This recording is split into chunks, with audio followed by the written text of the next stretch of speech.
Bene, allora iniziamo pure il Consiglio Comunale. Intanto, buonasera a tutti. Do subito la parola al segretario per l'appello. Buonasera. Botteon Adriano, Canelos Graziano, Costa Giuseppe, Dareggian Antonio, Darsie Caterina, De Bastiani Alessandro, De Valier Fabio, Dus Marco, Faraon Alessandro, assente giustificato. Fasan Bruno, Fiorin Fiorenza, Maset Giuseppe, assente giustificato. Posocco Gianluca, Sant'Antonio Paolo, Sonego Elisa, Tocchet Silvano, Presente. Tonon Roberto. Bene, nominiamo gli scrutatori. Nominiamo 3 scrutatori.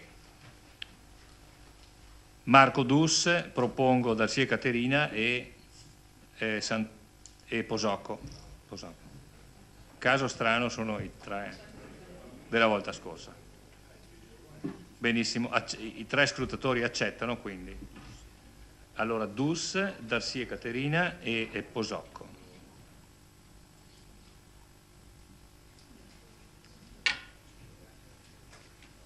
Ecco, a questo punto, prima di iniziare l'ordine del giorno, do la parola al consigliere Fasan per illustrare la domanda di attualità che ci è pervenuta oggi pomeriggio. Stamattina. Prego Fasan. Le ricordo a norma di regolamento che ha 5 minuti, ma è tutto il tempo. Non so se la faccio leggere. Ce la fa. Prego, allora, a lei la parola. Se ce la farò. Domanda di attualità in merito alle notizie apparse sulla stampa martedì 25/11/2014. Oggetto: dichiarazione a mezzo stampa dell'incompatibilità degli assessori Denardi e Mognol. Quali provvedimenti prenderà il sindaco Tonon a tutela dell'operatività della Giunta e della sua immagine?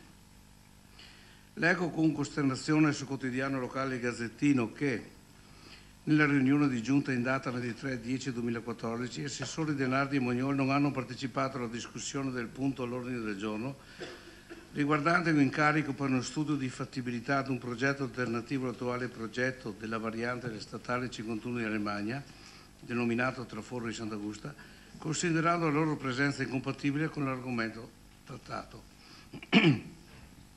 A dire il vero, ho sempre pensato che ci fosse un grado di incompatibilità amministrativa degli assessori Denardi e Mognol e, come può ben ricordare, le avevo espresso le mie personali perplessità, però mi sorprende ora la loro stessa ammissione. Forse in questa presa di posizione si intravedono indicazioni del segretario generale che molto saggiamente e con grande coraggio ha messo alla porta gli assessori tutelando un'amministrazione che si regge su delicati equilibri interni. Mi preoccupa parimenti che nel più importante progetto che caratterizzerà questa amministrazione e indirizzerà lo sviluppo della nostra città, i 2/5 della Giunta debbano considerarsi incompatibili. Non vorrei che un banale raffreddore facesse mancare il numero legale in qualche giunta fondamentale per il futuro della nostra città. Considero inoltre la loro ammissione di incompatibilità un po' tardiva e fuori tempo massimo per rendere giustizia alla disputa elettorale. Erano incompatibili anche in campagna elettorale e pertanto non avrebbero potuto nemmeno proporsi fino a quando non avessero risolto la loro incompatibilità. Dichiarandosi ora, temendo che le delibere di giunta possano essere inficiate dalla loro presenza, riconoscono di essersi proposti il voto elettorale pur essendo a conoscenza del loro stato e quindi con dolo. E se anche i termini della loro ineleggibilità sono scaduti, moralmente erano e rimangono ineleggibili. La loro presenza nelle elezioni amministrative ha creato una turbativa che ha portato a falsare il voto dei nostri concittadini. Credo che a questo punto, anche se il loro ravvedimento è tardivo, gli assessori abbiano buon gusto di dimettersi, lasciando il loro referato a quei consiglieri che hanno fatto il loro percorso elettorale correttamente, poiché hanno procurato danno anche a quei candidati consiglieri che non sono fra gli eletti. Da ultimo vorrei segnalare l'attenzione del sindaco che l'assessore Mognol resta incompatibile anche quando fa i sopralluoghi ai cantieri del traforo, le sue funzioni di assessore all'ambiente. La sua incompatibilità è a tutto tondo su ogni sfaccettatura del progetto, compresa anche la delibera di giunta numero 173, ovvero l'assestamento di bilancio, dove, assieme all'assessore Denardi, vota un assestamento di 35.000 euro a favore di uno studio di fattibilità che è sicuramente incompatibile con il suo stato di ricorrente. Grazie consigliere Fasan. La parola al sindaco Roberto Tonon. Grazie Presidente. Rispondo alla domanda di attualità che il consigliere Fasan ha appena presentato in merito alle notizie apparse sulla stampa di martedì scorso. In merito al possibile conflitto di interessi degli assessori Barbara Denardi e Alessandro Mognol sulle delibere concernenti argomenti attinenti al traforo di Sant'Augusta, trovo corretto e ovvio che essi si siano astenuti spontaneamente, così come è ovvia la loro astensione per tutti gli atti amministrativi e comportamenti operativi che vertono su tale argomento. Più precisamente, quanto all'assessore Denardi, non si tratta neppure di un'ipotesi di incompatibilità, posto che difensore dei ricorrenti è l'avvocato Giovanni Cussiol con studio a Mogliano Veneto, studio con il quale l'assessore Denardi non collabora. Posto che, tuttavia, l'avvocato Cussiol collabora anche con un diverso studio con il quale collabora anche l'assessore Denardi, ella, per mere ragioni di opportunità, ha ritenuto corretto astenersi da ogni decisione in merito. In poche parole, pur potendo in piena correttezza e legalità partecipare alle decisioni, l'assessore Denardi, al fine di evitare ogni sospetto sull'influenzabilità delle sue determinazioni, ha, in nome dell'assoluta trasparenza, scelto di astenersi. Mi permetto di rilevare come sia sconcertante che una decisione assunta in nome della maggiore trasparenza e correttezza, al di là finanche di quanto richiesto dalla legge, anziché essere apprezzata, sia stigmatizzata e fonte di scandalo. Per quanto riguarda il democratico confronto politico in campagna elettorale, trovo normale che ognuno abbia potuto esprimere liberamente le proprie posizioni sulle quali gli elettori hanno fatto le loro valutazioni. L'attività di questa amministrazione comunale, liberamente votata dai cittadini, non può essere certo identificata o peggio ridotta alla variante della statale 51 di Alemagna.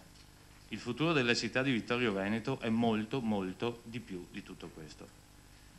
Sulla delibera numero 171 da lei citata, faccio presente che si tratta di una prima variazione di bilancio d'urgenza di giunta che nulla ha a che vedere con il tema da lei posto.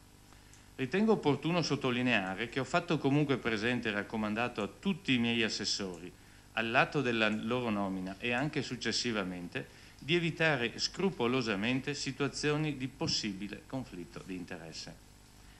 Nell'apprezzare la grande e scrupolosa attenzione del consigliere Fasan per questi temi, mi sorge tuttavia una domanda. Il precedente assessore Fasan ha avuto identici scrupoli e attenzioni durante la precedente legislatura, ad esempio quando lui e i suoi colleghi di giunta deliberavano in merito alle concessioni di contributi ad associazioni ed enti vari o nella stipula di convenzioni con gli stessi, con le conseguenti influenze sul bilancio comunale? Posso rispondere? Devo dare la parola al consigliere Fasan per la sua soddisfazione o insoddisfazione sulla risposta. La ringrazio per la fumosa Però risposta. non per un dibattito. No, ma 5 parole posso Prego, dire? prego. Visto che siamo in Certo, Fasan. una casa di cristallo. No, a lei la parola. Allora, io la ringrazio per la risposta, no? Però dalle notizie dei giornali qualcuno si era assunto la responsabilità di dire che erano incompatibili, se non ho letto male. Vabbè. Per quanto riguarda la mia scrupolosità, le chiedo per favore di darmi notizia dove, quando sono stato, non ho avuto questo scrupolo anche in Consiglio Comunale, la presenza di tutti quanti. La mia era una domanda. Sicuramente sì. Bene, grazie della risposta. No, sì, ma la domanda pone il tarlo del dubbio che non accetto. Mi dispiace. Vabbè. ho fatto anche altre domande, anche sull'incompatibilità dell'assessore Mognol, che non mi ha risposto, solo della Denardi. Vabbè, non ho detto mica io che era incompatibile. È scritto sui giornali che sono siti per l'incompatibilità. Bene, scusi, però io ho domandato se erano incompatibili. Mi sembra che il tema sia stato ampiamente dibattuto e la risposta esauriente. Punto numero 1 all'ordine del giorno, comunicazioni da parte del sindaco. Prego. Grazie. Allora, qualche comunicazione per quanto riguarda l'ambito della cultura.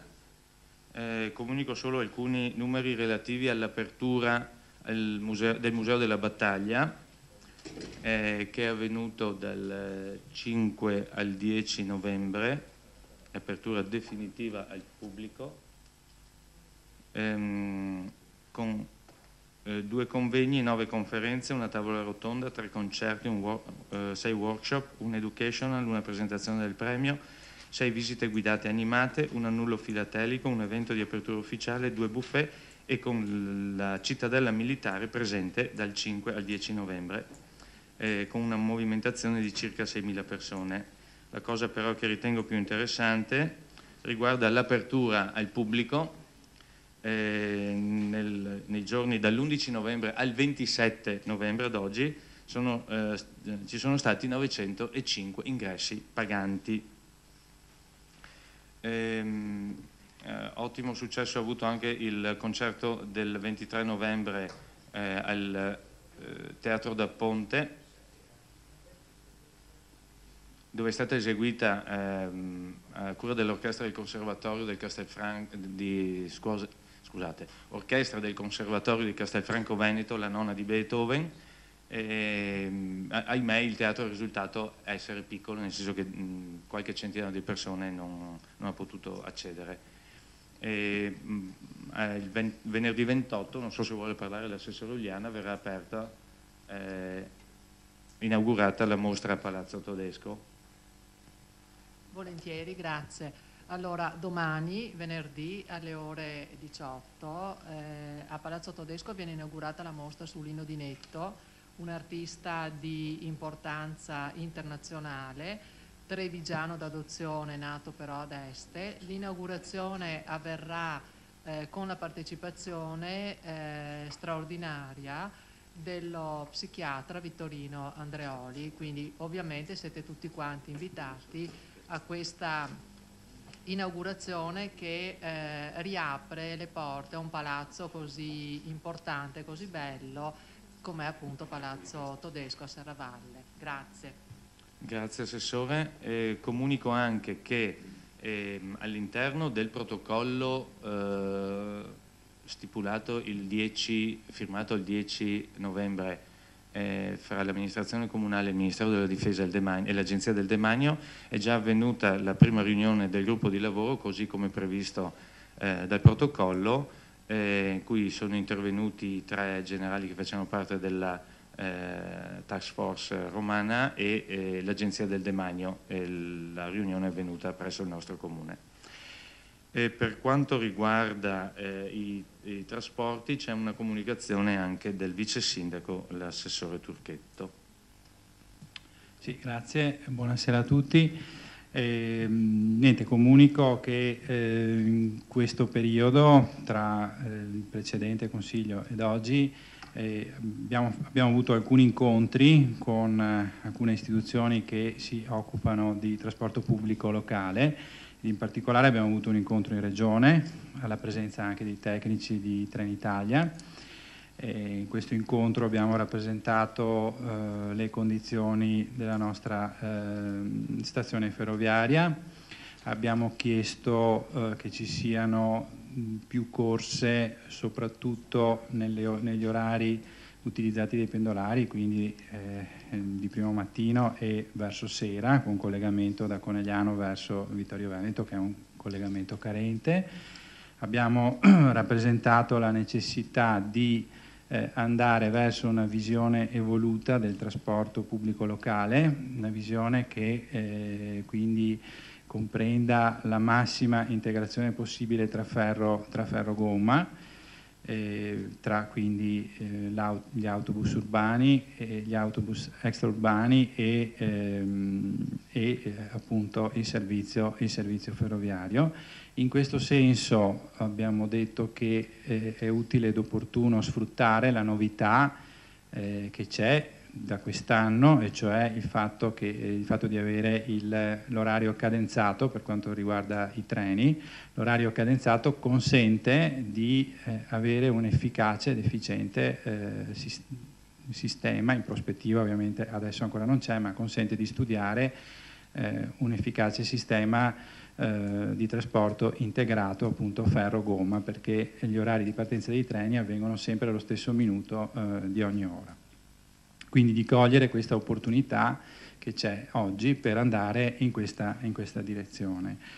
Analogamente abbiamo incontrato anche i vertici di MOM, il direttore e il vice direttore di MOM, ai quali abbiamo rappresentato più o meno la stessa filosofia per quanto riguarda il trasporto pubblico locale. Ovviamente a MOM interessa il trasporto pubblico extraurbano ed urbano, perché gestisce questo tipo di servizi, e abbiamo fatto una serie di richieste che a fronte delle quali MOM ha dato la disponibilità di studiare alcune soluzioni. Allora, queste richieste sono appunto che si studi la possibilità di avere dei passaggi degli autobus in stazione, in modo tale da creare questa prima integrazione tra ferro e gomma, la possibilità di riattivare il servizio domenicale per quanto riguarda il trasporto urbano. Non sarà un servizio domenicale esteso a tutte le linee e forse nemmeno in una fascia oraria completa, ma comunque potrebbe essere un servizio che va a servire appunto i siti più importanti della città, quali ad esempio l'ospedale. Abbiamo avuto da MOM rassicurazione che ci saranno degli investimenti indicativamente in primavera-estate per quanto riguarda i servizi a terra, diciamo, quindi le pensiline, le paline del servizio di trasporto e via dicendo. Ecco, in sintesi direi che questo è l'oggetto di questi incontri. Grazie. Grazie. Ultima comunicazione. Dimenticavo, fra l'altro, il gruppo di lavoro tecnico relativo al protocollo d'intesa Ministero della Difesa Agenzia del Demanio Vittorio è presieduto dal Comune di Vittorio Veneto nella persona del segretario generale. L'ultima comunicazione è dell'assessore Napoli riguardo a un corso che si è svolto in questa settimana. Grazie. Sì, buonasera. Breve informativa su un evento che segna anche qui un elemento di novità.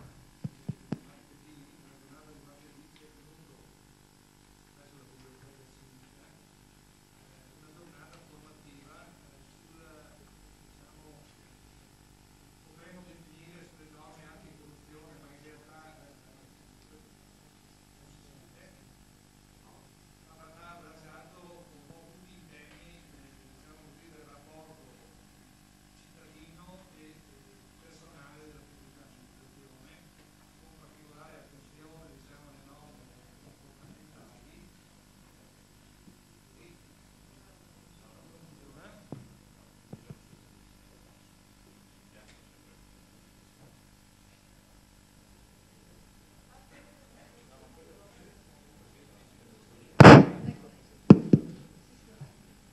Usiamo questo. No, allora, mamma mia. Allora ricominciamo da capo. Nella giornata di martedì di questa settimana si è tenuto alla Biblioteca Civica un corso, una giornata formativa sui temi, così per rendere più esplicita la cosa, potremmo dire sui temi dell'anticorruzione. Ecco, questo è un corso che è anche un adempimento di legge ma noi abbiamo voluto dargli una caratterizzazione proprio formativa. A questo corso hanno partecipato anche funzionari provenienti dal comune di Conegliano, 22 persone, e dal comune di Oderzo in numero di 7, mi pare. Questo percorso fa parte di un percorso che noi intendiamo appunto dare così corso nel tempo, cioè quello di una valorizzazione del personale attraverso momenti formativi come questo ed anche altri di natura, diciamo così, più tecnica e più specifica nei vari ambiti. Questa è stata una giornata molto utile, particolarmente intensa e impegnativa, perché sono 4 ore di lezione fondamentalmente, inframmezzate da un quarto d'ora di pausa per prendere aria, e alla fine c'è stata sia nella giornata, nella sessione mattiniera che in quella pomeridiana, gli ascoltatori, diciamo così, hanno tributato perfino un applauso al relatore, avvocato Vincenzotto, proprio a testimonianza della validità dei temi trattati e delle informazioni che sono state date al personale, che credo si tradurrà in, diciamo così, un atteggiamento ancora migliore e più propositivo di quello che c'è adesso, già, e lo sottolineo, soddisfacente, anzi per la maggior parte buono e ottimo. Grazie. Non ci sono altre comunicazioni? Quindi passiamo al punto numero 2 all'ordine del giorno.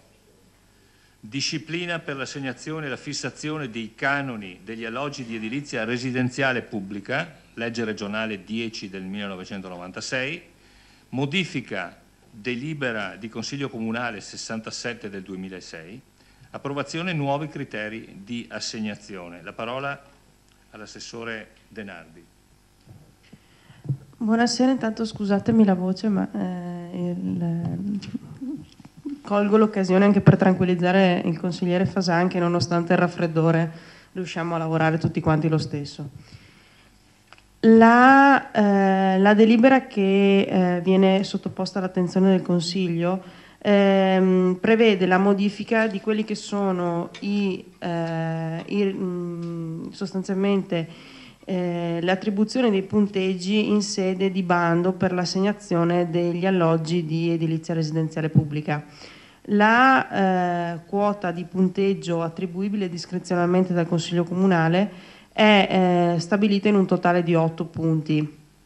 La proposta di questa sera prevede l'assegnazione di un punto a quei nuclei familiari anche monocomponente che non dispongono di un alloggio e sono attualmente ospiti di strutture pubbliche come gli istituti e le comunità, ovvero di pensionati o alberghi dove l'alloggio è procurato o dal comune o da altre istituzioni che col comune operano in collaborazione.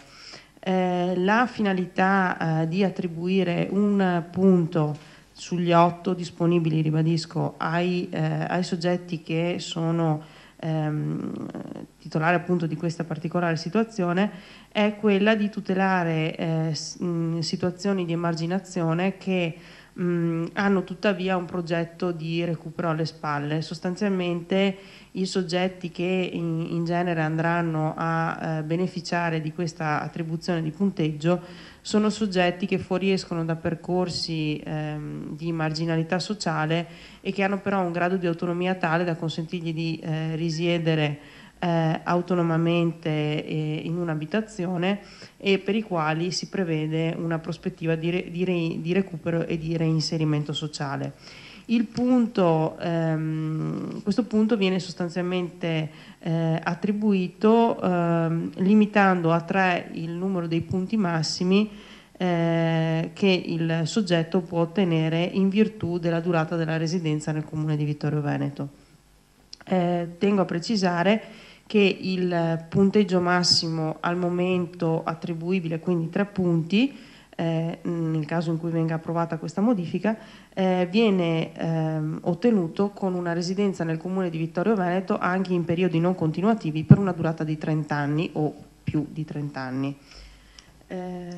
credo che se non ci siano particolari questioni, se no vi segnalo che da una stima così puramente orientativa fatta dai servizi sociali, potrebbero essere una decina le persone che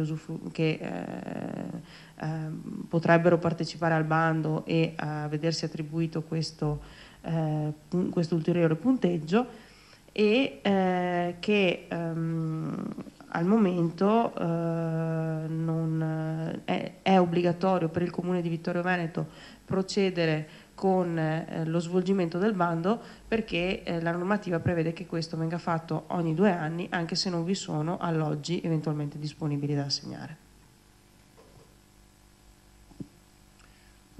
Grazie, Assessore De Nardi. Apro la discussione se c'è la necessità di farlo, altrimenti do per letta la delibera e possiamo passare direttamente. Prego. Sui 10 casi di quanti stranieri ci sono i soliti cari, per capire, quella famiglia Rom che è del Comune di Vittorio Veneto, così tanto per capire, insomma. No, devi scherzare. No, ma se volete fare. Noi non possiamo sapere chi parteciperà al bando, ovviamente, perché la partecipazione al bando è facoltativa. Noi possiamo fare una stima ipotetica di quante persone. No, orientativamente i servizi hanno ipotizzato che potrebbero essere 10, ma non è che hanno individuato i soggetti, hanno semplicemente detto la stima potrebbe essere questa. Noi non possiamo sapere chi parteciperà al bando, può essere anche che nessuno partecipi al bando in linea teorica. No, è una stima orientativa. Questo non va sul libero.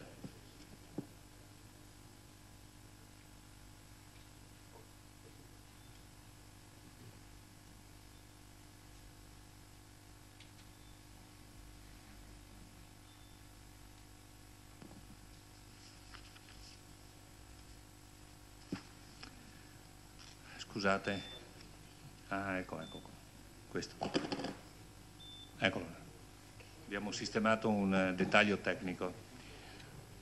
Bene, ci sono altri interventi? Altrimenti metterei in votazione la delibera che do naturalmente per letta. Allora, voti favorevoli per alzata di mano?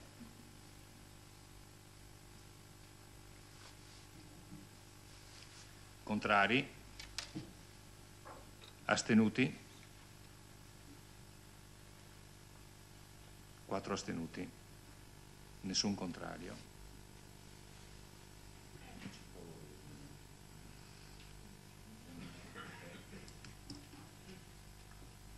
Esatto, 17 e 15.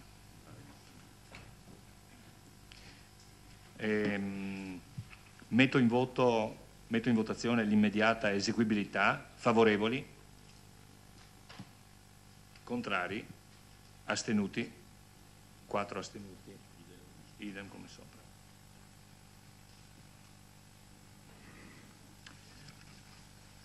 Punto numero 3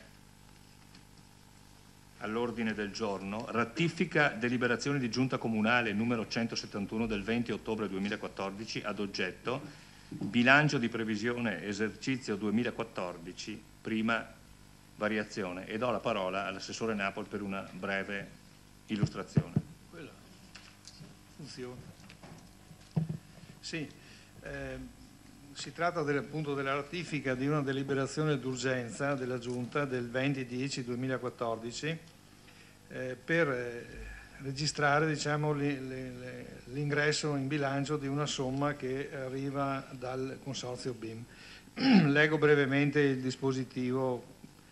Allora, preso atto che con le variazioni di bilancio urgenti di cui era citata deliberazione giuntale si è provveduto all'iscrizione nella parte entrata di 2 contributi concessi dal Consorzio BIM Piave di Treviso da destinarsi per euro 30.000 a lavori di sistemazione della palestra di via Pontavai e per euro 50.000 lavori di asfaltatura in via Largo del Seminario e di altri tratti di viabilità a Ceneda, e alla modifica di 2 stanziamenti, l'uno di euro 30.000 da manutenzione vari impianti sportivi a realizzazione e sistemazione parcheggi diversi e l'altro di euro 10.000 da lavori ed interventi vari a manutenzione varie impianti sportivi.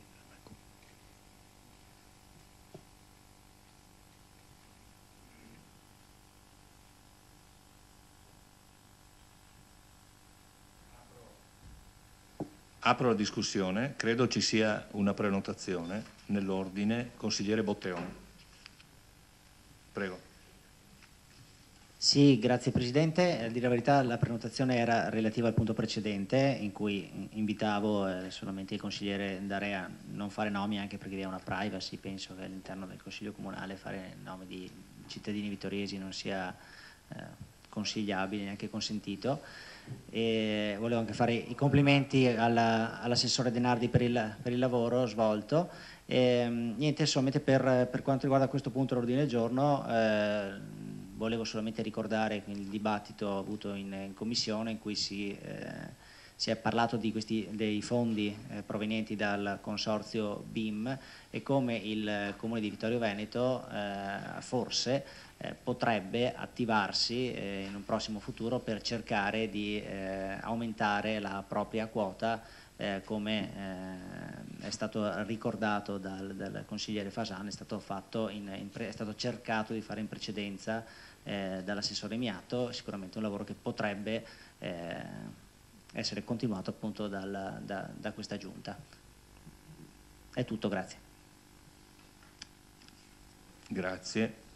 C'è il consigliere, si accende, sì, c'è un'inversione di microfoni, consigliere Sant'Antonio.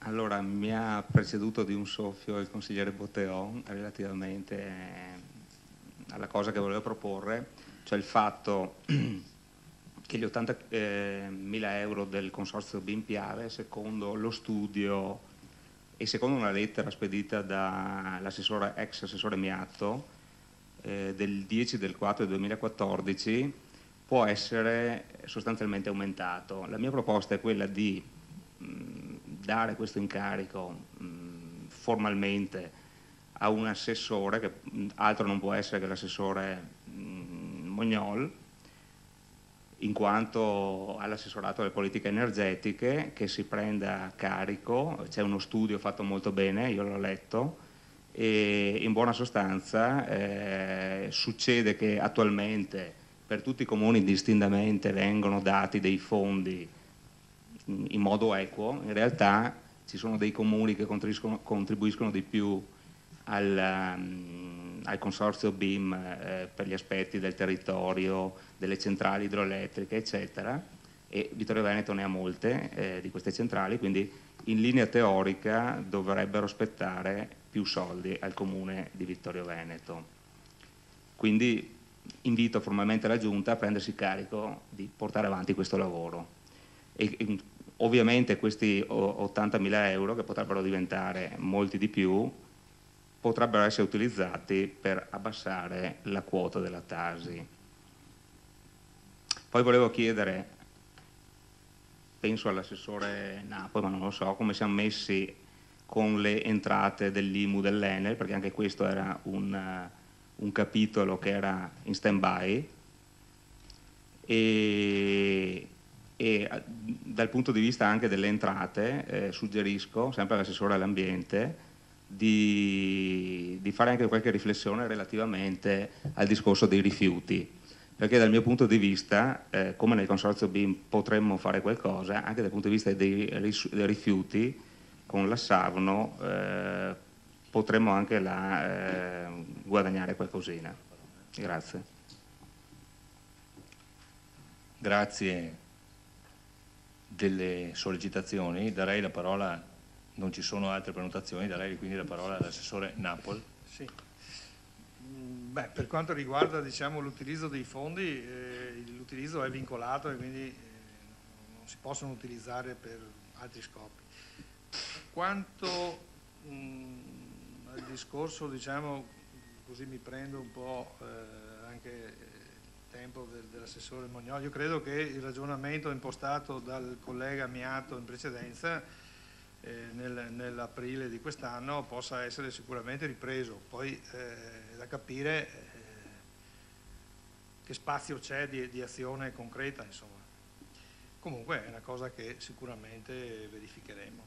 Quanto al discorso dell'IMU con l'Enel, diciamo proprio oggi abbiamo, nella giunta di oggi abbiamo diciamo, approvato perlomeno l'atto di accoglimento diciamo, dell'addendum e quindi procederemo all'incasso formale. Diciamo. Peraltro abbiamo già iscritto a bilancio la somma che era dovuta e quindi l'unico motivo, diciamo così, di questo un paio di mesi di, chiamiamola così, surplus è stato perché c'era una diversa interpretazione su alcune norme relative alla possibilità di fare degli accertamenti che noi ritenevamo fosse corretto. L'Enel sostanzialmente si opponeva, poi diciamo a giustificazione della sua azione l'Enel dice ma tutta la provincia di Belluno ha approvato questa documentazione eccetera eccetera, e quindi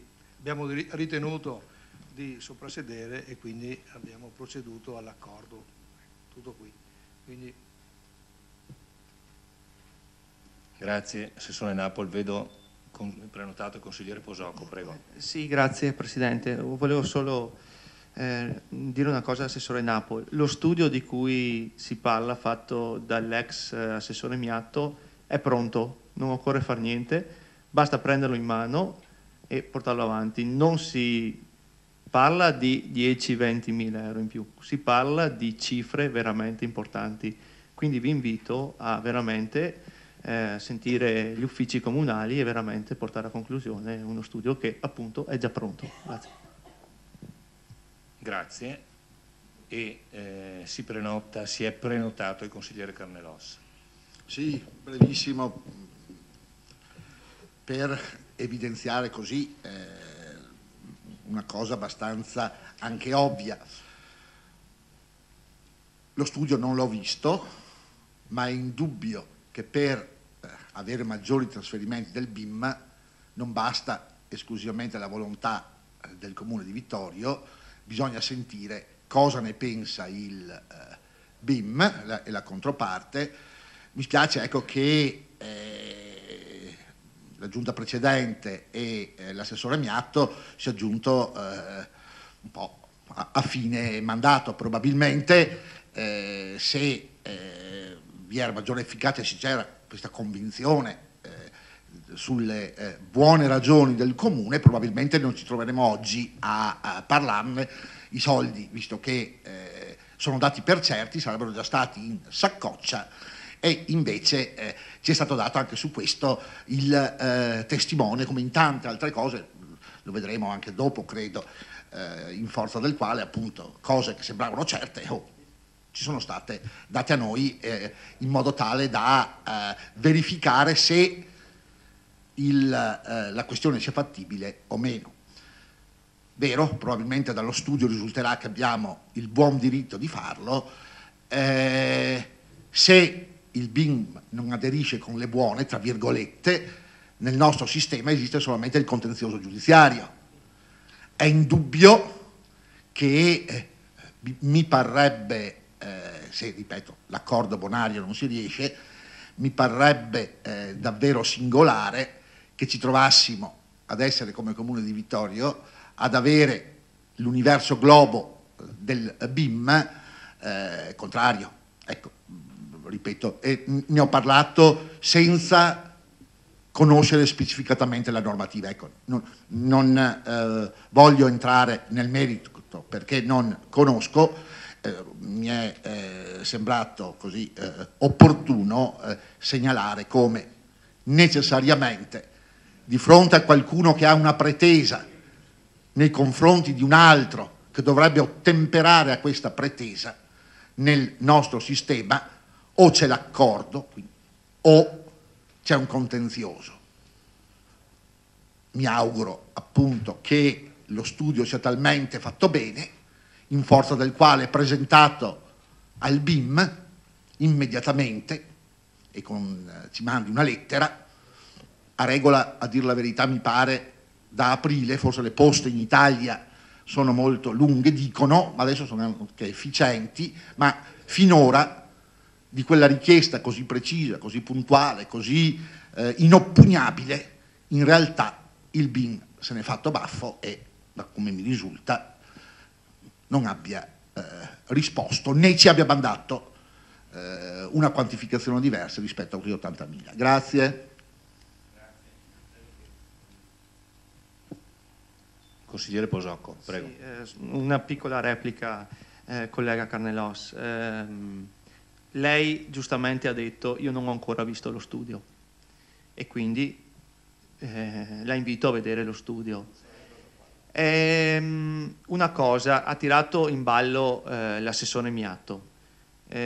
Questo studio, intanto parliamo di un assessore che a Vittorio Veneto ha dato tanto, quindi quello che ha fatto Miatto in 5 anni magari qualcuno lo avrebbe fatto in 50, quindi partiamo da questo presupposto. Secondo, la invito appunto a leggere lo studio, uno studio complesso, complicato, che non ci sono voluti 10 giorni, un mese, un anno per farlo, sono voluti diversi e c'è un motivo per cui ci è voluto questo tempo, ecco. Quindi sono intervenuto nel rispetto dell'ex assessore Miatto, senz'altro. Consigliere Darè, prego.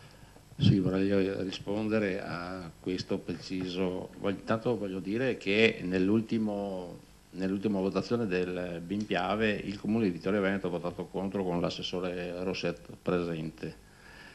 Proprio per questo motivo, perché stiamo parlando di 800.000 euro che il Comune di Vittorio Veneto elargisse al BIM Piave.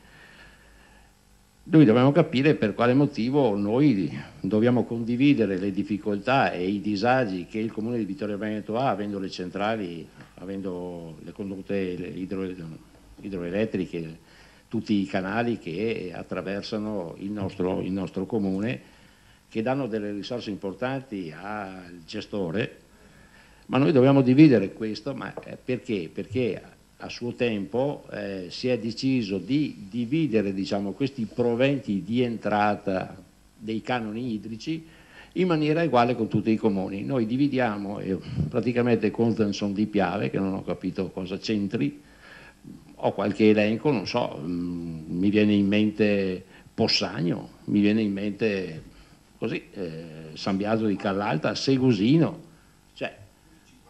Allora dobbiamo capire che questo studio, che nessuno aveva mai controllato il motivo per cui il Comune di Vittorio Veneto faceva parte di questo consorzio, ma perché faceva parte di questo consorzio, ma è il maggior contribuente di questo consorzio. Allora cerchiamo di capire in tempi di vacche magre. Qua dobbiamo ringraziare effettivamente l'assessore Miatto, che si è preso la briga di guardare tutto il percorso, diciamo, dall'inizio, diciamo, da quando nasce il BIM Piave ai giorni nostri, e abbiamo fatto anche un conto economico, ma credo che il conto economico o quantomeno vada rivisto, non diciamo che deve essere girato tutto a Vittorio Veneto, ma vada sicuramente rivisto in virtù delle criticità che il Comune di Vittorio Veneto subisse. Per questo è un qualcosa che noi diciamo all'amministrazione, di proseguire il lavoro, che mi pare un lavoro egregio, soprattutto anche in virtù economiche che vanno a ricadere poi sulle tasche dei cittadini vittoriesi. Grazie, assolutamente condivisibile, ritengo. Vedo che non ci sono altre prenotazioni, quindi dichiaro chiusa la discussione. Se c'è qualche dichiarazione di voto, altrimenti metto subito in votazione. Ok, allora metto in votazione la delibera. Favorevoli? All'unanimità. Contrari? La controprova? Grazie, allora all'unanimità. E metto anche in discussione l'immediata eseguibilità. Favorevoli? Contrari? Nessuno. All'unanimità anche questo. Bene, grazie. Siamo al punto numero 4. Assestamento di bilancio di previsione 2014 e variazione al bilancio pluriennale 2014-2016. la parola all'assessore Napoli per una breve illustrazione. Prego. Allora, questo è un altro adempimento di legge che è previsto entro il 30 di novembre. Un po' più vicino. Sì, paradossalmente però si sente, sì, dai. È che quest'anno è tutto molto ravvicinato, nel senso che abbiamo approvato il bilancio di previsione il 30 o il 29 di settembre e facciamo l'assestamento praticamente 2 mesi dopo. Però, insomma, la situazione è questa. Ecco, con l'assestamento di bilancio però abbiamo potuto perlomeno ridare un po' di fiato, diciamo così, alle casse, alle disponibilità, diciamo, di investimento delle casse comunali. Ecco, con l'assestamento è stato conseguito un avanzo economico, ovvero un differenziale positivo fra entrate e spese correnti di quasi 280.000 euro. Tale plusvalore deriva dalla diminuzione della spesa corrente, soprattutto a seguito di gare d'appalto per l'affidamento di nuovi contratti, ad esempio di pulizia, con un risparmio di 49.750 euro, polizze assicurative, un risparmio di 19.500 euro, acquisti di stampati e cancelleria con un risparmio di 12.030 euro, fitti passivi e spese condominiali, anche qui un risparmio di 37.700 euro, oltre alla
Pronto, eccolo qua.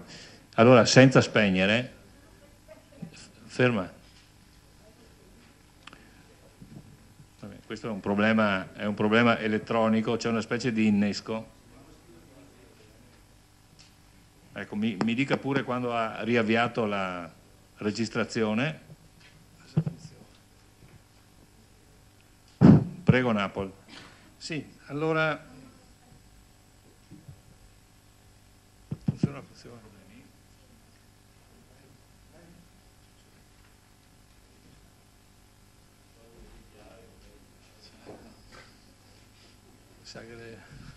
No, l'impianto adesso sembra funzionare, però bisogna riavviare la registrazione. Va bene.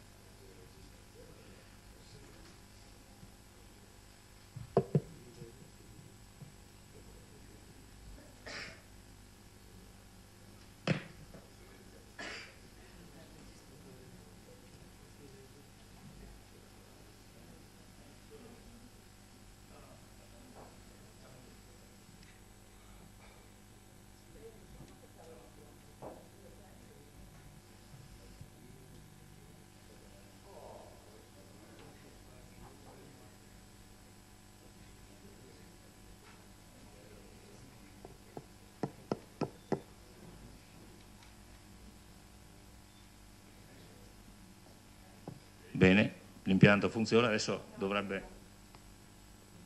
dovreste solo riavviare la registrazione. Ok, credo che sia a posto. Assessore Napoli, Ci prego. siamo. Bene.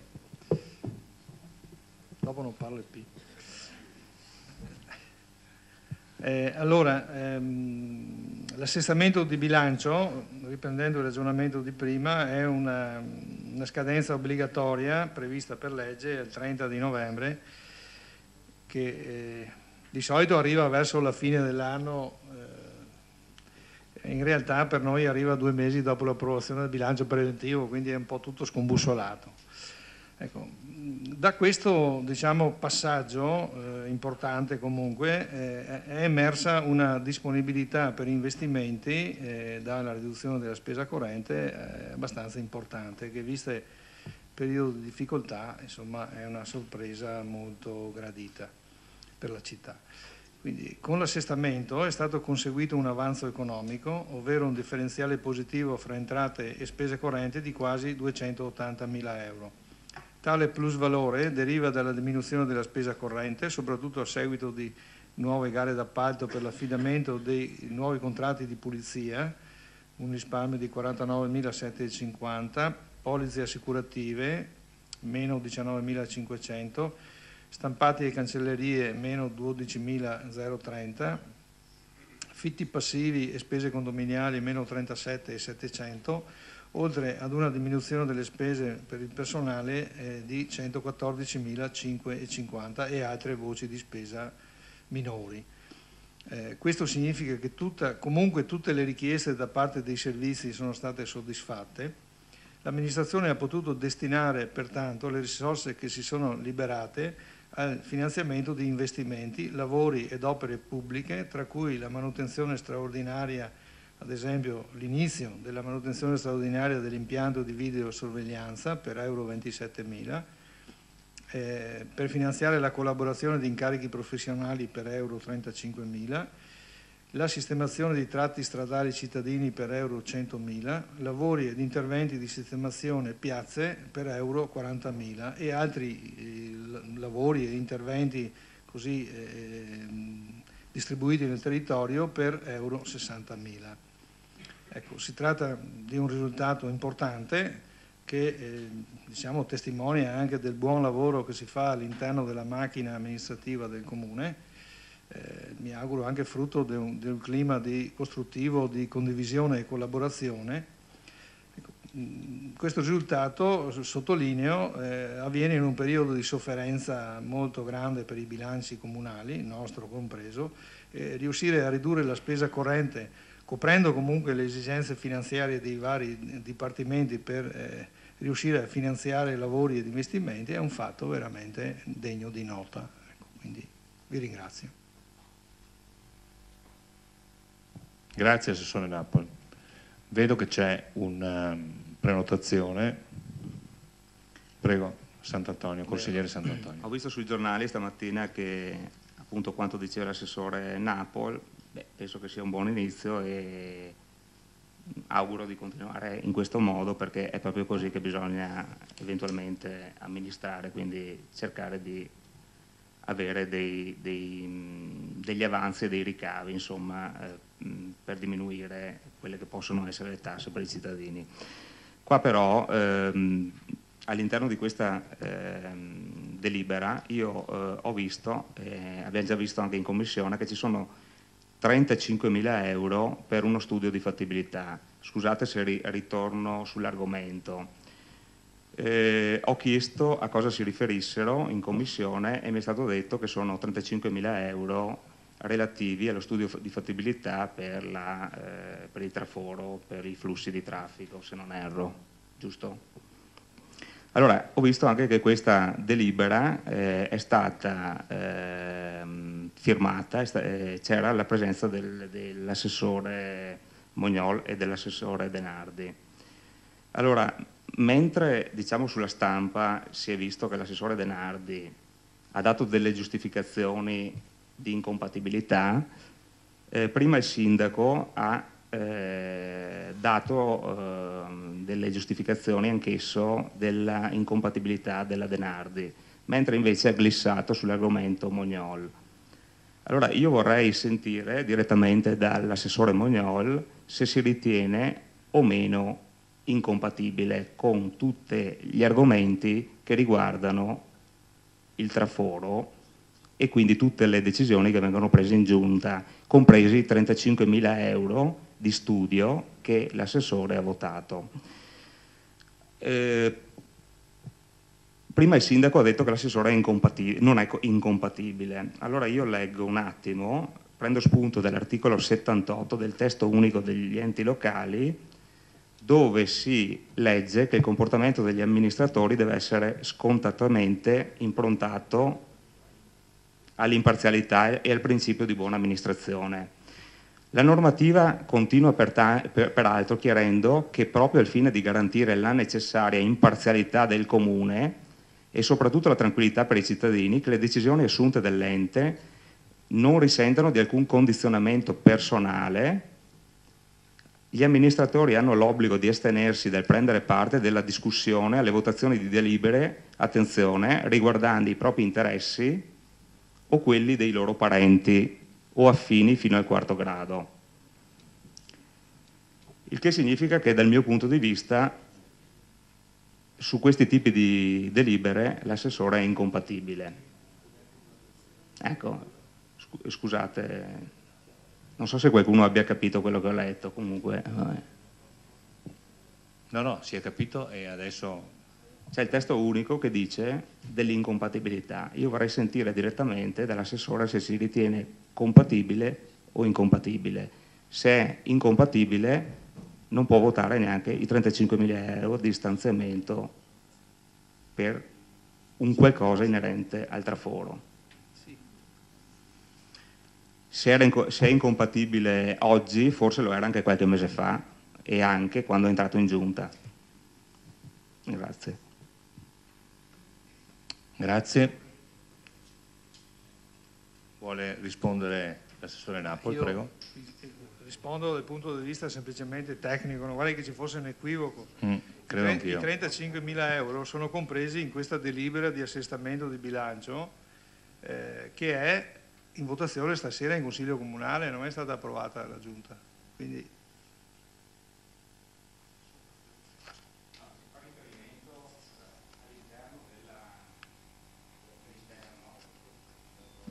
si fa riferimento a una premessa di una delibera, la 171, che mi pare è quella dove c'era la presenza di tutti. no, la 171 non si riferisce a questo tipo... Beh, si riferisce al bilancio, dove dentro il bilancio sono questi 35.000 euro, o no? No. La delibera, scusate, non vorrei che si facesse confusione. Allora, la delibera 171 si riferisce alla variazione di prima che recepisce il contributo dato dal consorzio BIM e lo destina a alcuni interventi che non c'entrano nulla con l'incarico di studio di cui si diceva prima. Ecco, i 35.000 euro per questo studio, diciamo così, di flussi di traffico sono inseriti nell'assestamento di bilancio che è in votazione questa sera. Non è stato approvato dalla Giunta perché è di competenza strettamente del Consiglio. Ecco. Vabbè, sarà buono per un'altra volta. È un equivoco. Chiarito l'equivoco, vedo una prenotazione del consigliere Fasan. Sì, grazie Presidente. Mi ha incuriosito l'assestamento di bilancio, particolarmente 2 punti. Ho letto che ci sono 50.000 euro in entrata per anticipo fondo di scarica di Forcal e quindi 50.000 euro in uscita di interventi in ambito ambientale. Vuole spiegare il Consiglio cosa servono e come funziona il giro delle entrate e delle uscite in questo caso? Ricordiamo che la provincia ha titolo per decidere la coltivazione dell'area, della cava. L'amministrazione spetta a vigilare sulla salute dei residenti. Poi vorrei esprimermi sui 35.000 euro assegnati nella variazione di bilancio per l'incarico dello studio di fattibilità. Vorrei spiegare un po' anche ai consiglieri come funziona. Contrariamente alle affermazioni assai imprecise e false di diversi amministratori, occorre precisare che per trasparenza e verità dei fatti che l'uscita su via Virgilio non è stata scelta da Scotà, che invece aveva previsto in sede di progetto Zucchero l'uscita su via del Carso, come previsto dal piano regolatore. L'uscita in via Virgilio è nata invece dalle osservazioni dei cittadini della valutazione impatto ambientale fatta dalla provincia di Treviso. La provincia di Treviso, nell'approvazione della via, ha applicato in modo corretto i contributi della cittadinanza dati a seguito della conferenza pubblica e dal documento redatto con le osservazioni del progetto da parte dei cittadini residenti ed in particolare da parte del Comitato Sant'Andrea, che aveva chiesto di non fare l'uscita su via del Carso ma su via Virgilio, dove avrebbe potuto intercettare il traffico della loro intacciamenti, preservando in questo modo il quartiere di Sant'Andrea. Ha inoltre convocato la provincia, ha inoltre convocato la conferenza di servizio alla quale erano presenti il magistrato delle acque per quanto di competenza sul fiume Meschio e il dottor Monti per i beni ambientali. Il dottor Monti ha dichiarato e firmato a verbale che l'uscita indicata dalla variante statale 51 di Alemagna doveva essere su via Virgilio e non su via del Carso, bocciando definitivamente la prosecuzione della variante fino all'ospedale. Questa è la verità e questo è imposto al dottor Monti. Andate a rileggere tutta la documentazione. Dobbiamo inoltre valutare che l'uscita su via del Carso e quindi su via Vittorio Emanuele II avrebbe comportato che le due vie del demanio stradale cittadino sarebbero dovute diventare strada statale con tutti i requisiti di viabilità necessari, allargamenti della sede stradale, marciapiedi, precedenze invertite, eccetera. Questo avrebbe comportato notevoli disagi alle attività commerciali prospicienti la nuova viabilità ed ulteriori espropri alle proprietà private. L'amministrazione Scotà non ha fatto altro che seguire in sede di approvazione del progetto le prescrizioni date dalla sovrintendenza, nonché le indicazioni date dalla valutazione impatto ambientale della provincia di Treviso. Pertanto i 13.000 euro messi a disposizione dell'assestamento di bilancio sono del tutto ingiustificati quale spesa di pertinenza dell'amministrazione, perché la progettazione dell'opera è di competenza ANAS in quanto variante ad una statale. Qualsiasi variante e progetto esistente, redatto con l'accordo di programma fra ANAS, provincia e amministrazione, è passato attraverso il Consiglio Comunale, compete unicamente ad ANAS. A mio parere, qualsiasi variante e progetto dovrebbe passare per trasparenza e legittimità degli atti attraverso un'apposita delibera del Consiglio Comunale che approva un accordo di programma fra tutti gli enti interessati, come ha fatto l'amministrazione del Sindaco D'Arè per la viabilità di San Giacomo, dopo un accordo di programma fra gli enti coinvolti. Ricordiamo che esiste una penale a tutela della ditta che si è aggiudicata il lavoro, che sicuramente sarà riscossa nel caso non vengano rispettati i termini del bando. Bisogna poi vedere chi dovrà pagare. Può anche essere che ANAS, qualora dovesse modificare il progetto e pagare la penale, si prenda una denuncia alla Corte dei Conti per danno erariale. A meno che ANAS, che in questo momento sta subendo l'indecisione dell'amministrazione, faccia rivalsa sugli amministratori comunali. Qualcuno potrebbe obiettare che l'amministrazione Scotà ha parzialmente pagato il progetto Zuccolo. È la verità, ma questo perché l'allora amministrazione della Libera, della quale facevano parte i notevoli esponenti della sinistra vittoriese qui presenti in aula, hanno dato un incarico progettuale al professor Zuccolo senza la dovuta copertura finanziaria, non mancando di insegnare al professor Zuccolo pure la direzione lavori. L'amministrazione Scotà si è trovata in realtà 2 miliardi di lire da pagare per un progetto in seguito rigettato da ANAS. Questo a proposito di debiti lasciati dalle amministrazioni uscenti. Inoltre c'è il parere legale dell'avvocato Zago, richiesto dal sindaco Tonon, che l'opera si può fare legittimamente sull'area di tutti i ricorrenti in quanto il loro esproprio è ampiamente legittimo. Penso che tutti sappiano che l'avvocato Zago è il legale che segue il traforo anche per questa amministrazione vittoriese. Se così non fosse, pregherei il sindaco di fornirmi copia della rinuncia della prestazione professionale dell'avvocato Zago. Occorre dire, una volta per tutte, in trasparenza, che non avendo gli espropriati impugnato al Consiglio di Stato la sentenza del TAR, le loro aree sono espropriabili fin da domani mattina. Non prendiamo in giro la gente dando incarichi professionali, gravando sulle tasse ai cittadini vittoriesi per non toccare le proprietà private. Inoltre, in diritto, caro avvocato Graziano Carnelos, la delibera dell'approvazione del progetto in variante non è stata annullata dal TAR, pur essendo stata impugnata dall'assessore Mognoli. Quindi non voterò questo assestamento di bilancio lasciando l'Aula, perché non ci sono le condizioni per un voto sereno e per mancanza di decisioni trasparenti, a causa delle quali riscontro le prime crepe nel famoso palazzo di cristallo citato ad esempio nel primo consiglio comunale dell'attuale amministrazione, per differenziarsi dalle amministrazioni leghiste. Con questo non inviterò i consiglieri di maggioranza a seguire il mio esempio, come facevano ad ogni occasione delle precedenti amministrazioni i consiglieri di opposizione, cercando di rompere la coesione della maggioranza. Sappiamo tutti come sono andati a finire i 27 ricorsi alla Corte dei Conti. Mi auguro solo che i consiglieri di maggioranza, ai quali riconosco un personale impegno a favore della città, votino l'assestamento e bilancio, avendo acquisito nei vari preconsigli adeguate informazioni per un voto consapevole. Per quanto mi è stato possibile ho dato il mio contributo. Grazie. Pertanto, a mio parere, i 35.000 euro messi a disposizione per progetto non possono essere votati. Grazie consigliere Fasan, 7 minuti giusti. Consigliere Darè, prego. Allora io ritorno su questa non delibera, o comunque questa assegnazione di 35.000 euro per lo studio di flussi di traffico. Tengo a precisare che il nostro dottor Camerin, nonché comandante della Vigili Urbani, ha gli strumenti per poter fare tutti gli studi di traffico possibili e immaginabili nei due sensi di marcia e anche riscontrare la velocità eccessiva o massima dei veicoli.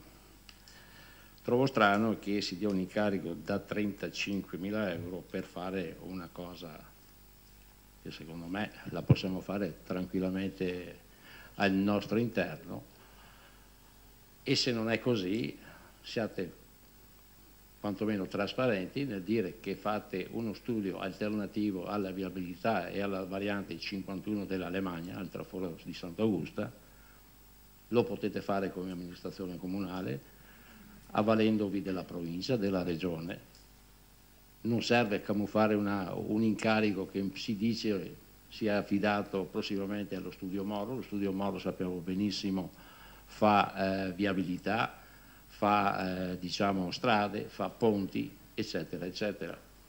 Quindi se si danno 35.000 euro di incarico per fare una variante alla 51, una complementare alla 51 che serve al comune di Vittorio Veneto per arrivare in via Vittorio Emanuele, benissimo, è nelle vostre funzioni, ma siate chiari quando presentate queste cose e non camuffarle sotto flussi di traffico che non esiste, perché le possono fare tranquillamente i nostri vigili urbani.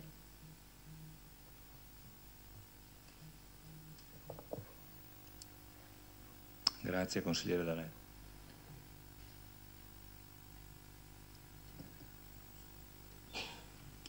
Consigliere Botteon, prego.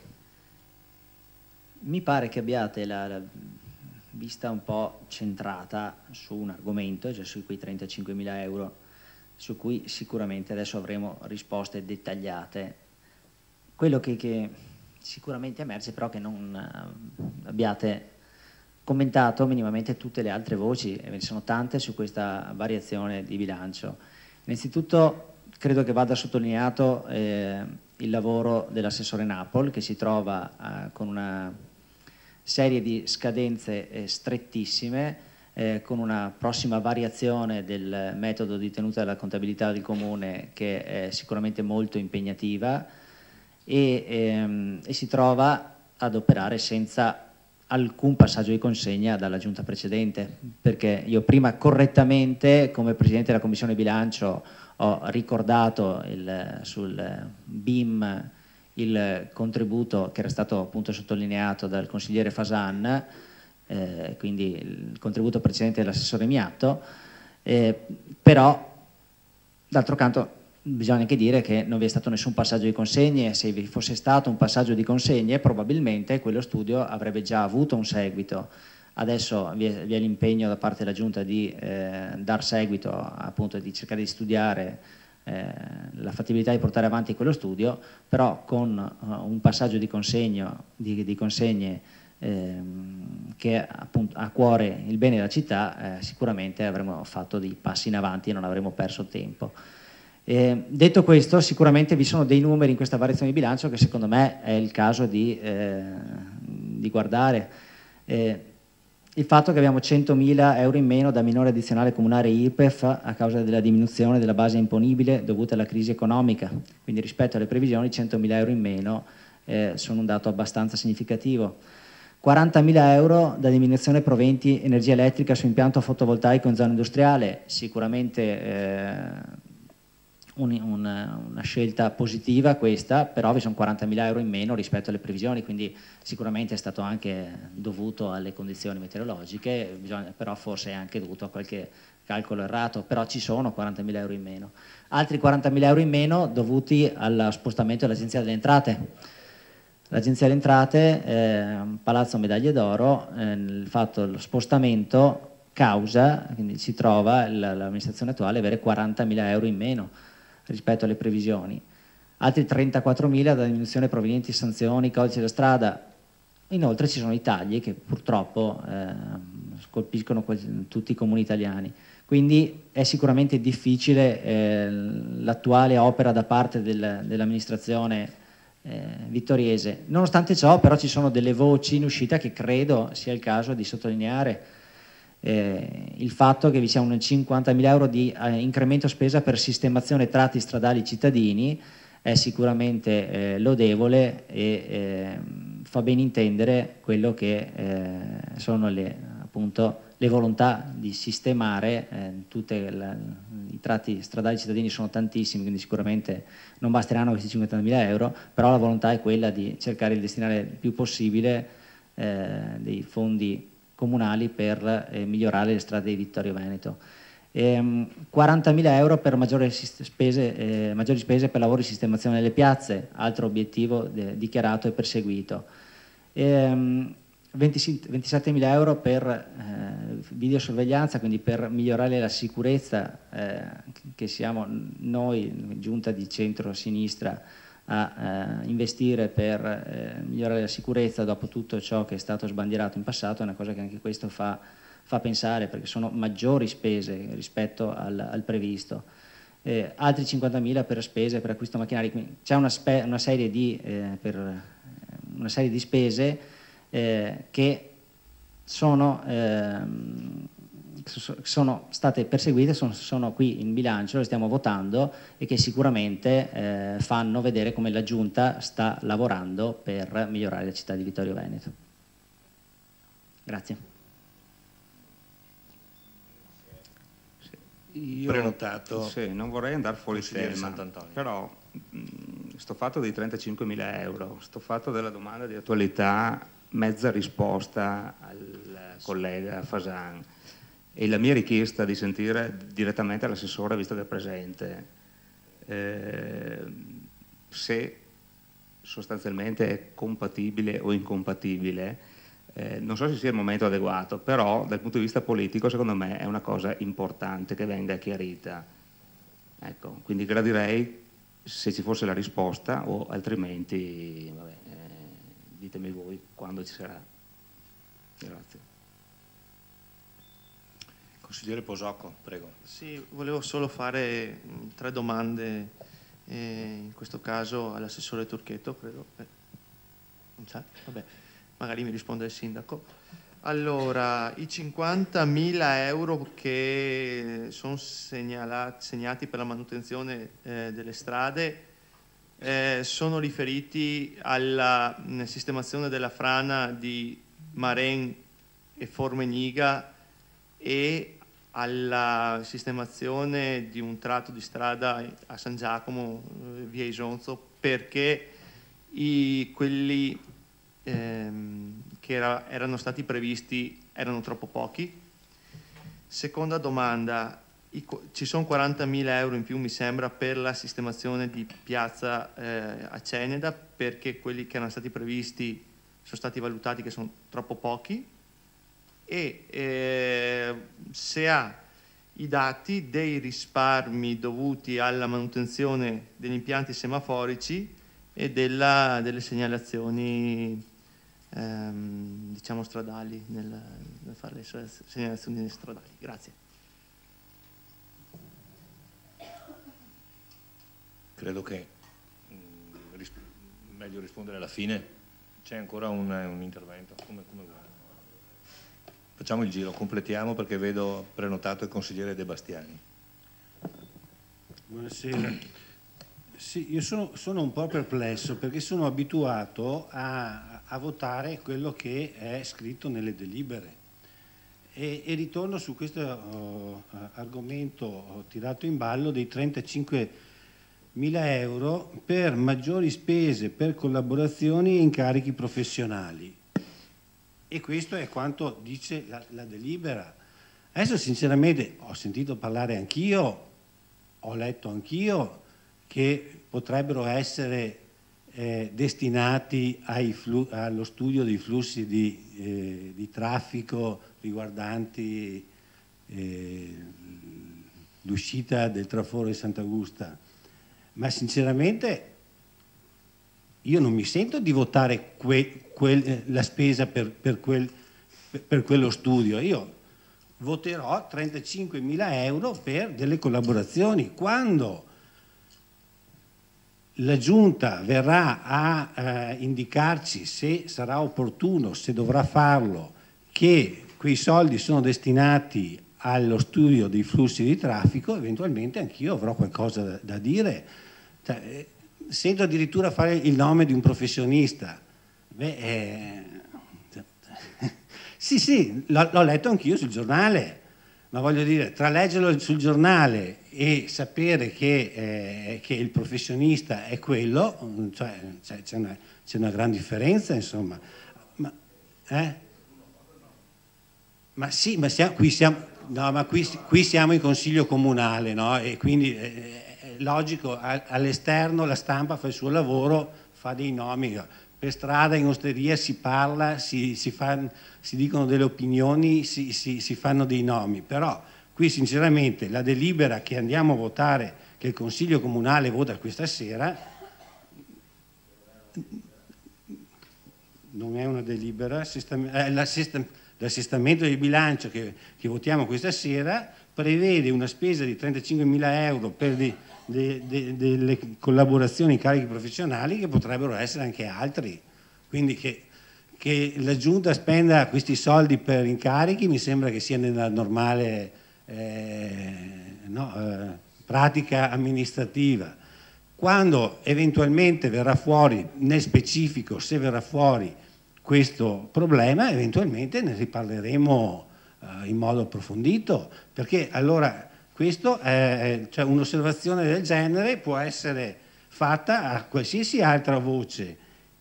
Incremento spese e sistemazione tratti stradali cittadini. Io posso cominciare a dire che ho sentito che mettono a posto una strada invece di un'altra, cioè, non ci muoviamo più, insomma.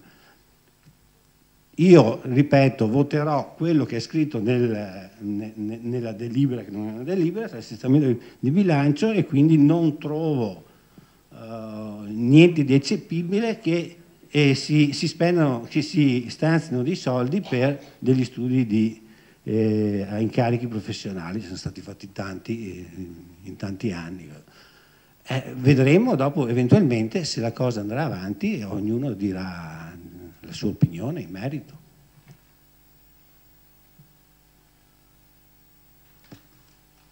Vedo il consigliere Sant'Antonio. Prego. Devo dire a Alessandro De Bastiani che in commissione è stato detto esplicitamente che questi soldi sono per lo studio sul traforo dei flussi, quindi l'ho sentito io con le mie orecchie. Basta, chiediamo al sindaco o alla giunta che ci dica se sì o se no, se smentiscono o meno. Tutto qua. Consigliere Posocco, prego.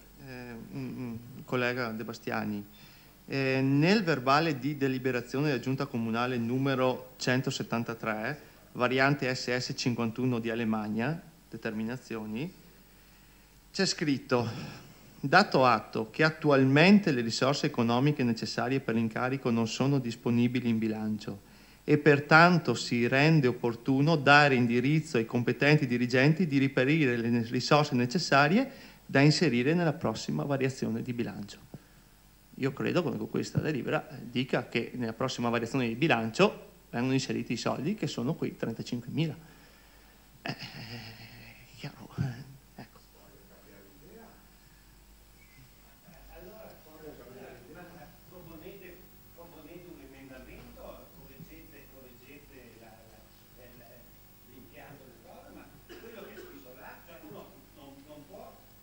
votare una delibera e immaginare che questa si riferisce a un'altra delibera, a una delibera di giunta, cioè, mi sembra troppo complesso. Cioè, quello che andiamo a votare adesso è una spesa generica. Quando verrà, ripeto, quando verrà portato, se verrà portato la destinazione a questo studio, eventualmente ne parleremo. Anch'io magari avrei delle cose da dire, ma non mi sembra questo il momento, insomma. Non possiamo votare sulle intenzioni o sul sentito dire o su però forse di là c'è una delibera. Se votiamo 30.000 per incarichi professionali, sono incarichi professionali. Quando verrà fuori il problema specifico, allora anch'io dirò la mia.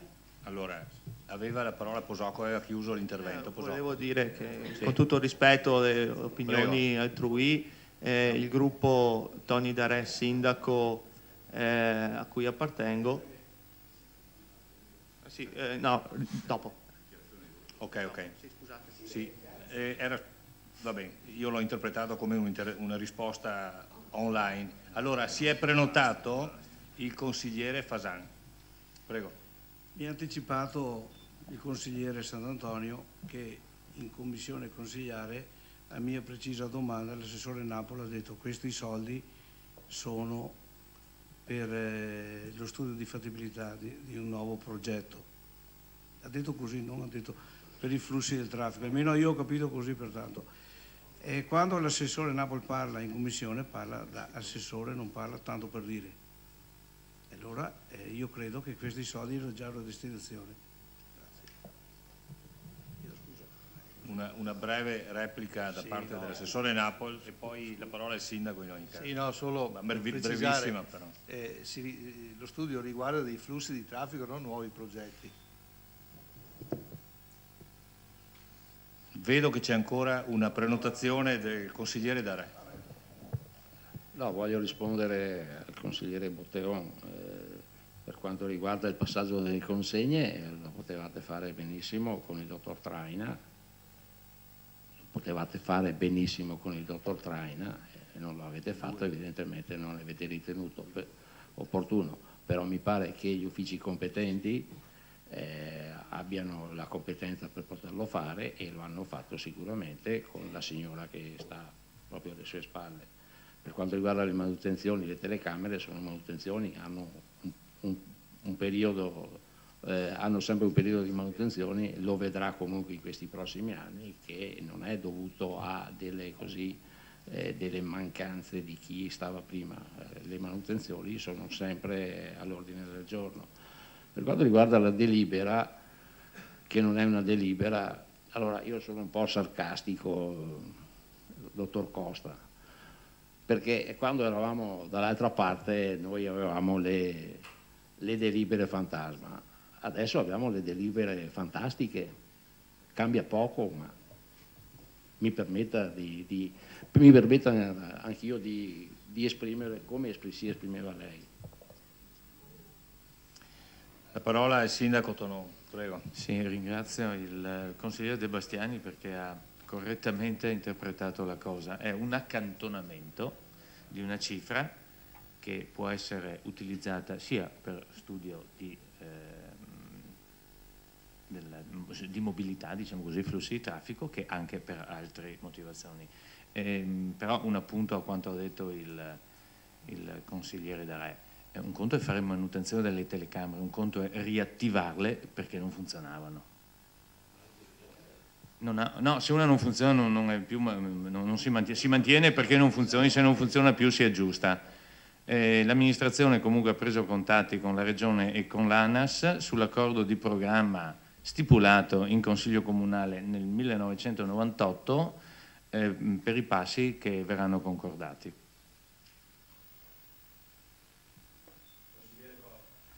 Sì, io volevo replicare brevemente. C'è una differenza fondamentale tra delibere fantasma e delibere fantastiche, perché delibere fantastiche riguardano l'oggetto, possono essere fantastiche nel senso di fantasia, ma a me pare che invece qua la delibera stasera approviamo l'assestamento del bilancio, ma la delibera 171 del 2010-2004 non è fantasma, è scritta qua, è già stata pubblicata dopo 16 giorni nei termini di legge. Non vedo per niente, cioè è totalmente gratuita, probabilmente capiterà altre circostanze e sono già attento io e già vedo che qualche delibera, come l'ho già detto 2 consigli fa, c'è stato un ritardo nel pubblicare alcune delibere assunte a metà luglio e viste dopo nella seconda metà di agosto, però c'era il periodo estivo e quindi nulla question, non ha senso fare rilievi. Però qua la delibera è regolarmente pubblicata dopo 17 giorni, quindi cerchiamo di comprendere e collocare bene lo spazio e il tempo, le delibere nello spazio e il tempo giusto e opportuno. Quindi quando sarà il caso di delibere fantasma sono sempre disposto a discuterne, ma anche di quelle che inesistenti o delibere che hanno revocato delibere inesistenti ma a bozze o meglio aborti di verbale sottoscritte dal dottor Traina. Seconda cosa, mi permette no, questo non ho fatto denuncia perché mi sembrava talmente risibile, cioè cioè in pratica che il Consiglio siete stati talmente autolesionisti che l'avete costretto a scrivere per evocare quel verbale che nessuno della Giunta sapeva che per vendere un immobile Mafil, mi pare che si chiamasse, no? Nessuno della Giunta sapeva che occorreva fare la gara pubblica. Per piacere, mettiamo una decenza, prima cosa. No, ci sono le carte, basta leggere le carte.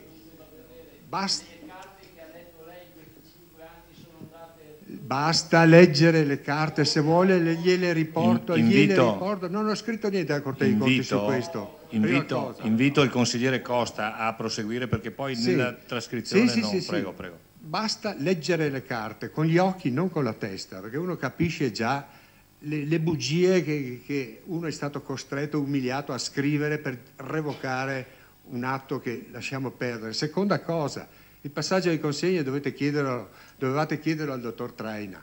Ma certo, bisognava chiedere al dottor Traina, ma il dottor Traina bisognava chiedere tutte le cose dal punto di vista tecnico. Ora, in una pubblica amministrazione ci sono 2 livelli, il livello politico, decisionale, di programmi che una amministrazione aveva intenzione di fare, quindi procedimenti che aveva avviato per il bene della città, e quindi anche se quell'amministrazione dopo avesse dovuto, o come è capitato, cambiare colore, ugualmente delle indicazioni e delle manifestazioni di unità sarebbero state molto opportune dal punto di vista politico, mentre dal punto di vista tecnico ci sono gli uffici e anche il dottor Traina. Cioè teniamo conto i 2 livelli di operatività che devono esistere in un'azione amministrativa, per piacere. Noi qua siamo per la parte più, non dico che l'altra è meno elevata, per una parte, quella di indirizzo e controllo politico. Ecco, il resto è tecnico, l'aspetto gestionale, ci sono i dirigenti che devono essere responsabili come tutti di quello che fanno. Punto e a capo, grazie.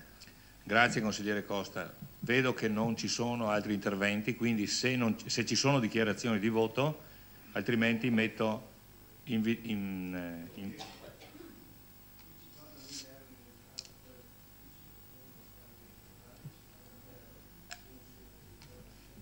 Penso che abbiano già risposto. L'assessore Turchetto? Sì, prego, la parola all'assessore Turchetto. Sì, dovevo la risposta al consigliere Posoloppo. Prego. Credo in questo modo anche di anticipare un po' un punto successivo, forse, che riguarda lo stesso argomento. Niente, semplicemente, siccome le opere che abbiamo approvato nel precedente Consiglio Comunale sono state sviluppate fino a livello preliminare, è emersa l'opportunità di, durante l'approfondimento progettuale in corso, è emersa l'opportunità di investire di più, maggiormente, diciamo, sulla frana di Formeniga, e quindi di individuare un fronte più esteso da mettere in sicurezza. E poi per quanto riguarda la riqualificazione, e quindi 50.000 euro vanno in quella direzione. E poi ci sono altri 40.000 euro che abbiamo messo nel progetto di riqualificazione della piazza di Ceneda, intendendo con ciò estendere il sistema di illuminazione pubblica, soprattutto quella storica, diciamo, i lampioni storici che oggi riguardano solo l'ambito della piazza, estenderlo anche alle vie laterali che sono molto buie, insomma si trovano, non sono ben illuminate. E quindi per dare decoro alle vie che adducono alla piazza. Questo è in sintesi, insomma. Quello che mi ha chiesto i risparmi sono di 12.000 euro per gli impianti semaforici e di 40.000 euro per la segnaletica stradale. Queste sono le cifre dei risparmi che mi ha chiesto. Io approfitterei anche per dire due parole sui flussi di traffico, così in generale, nel senso che prima sono stati citati. Diciamo che i flussi di traffico si possono rilevare con livelli di approfondimento diversi, no? Ecco, con la strumentazione che abbiamo come comune si può rilevare solo il numero di passaggi per in una strada e relativamente a questo aspetto il dottor Camerin ha fatto un eccellente lavoro negli anni passati, l'ho potuto visionare ed è un lavoro fatto molto bene, ma ci dà delle indicazioni solo sul numero di passaggi per le determinate strade che andiamo a monitorare. Un livello di approfondimento invece superiore riguarda la ricostruzione proprio l'assegnazione dei flussi di traffico alle varie arterie cittadine con l'individuazione della matrice origine-destinazione dei flussi. Per poter fare questo bisogna fare un altro tipo di indagini per le quali noi non abbiamo la strumentazione e non abbiamo nemmeno le professionalità, perché sono professionalità specialistiche richieste e quindi si tratta di un'altra cosa. Insomma, ci sono livelli di approfondimento diversi. Ecco, volevo chiarire anche questo. Grazie. Grazie, Assessore Turchetto. Allora a questo punto metto in votazione, dichiaro chiusa la discussione. Consigliere Fasan, ho dato la parola agli assessori che credo abbiano risposto esaurientemente. Se volete esprimere una vostra dichiarazione di voto avete il diritto di avere la parola. Prego, prego. Assessore Napoli. No, dico io, una piccola cosa per quanto riguarda la discarica di Forcale. Qui c'è un'anticipazione un'anticipazione di soldi da parte del Comune per conto della ditta, no? Per iniziare il lavoro di asporto di una serie di cumuli che sono, diciamo, all'esterno attualmente del perimetro della discarica, mi pare. Non è questione che seguo direttamente. Quindi, diciamo, da questo punto di vista stiamo parlando di un regalo oneroso che ci è piovuto sulla testa, se vogliamo dirla tutta, voglio dire, no? Perché quello lì, allora, quel problema lì, nel 2000, l'amministrazione che si insediò disse che andava risolto immediatamente e che quelli di prima non erano stati capaci di sistemarlo. Ecco. E quindi adesso dopo 15 anni ce lo troviamo di nuovo quel groppone con qualche altro problemino che ancora spero che non si realizzi. Altro regalo oneroso, noi saremmo stati ben felici di non spendere 27.000 euro più qualche altro sulla manutenzione delle telecamere, però se si parla tanto di sicurezza e poi si lasciano telecamere spente, c'è qualche contraddizione in termini. Ma va? Che sorpresa! C'era il problema di bilancio, collega Darè. Vi invito a rispettare i tempi e a chiedere la prenotazione. Vedo che per la dichiarazione di voto si è prenotato il consigliere Posocco. Prego. Sì, come dichiarazione di voto il gruppo Tony Darè Sindaco, pur essendo d'accordo con i 50.000 euro stanziati per la frana di Formeniga e Maren e lo studio di San Giacomo e la sistemazione di San Giacomo, pur essendo d'accordo con i soldi stanziati per la sistemazione della piazza di Ceneda, non voterà questo punto per i dubbi espressi sui 35.000 euro segnati che, a mio modo di vedere, vanno per lo studio per la S51 di Alemagna, con tutte le conseguenze e i dubbi del caso. Per la dichiarazione di voto, consigliere Botteon. Sì, grazie. Voto sicuramente favorevole. Credo che i dubbi li abbia chiariti l'assessore Turchetto su quei fondi. Una sola considerazione aggiuntiva sull'infelice accostamento da parte del consigliere D'Arè tra delibere fantastiche e delibere fantasma. Io spero e vi auguro, consiglieri di minoranza attuale, di non vivere mai l'esperienza che abbiamo avuto noi in passato, di andare a vedere il registro delle delibere di giunta e trovarlo bucato, con buchi risalenti a 2, 3, 4 anni fa, con delibere di giunta mancanti, con dei punti di domanda, con delle scritte in matita vedi segretario, che credo siano cose che sicuramente non dovrebbero stare nei registri di un comune efficiente e un comune che rispetta le leggi. Grazie. Ho cancellato per errore la Sarò prenotazione a Fasan. Come già anticipato, non parteciperò a questa votazione perché non ci sono le condizioni. La ringrazio. Grazie. Consigliere Sant'Antonio. Mi scusi. Prego. Mi associo al collega Posocco.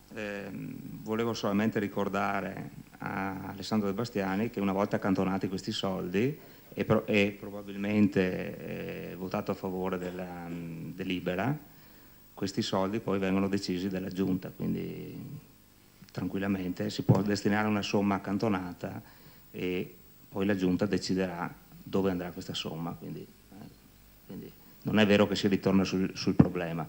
Poi spero che prima della fine della serata l'assessore Mognol mi dica se è compatibile o incompatibile, perché non è che ci vuole molto. Grazie.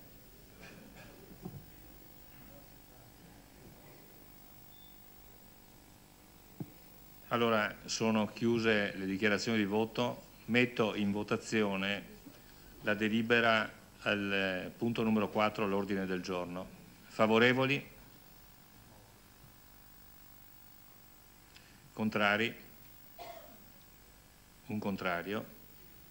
Astenuti nessuno, quindi riepilogando sono 15 meno 3, 12. 1, 2, 3, 4, 5, 6, 7, 8, 10, 11. Manca uno scrutatore.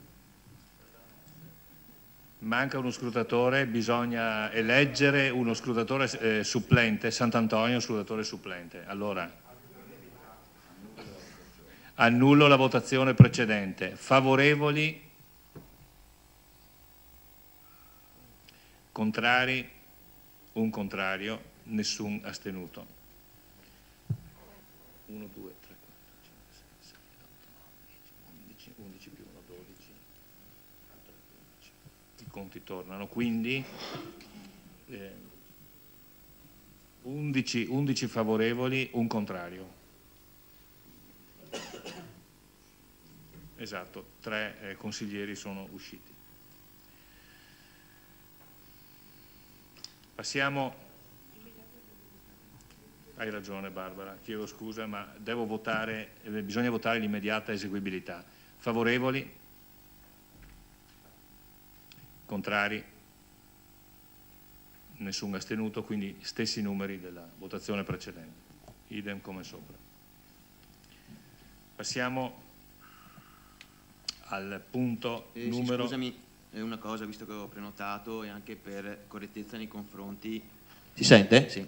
Sì, prego. Per correttezza nei confronti del consigliere Sant'Antonio, giustamente, visto che sono stato preso anche in causa e nominato più volte questa sera. Sarò breve.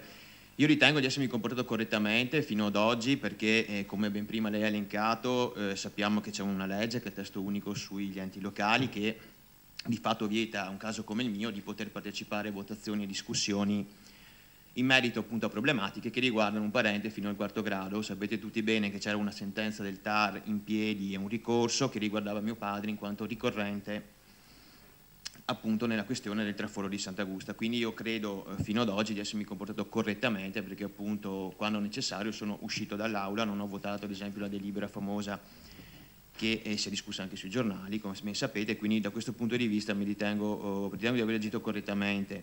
Sappiamo tutti poi che ultimamente questa sentenza è passata in giudicato con un giudizio a favore dei cittadini ricorrenti, quindi probabilmente potrebbero anche esserci situazioni in cui al di là di tutto potrei anche esprimere dei pareri, ma ritengo comunque, visto anche quello che è successo stasera, che onde evitare problemi e complicazioni di qualsiasi tipo si voglia, ho ritenuto più opportuno uscire anche questa sera dall'aula, visto che di fatto c'era comunque, come voi dicevate, una votazione per comunque uno studio di flussi di traffico che indirettamente riguardava quella delibera famosa, quindi ho ritenuto più opportuno uscire, ma incompatibile mi ritengo per queste questioni qua, che sono prettamente appunto questioni legate alla legge. Io la legge insomma ritengo e penso di rispettarla, e quindi in questo senso non ho mai partecipato a votazioni di questo tipo, quindi mi sento di dire questo.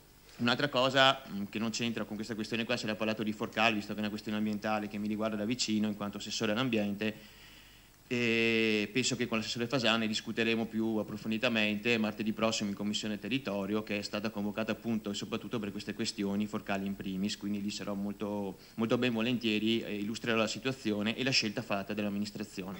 Grazie. Ringrazio l'assessore Mognol per questi chiarimenti e passo quindi al punto 5 all'ordine del giorno: sdemanializzazione e cessione di porzione di area in via Celante, zona ex Esso Vittoria Alata, tra via Celante e via incrocio tra via Bivio, tra via Celante e via Rizzera. Prego, do la parola all'assessore Denardi per l'esposizione.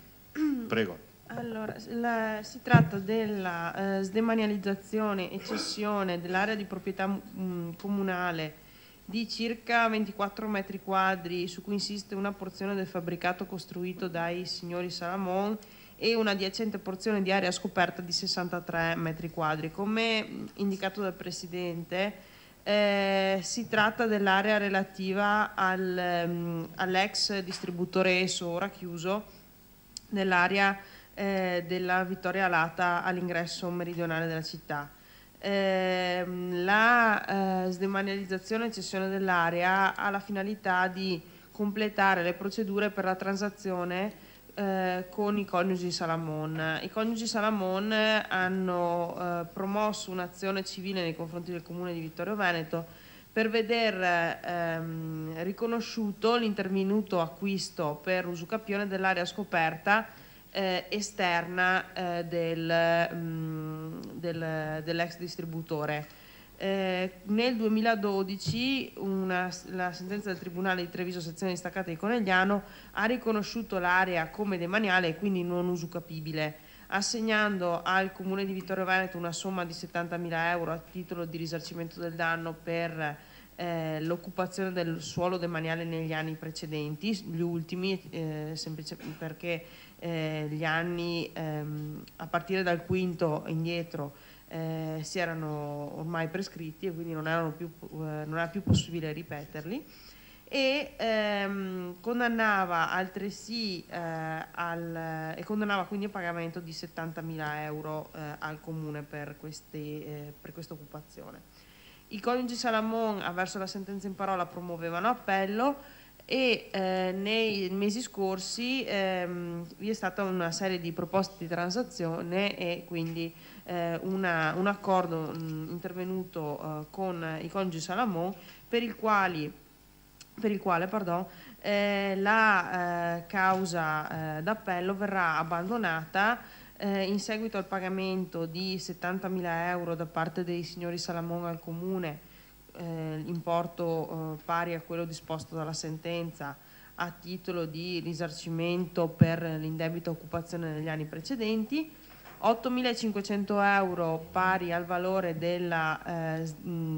acquisto dell'area scoperta di 63 metri quadri e della superficie di 24 coperta dall'immobile, che appunto vi viene proposto di sdemanializzare e cedere, e altri 24.000 euro a titolo di canone di occupazione dell'area negli anni successivi e fino al 2017. Sull'area insiste infatti un rapporto contrattuale tra i Salamon e la SOM, precedenza la ESSO, che prevede l'occupazione dell'area fino al 2017. Il totale incamerato dal Comune, quindi, al di là degli 8.500 euro relativi a quegli 87 metri quadri, è di 102.000 euro, a chiusura appunto definitiva del contenzioso con i signori Salamon. Vi anticipo che l'importo di 8.500 euro, quantificato sempre in ottica transattiva, teniamo presente che stiamo parlando di un contenzioso ancora in essere, una causa di appello che potrebbe ipoteticamente vedere il Comune anche soccombente rispetto al primo grado, e i cui tempistiche non sono ovviamente quantificabili in maniera precisa. L'importo appunto di 8.500 euro è stato quantificato in virtù dell'applicazione dell'articolo 938 del Codice Civile, per il quale la costruzione in buona fede di un edificio su un fondo non di proprietà di colui che costruisce l'immobile va sostanzialmente fa sì che il giudice possa attribuire al costruttore la proprietà dell'edificio e del suolo occupato, che se no in condizioni normali sarebbe di proprietà del proprietario del suolo, l'edificio sovraeretto, e che il costruttore sia tenuto a pagare al proprietario del suolo il doppio del valore della superficie occupata, considerando che trattasi di area di pertinenza stradale per i quali l'importo medio è di circa 50 euro al metro quadro, con un calcolo arrotondato si arriva appunto a 8.500 euro complessivi per gli circa 85 metri quadri sdemanializzati e ceduti. Grazie, mi sembra molto esauriente la spiegazione, e vedendo che non ci sono richieste di intervento, metterei subito in votazione la delibera.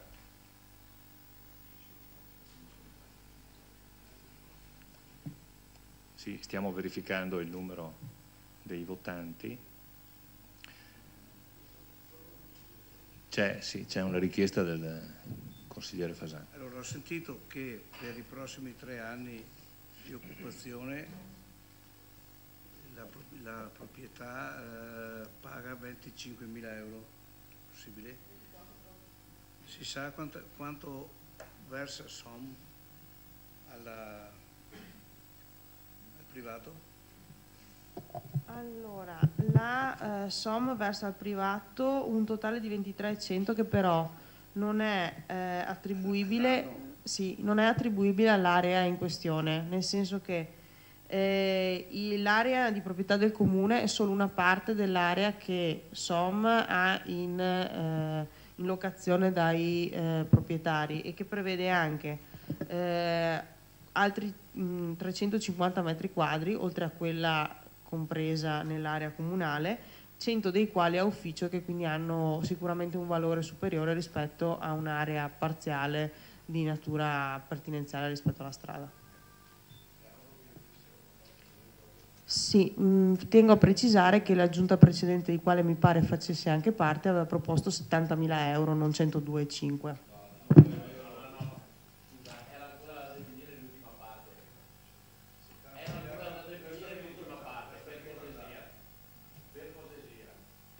Bene, allora non ci sono altre discussioni. Vedo che non ci sono dichiarazioni di voto. Carnelos?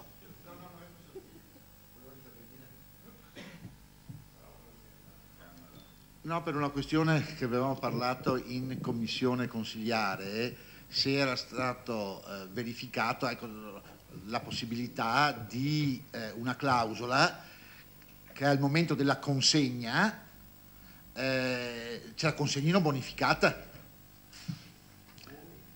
Bonificata, sì. La transazione riguarda i coniugi Salamon e il comune. L'area al momento non è in possesso dei coniugi Salamon, ma è in possesso alla SOM, e è la SOM che la restituirà al comune, non i coniugi Salamon. Ho capito. Esatto. Allora questo non c'era stato detto in commissione. Comunque Bonifica l'area. Esattamente. Quindi sarà in una fase successiva. le questioni relative alla bonifica sono appunto oggetto di contatti e rapporti con la SOM.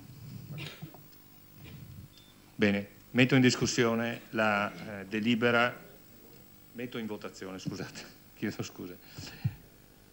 Dichiaro chiusa la discussione e metto in votazione la delibera. È rientrato Posocco. Allora, favorevoli? Contrari? Astenuti? Unanimità. Grazie. Metto anche in votazione la immediata eseguibilità. Esattamente. Favorevoli? Contrari? Nessun astenuto. Grazie.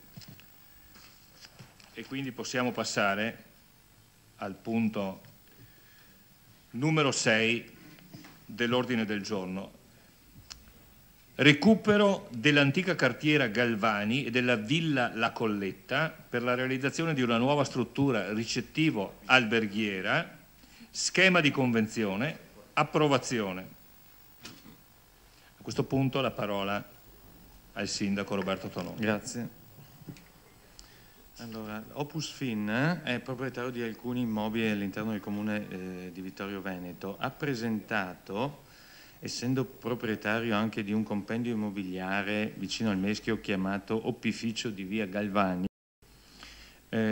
un progetto di recupero. Allora, questo compendio in particolare è costituito da vari fabbricati, tra cui alcuni edifici antichi tutelati dal PRG con vari e distinti gradi di protezione, e più altri volumi che non hanno oggi alcun pregio.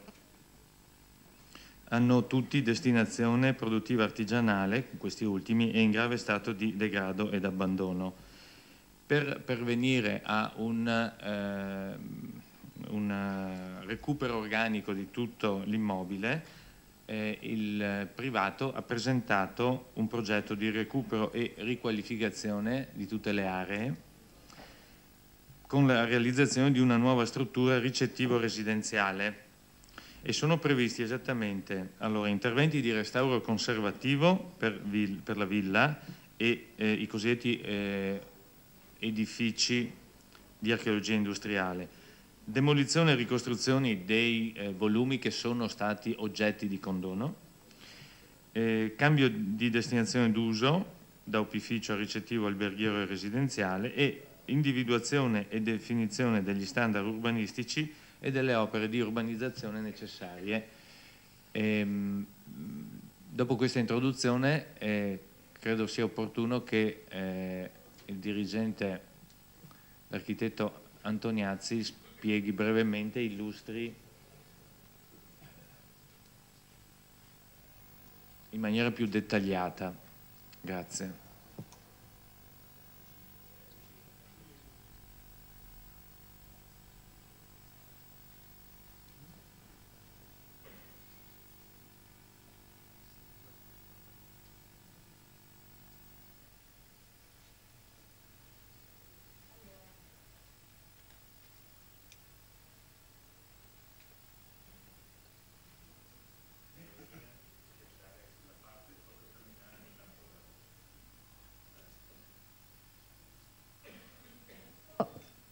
Che questa sera il Consiglio Comunale è chiamato a sul quale il Consiglio Comunale è chiamato ad esprimersi parte il 29 luglio del 2013, quando la ditta Opusfin presenta un parere preventivo per il recupero di quell'area e della cartiera di cui parlava il Sindaco con l'applicazione del piano casa. Il progetto allora fu visto dalla Commissione Edilizia Integrata, che aveva espresso un parere favorevole, auspicando però che l'ampliamento ai sensi del piano casa fosse compreso in un progetto di riqualificazione dell'intera area che versa in uno stato di notevole degrado.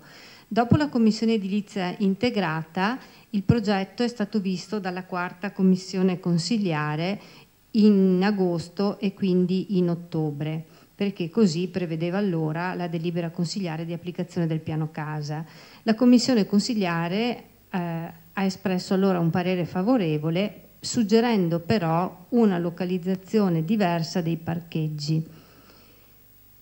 Queste determinazioni venivano comunicate alla ditta che il 31 di ottobre presentava un'istanza per ottenere un permesso di costruire ai sensi del piano casa e per realizzare appunto questa nuova struttura alberghiera. Il procedimento è stato sospeso in gennaio di quest'anno per una serie di motivi di carattere edilizio, ma anche perché non era stato quantificato e localizzato lo standard a parcheggio.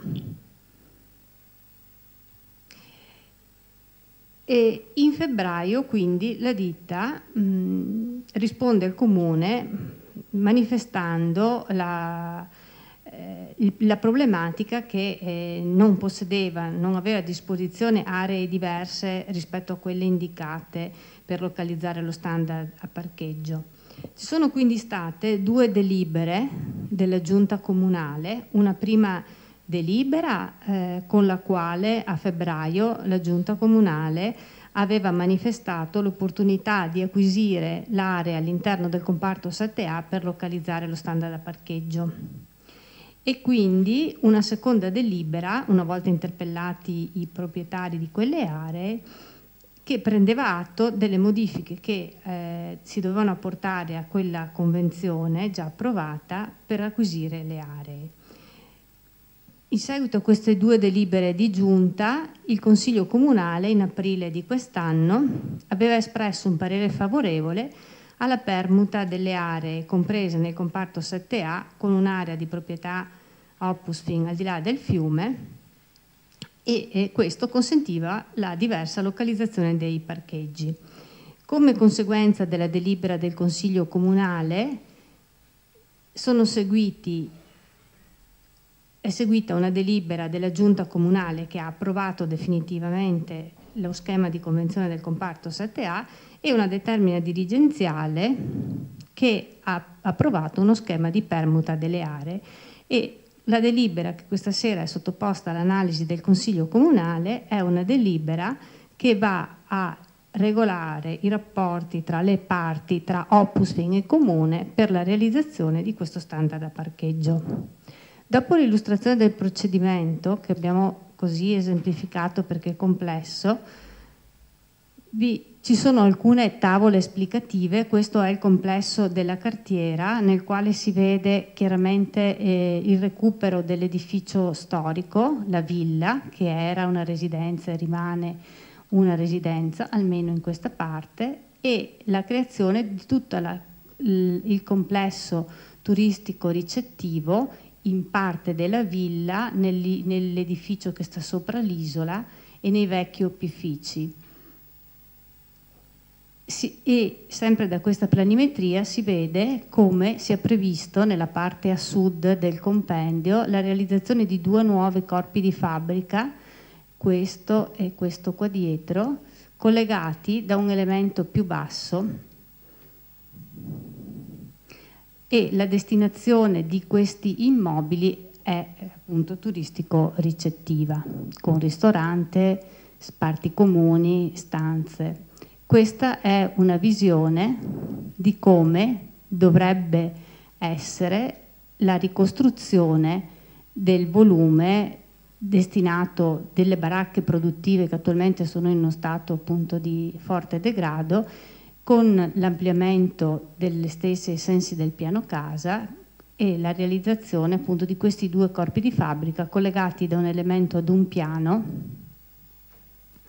E il disegno che vedete è l'ultima versione adeguata al parere favorevole che è stato acquisito dalla sovrintendenza, la quale ha prescritto che questo corpo ad un piano avesse anche delle forature con delle essenze arboree.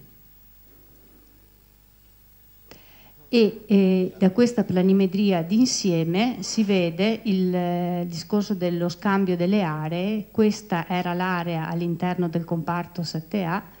In questa posizione originariamente la ditta Opusfin avrebbe voluto, in questa posizione la ditta Opusfin avrebbe voluto localizzare lo standard a parcheggio, quindi al di là del Meschio, con un flusso veicolare che attraversava questo ponte, oppure attraverso via dei Furlani, con una situazione di scarsa accessibilità. La scelta suggerita dalla quarta commissione e concretizzata invece di localizzare lo standard in questa zona. Quello più scuro che vedete sarà lo standard privato dell'insediamento e quello più chiaro sarà lo standard pubblico. Le opere di urbanizzazione, oltre alla viabilità ai parcheggi, prevedono la realizzazione di una pista ciclabile lungo questo lato del fiume, che collega una strada attualmente esistente e che è un prolungamento di via Marinotti lungo il fiume fino a via Galbani, e la creazione di una porzione di parco, sono 900 metri quadrati di area verde lungo il corso del fiume come intervento di riqualificazione. Per ricordarvi il contenuto degli atti che ho scorso prima, c'è quest'area che il Comune acquisirà, la permuterà con il triplo in termini di quantità di area in questa zona che Opusfin metterà a disposizione, il triplo in termini di superficie.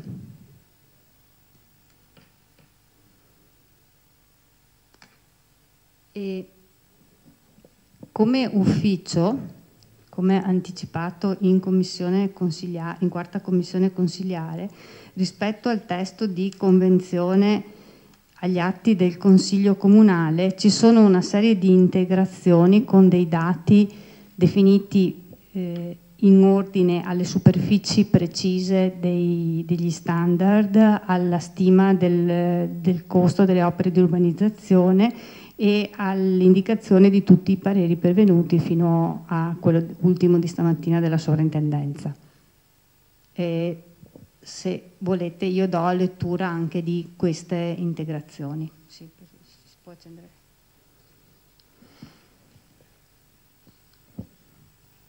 Ecco, se avete il testo della convenzione, nei visti c'è da aggiungere alla lettera, come ufficio proponiamo di aggiungere alla lettera E in calce due date, 20/11/2014 e 26/11/2014, che sono le ultime due integrazioni pervenute. Alla lettera F, dopo le parole in data, aggiungere 20/11/2014, che è la data dell'ultima commissione edilizia. Alla lettera G, dopo le parole genio civile, protocollo, numero, sostituire il testo con 49/19/28 del 19/11, parere del Ministero dell'Interno, Comando Provinciale dei Vigili del Fuoco numero 002872 19/11/2014 e parere della Sovrintendenza numero del 27/11/2014 numero 27/920 34/10/02. Sono sostanzialmente i pareri pervenuti in questi giorni. Quindi all'articolo 4 si propone di eliminare la tabella riportante l'elenco degli elaborati, peraltro in parte superati, e di introdurre, dopo le parole il progetto è composto, la seguente dicitura: dagli elaborati allegati al permesso di costruire in atti del Comune. All'articolo 6, lettera A, dopo le parole della superficie totale pari, il testo è sostituito con il seguente: a circa 1323,5 con 54 posti auto recintati. È la superficie del parcheggio privato. All'articolo 6, lettera B, primo punto, dopo il termine della superficie totale pari, il testo è sostituito con il seguente: circa 526,5 metri quadrati con 14 posti auto. Sono i posti auto pubblici.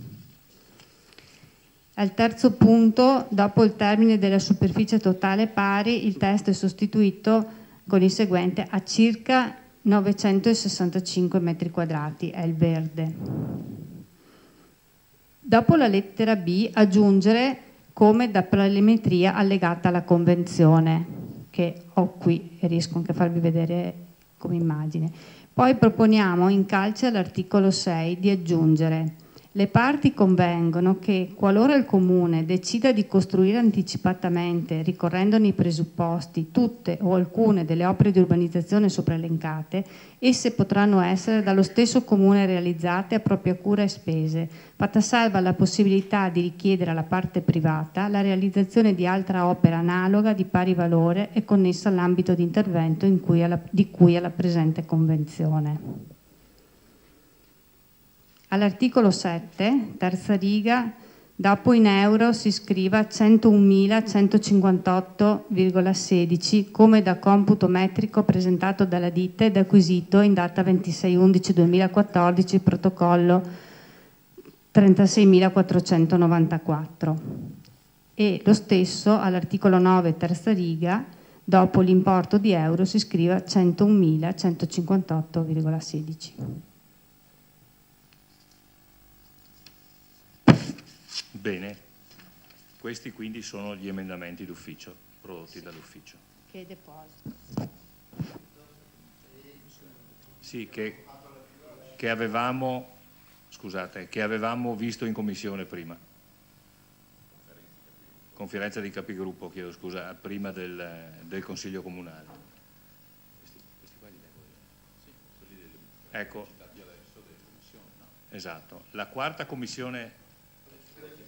Li leggo io. La quarta commissione consigliare, riunitasi in data 25 novembre 2014, dopo aver esaminato il testo della bozza di convenzione, propone il seguente emendamento: all'articolo 5 venga aggiunto un terzo capoverso del seguente tenore, due punti.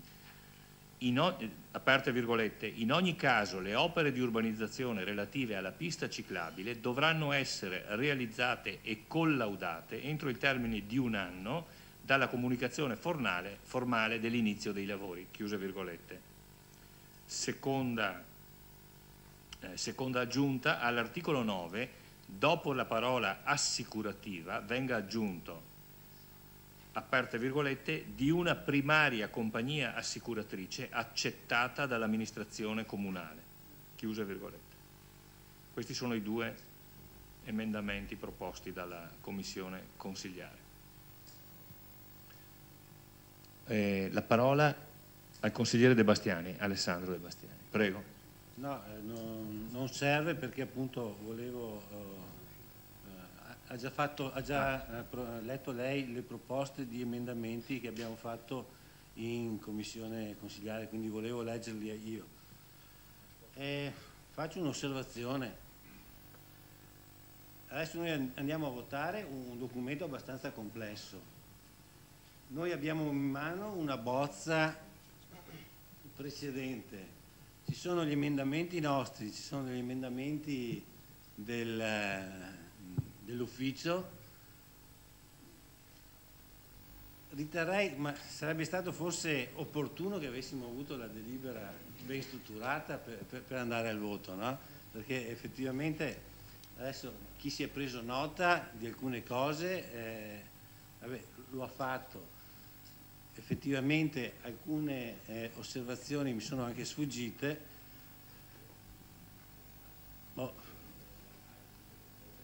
Gli emendamenti della Commissione li ha letti adesso il Presidente e che abbiamo deciso in commissione con Fasan. Certo. Con, sì, il consigliere De Bastiani, giustamente non c'è la visione globale, però gli emendamenti sono agli atti. Inoltre quelli tecnici, non so, correggetemi se sbaglio, sono stati fatti proprio tecnicamente all'ultimo momento, sì, perché erano di difficile valutazione, però è tutto agli atti e quindi quando voteremo gli emendamenti poi la delibera verrà integrata. Insomma, lo dico per una prossima volta, cioè nel momento in cui andiamo a votare, se abbiamo una convenzione ben strutturata e completa, dove per carità se manca un dato uno se lo annota anche a penna, ma ha subito parecchi cambiamenti, insomma, quindi magari si poteva la prossima volta vediamo di predisporre la convenzione, come anche perché un consigliere dopo se la tiene, l'archivia e ha a memoria quello che ha votato. La parola un attimo al sindaco sì, Tonon. Concordo col consigliere De Bastiani. Questa volta, purtroppo, dalla data di convocazione del Consiglio Comunale, in cui ovviamente poi la documentazione era agli atti, sono intervenute le date esatte, precise, proprio dal 20, 26, 27, che sono appunto state lette dagli uffici, sì, dal dirigente, e che semplicemente devono essere inserite. Concordo anch'io, se questi permessi fossero arrivati una settimana fa, la convenzione sarebbe stata completamente leggibile, di questo do atto a lei. Bene, allora vedo che non ci sono altre richieste di intervento, quindi io metterei sicuramente in votazione, dichiarando quindi prima chiusa la votazione, la discussione. Favorevoli? Contrari? Astenuti? Nessun astenuto. Allora 4, 8, 12, 14 voti favorevoli e presenti. Allora chiedo scusa. 15. Chiedo scusa. Metto ai voti l'immediata eseguibilità. Favorevoli? Contrari? Nessun astenuto, quindi 15 votanti. Bene.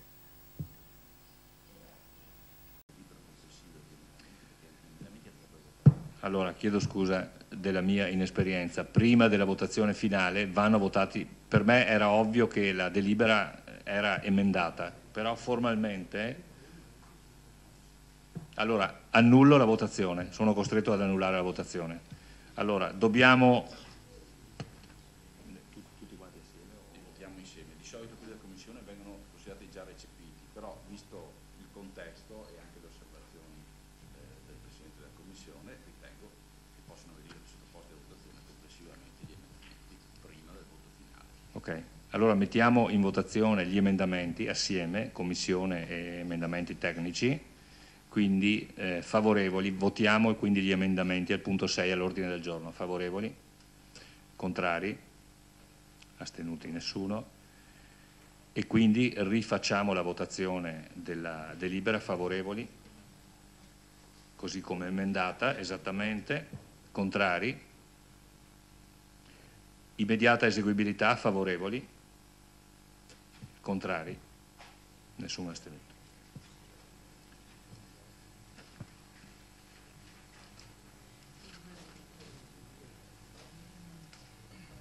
Passiamo al punto 7 all'ordine del giorno, nomina Commissione Edilizia Integrata, e qui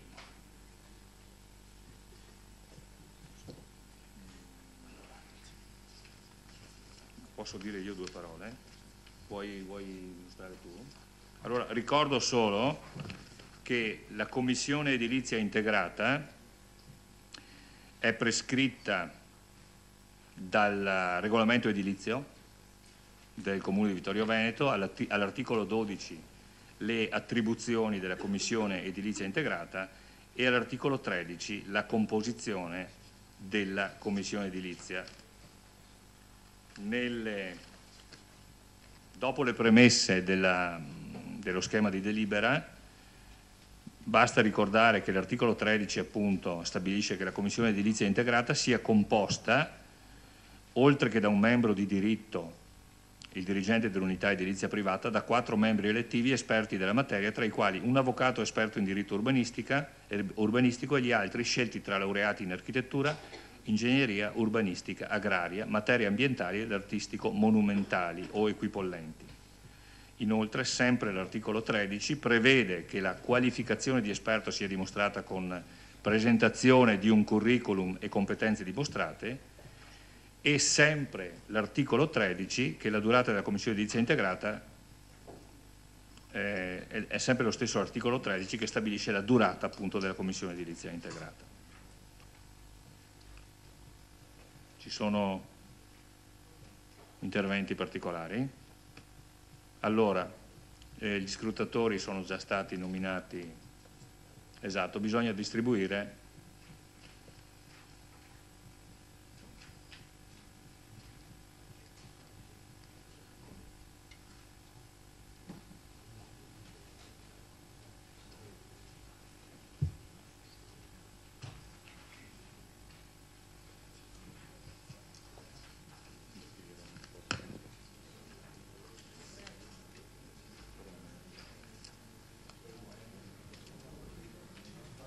Naturalmente si procede, trattandosi di nomi di persone, a scrutinio segreto.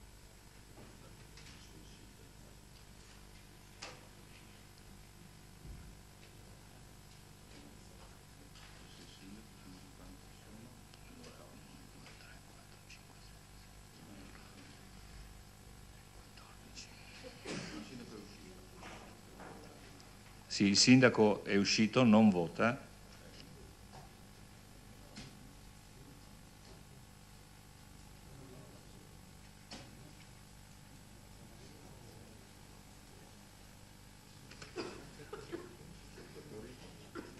Ecco, prego gli scrutatori.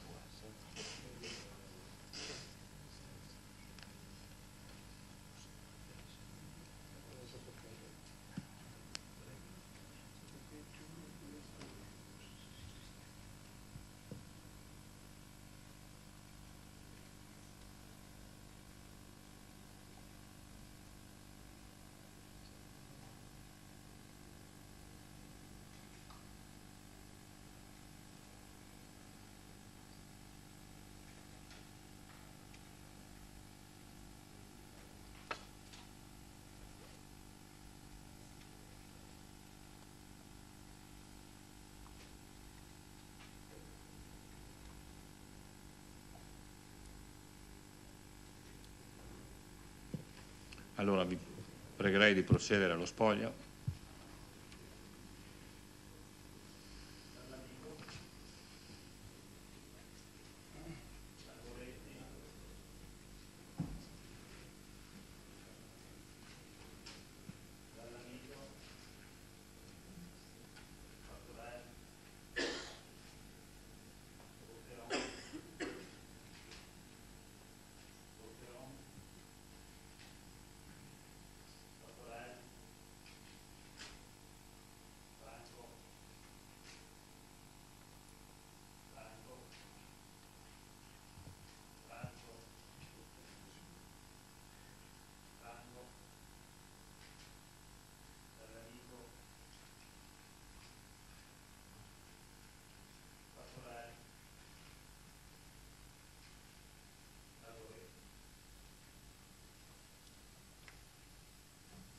Quindi in questo caso,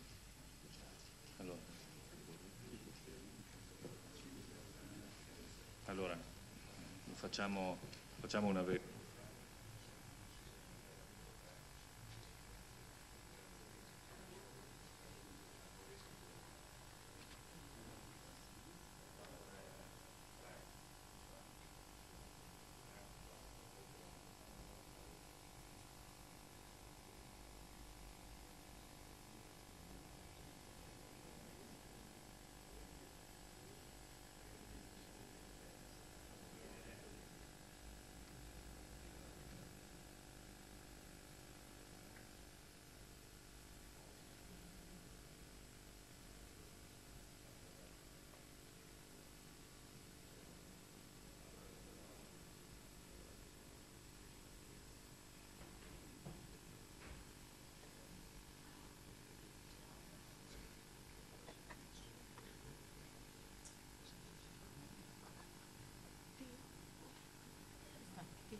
Bene, allora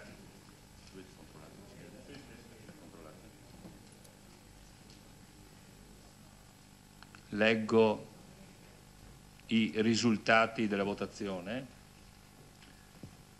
Allora,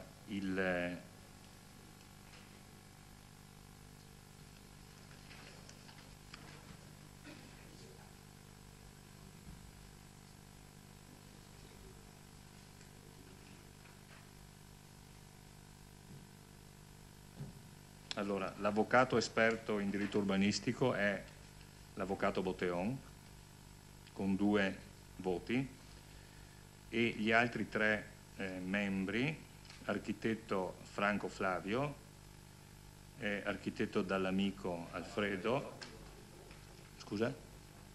chiedo scusa, 4 voti, architetto Dall'Amico Alfredo 3 voti e Fattorel Stefano, geologo, 3 voti. Giusto?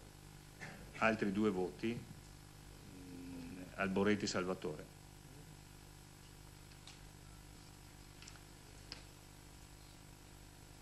Quindi riepilogo, i 4 membri della commissione edilizia sono architetto Alfredo Dall'Amico, Fattorel Stefano, Botteon, avvocato Botteon e Franco Flavio.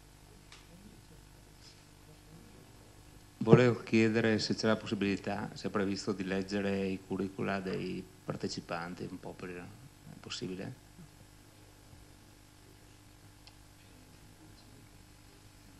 No, troppo una sintesi, no, il curriculum è molto complesso. Possiamo...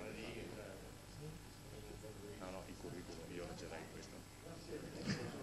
Possiamo leggere San D'Antonio? Sì, una roba, allora, giusto per capire chi sono. Un attimo, allora, vado in ordine ma una roba veloce. Allora, Fattorel Stefano, di Vittorio Veneto, laurea in scienze geologiche, Università di Ferrara, libero professionista. Poi Botteon Franco, laurea in giurisprudenza, Università di Padova, luogo e data di nascita Vittorio Veneto. Poi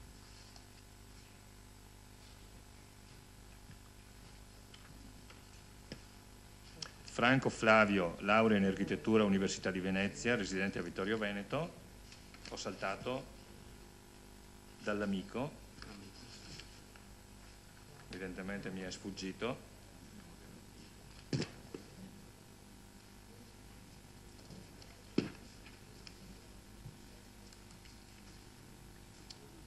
Segretario?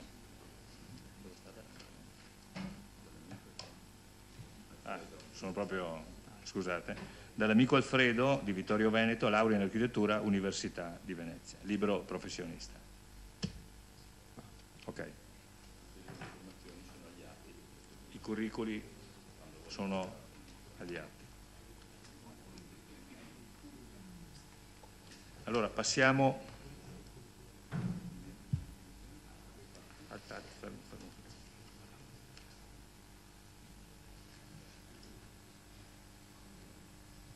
Metto in votazione l'immediata eseguibilità della delibera. Darè è assente, è uscito il consigliere Darè. Possiamo mettere in votazione lo stesso. Allora, favorevoli? Contrari? Astenuti? Quindi 13, 3, 6, 9, 12, 13. Coincide. 13 voti a favore.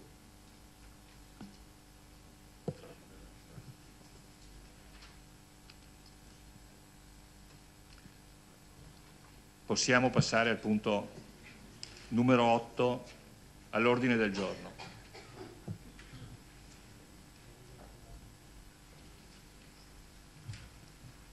Programma triennale opere pubbliche 2014-2016 ed elenco annuale 2014. Approvazione, variazione.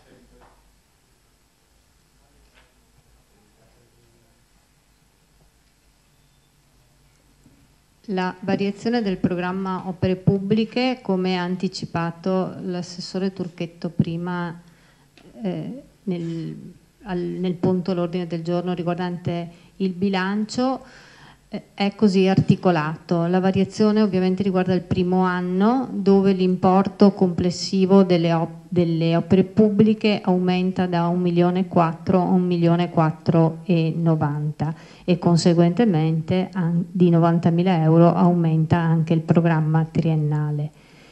Nell'elenco annuale le due opere pubbliche che subiscono delle variazioni è la sistemazione dei tratti stradali cittadini 2014, che dall'importo di 250.000 passa a 300.000, e la riqualificazione di Ceneda primo stralcio, che da 250.000 viene portata a 290.000. Le motivazioni sono già state dette. Nel primo caso si tratta di maggiori interventi da realizzare soprattutto in località Formeniga, in via Somera, e nel secondo caso della scelta di estendere l'illuminazione pubblica storica nelle vie che adducono alla piazza di Ceneda.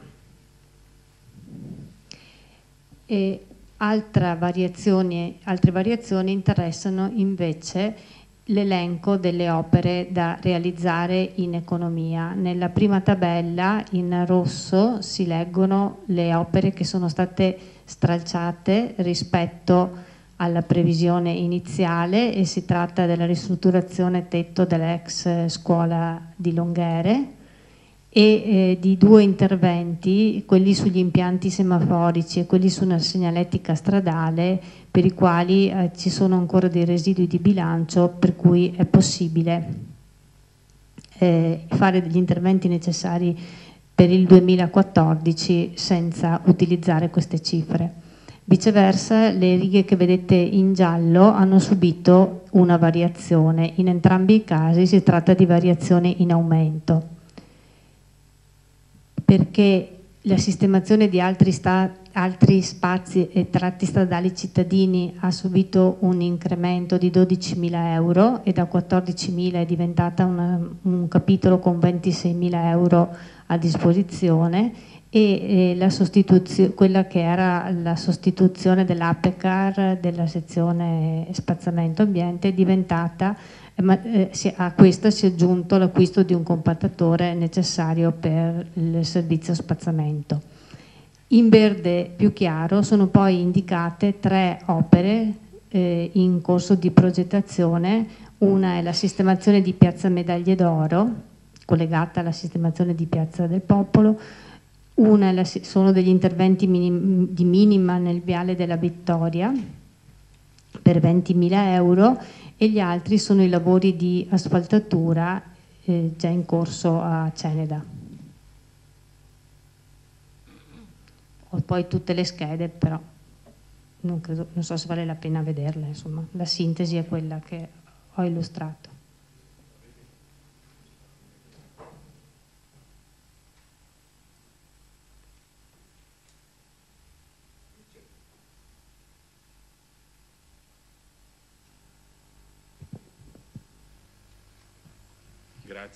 Grazie architetto Antoniazzi.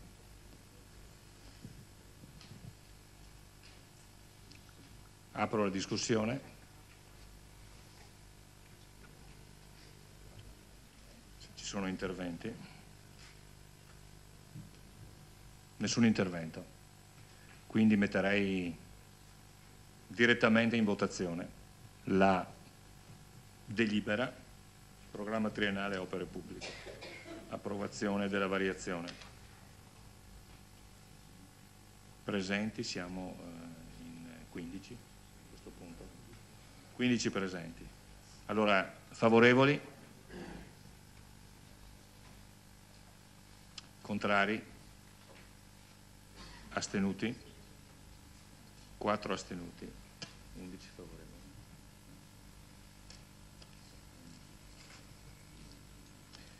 Metto in votazione l'immediata eseguibilità della delibera. Favorevoli? Contrari? Astenuti? Come sopra.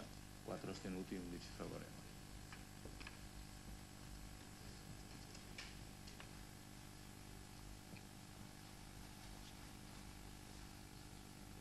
Punto 9 all'ordine del giorno.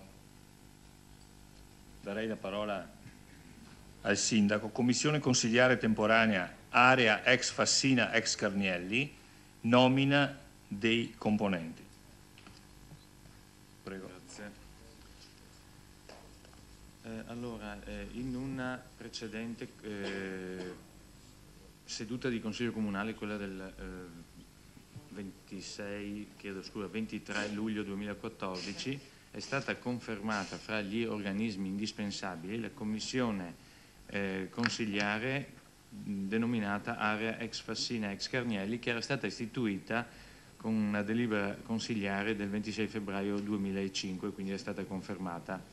Tale commissione è composta dall'assessore allora tutela alla salute con funzione presidente, da 2 consiglieri di minoranza e da 2 di minoranza, nonché dall'assessore all'ambiente quale componente di diritto.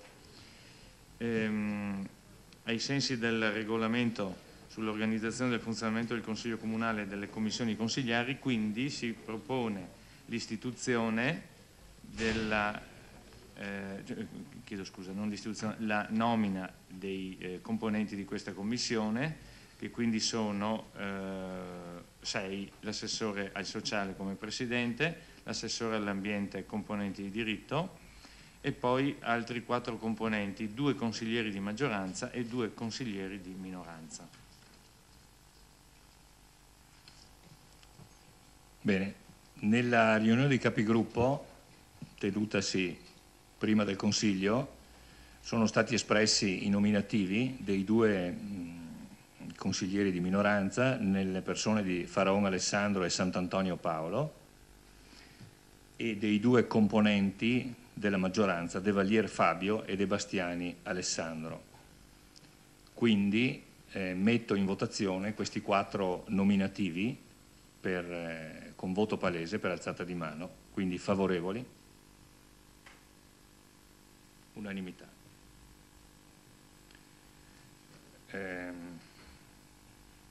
Metto in votazione la immediata eseguibilità della delibera.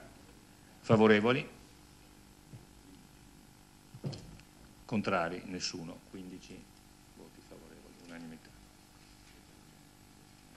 Allora, risultano quindi eletti De Bastiani Alessandro, De Valier Fabio, Sant'Antonio Paolo e Faraon Alessandro.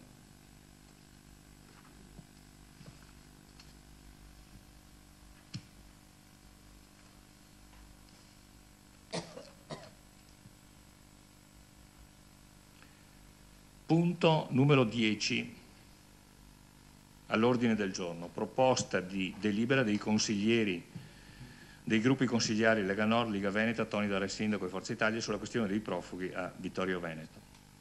Do la parola al consigliere Dare per illustrare la delibera. Prego. La proposta di delibera. Allora, premesso che è necessario dare una corretta definizione di profugo per definire i soggetti che sono realmente e che come tali hanno diritto ad un trattamento previsto dalla legge, le persone che non rientrano in tale stato sono definiti clandestini, pertanto non possono usufruire dei benefici, di tali benefici. Si definisce profugo una persona costretta ad abbandonare la sua terra, il suo paese, la sua patria in seguito di eventi bellici, persecuzioni politiche o razziali oppure cataclismi come eruzioni vulcaniche, terremoti, alluvioni, eccetera, eccetera. Che nell'estate scorsa sono iniziati i primi trasferimenti sia dei profughi che dei clandestini del comune di Vittorio Veneto, che al 29 settembre il numero totale dei profughi dei clandestini giunto a Vittorio Veneto era pari a circa 227 unità, poi qualcuno mi corregga se sono errate, per un totale della provincia di Treviso stimato in 6,50 unità, pari quindi al 39% del totale, e che al 29 settembre erano alloggiati presso il CEIS di Belluni, via Mazzini 1 a Vittorio Veneto circa 84 tra profughi e clandestini, che c'erano inoltre 8 profughi e clandestini alloggiati presso le strutture della Caritas cittadina, Considerato che c'è una reale possibilità di arrivo di ulteriori 400 persone tra profughi e clandestini, che il Ministero della Difesa in concerto con il Ministero degli Interni ha individuato la caserma Gotti di Vittorio Veneto quale possibile centro di accoglienza per clandestini e profughi, caserma sita in un luogo non idoneo, che i clandestini e profughi non recano alcun beneficio in termini economici alla città di Vittorio Veneto, e considerando che Vittorio ha già dato in termini di solidarietà umana, che la nuova amministrazione sta puntando al rilancio turistico della città di Vittorio Veneto, che nel 2015 per Vittorio Veneto dovrebbe essere l'anno del rilancio turistico derivato dall'inizio delle celebrazioni del centenario della Prima Guerra Mondiale, che ci sono continue lamentele da parte dei cittadini che vedono giornalmente profughi e clandestini passeggiare in città senza alcuna meta e scopo preciso. Il danno economico turistico e di immagine che può derivare a Vittorio Veneto dal permanere in città di profughi e clandestini a causa di rischio di possibili disordini sociali.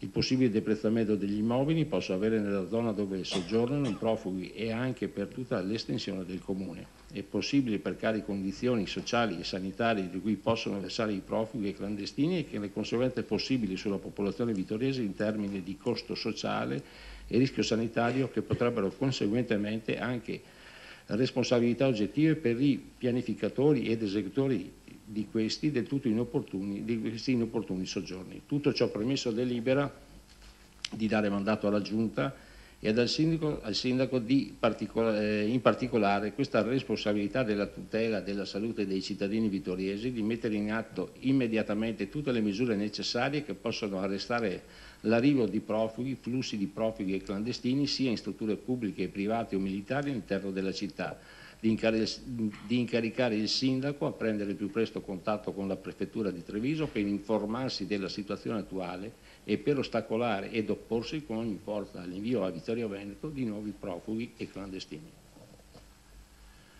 Premesso che questa situazione è determinata dall'attuale governo, il quale con l'operazione Mare Nostrum va direttamente sulle coste della Libia a prelevare con la Marina Militare un numero elevatissimo di queste persone, che poi naturalmente le amministrazioni locali devono subire, perché alla fine poi arrivano nei comuni, al di là del colore politico, ma che creano dei disagi ormai palesi.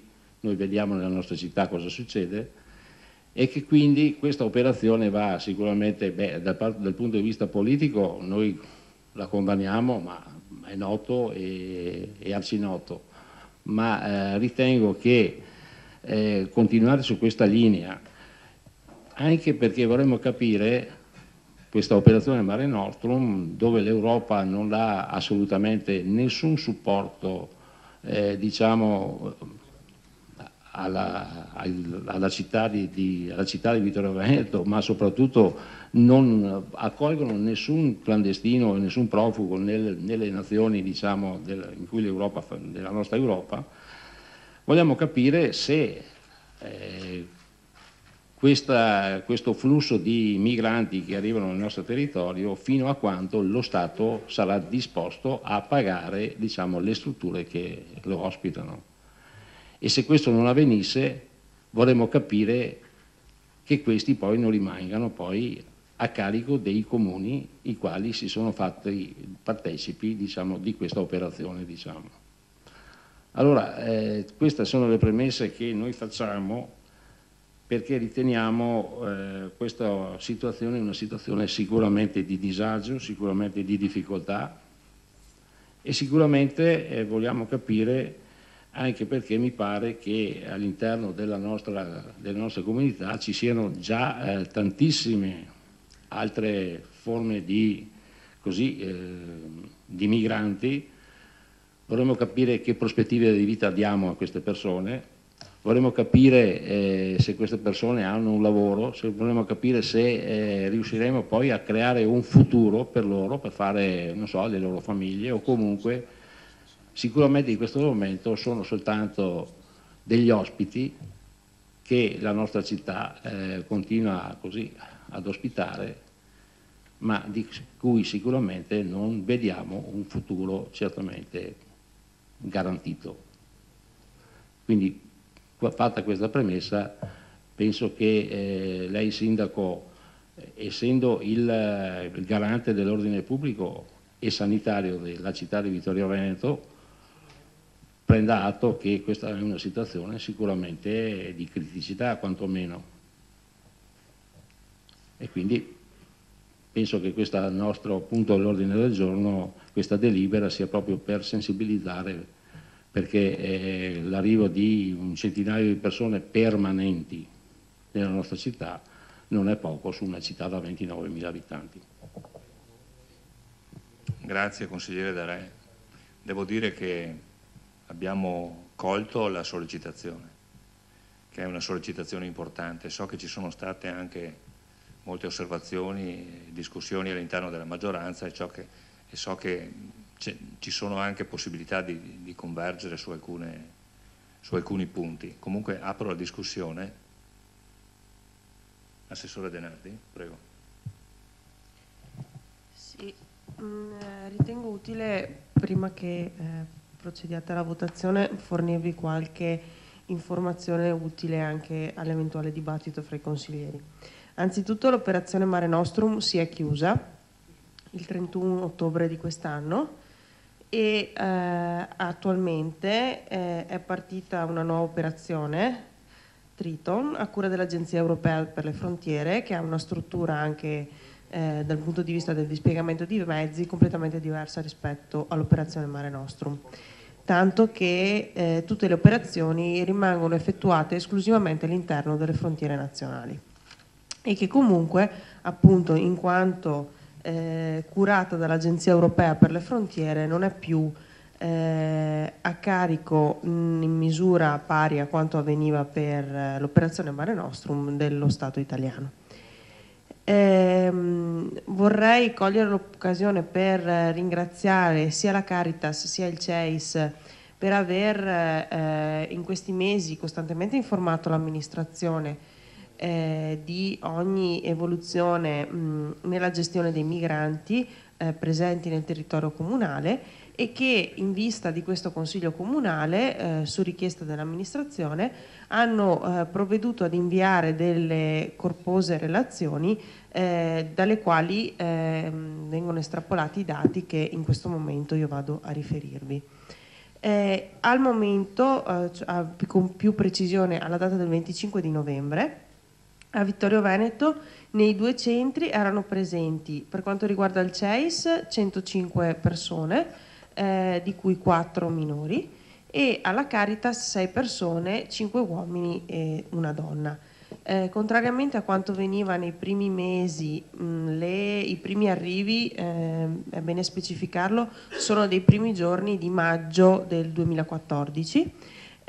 Contrariamente appunto a quanto avveniva nelle prime settimane, quando le persone trasferite a Vittorio Veneto venivano prima trasferite in città e successivamente identificate, ora tutti i migranti vengono identificati dalla Questura di Treviso prima del loro trasferimento a Vittorio Veneto. Tutti i soggetti presenti a Vittorio Veneto sono attualmente richiedenti asilo politico, quindi non si può assolutamente affermare che nei centri del CEIS e della Caritas vi siano dei clandestini. A maggior chiarimento vostro, la procedura per la richiesta di asilo politico quanto a tempistiche segue una prima convocazione alla commissione competente a Gorizia, che avviene circa 6-8 mesi dopo la domanda. A quel punto la commissione in qualche giorno decide se accogliere o meno la richiesta di asilo politico. In caso di diniego della richiesta, il soggetto richiedente ha la facoltà di proporre ricorso e decisione sul ricorso che avviene, anche qui i tempistiche sono orientative, intorno ai 6, 7, 8 mesi successivamente rispetto alla presentazione dello stesso. Nel caso in cui il soggetto veda riconosciuto subito o successivamente il proprio status di rifugiato politico, deve lasciare immediatamente il centro. Nel caso in cui non veda riconosciuto il proprio status richiesto, riceve il foglio di via sostanzialmente con il quale deve allontanarsi dal territorio nazionale e comunque deve lasciare il luogo dove è ospitato. Da informazioni assunte da parte degli operatori che quotidianamente hanno contatto con questi migranti, non si rileva l'intenzione di rimanere né nel comune di Vittorio Veneto né nelle zone vicine, ma l'obiettivo di tutti è di trasferirsi nelle città di notevoli dimensioni, ad esempio Milano. Quando i migranti raggiungono la città di Vittorio Veneto, entro 24 o 36 ore compiono l'iter sanitario previsto e deciso dall'ULSS 7 e successivamente hanno a loro disposizione una serie di medici, alcuni dei quali volontari, che si occupano dell'assistenza sanitaria nei loro confronti. Alcuni limitatissimi casi di scabbia che si erano verificati sono stati subito individuati e isolati e quindi non hanno avuto conseguenze ulteriori. Per quanto riguarda la gestione quotidiana delle persone, alle persone ospitate al CEIS e anche alla Caritas vengono proposti e frequentano dei corsi di lingua italiana, di cultura e educazione civica. E per quanto riguarda la Caritas è stata anche attivata insieme con la cooperativa Fender e la consulta dell'associazionismo culturale vittoriese che ha sede alla Fender, un percorso di attività di volontariato e di collaborazione con queste realtà. Per quanto riguarda il CEIS, sappiamo che al sabato mattina vengono organizzati dei tornei di calcio nel campetto gentilmente messo a disposizione dalla parrocchia di Sant'Andrea.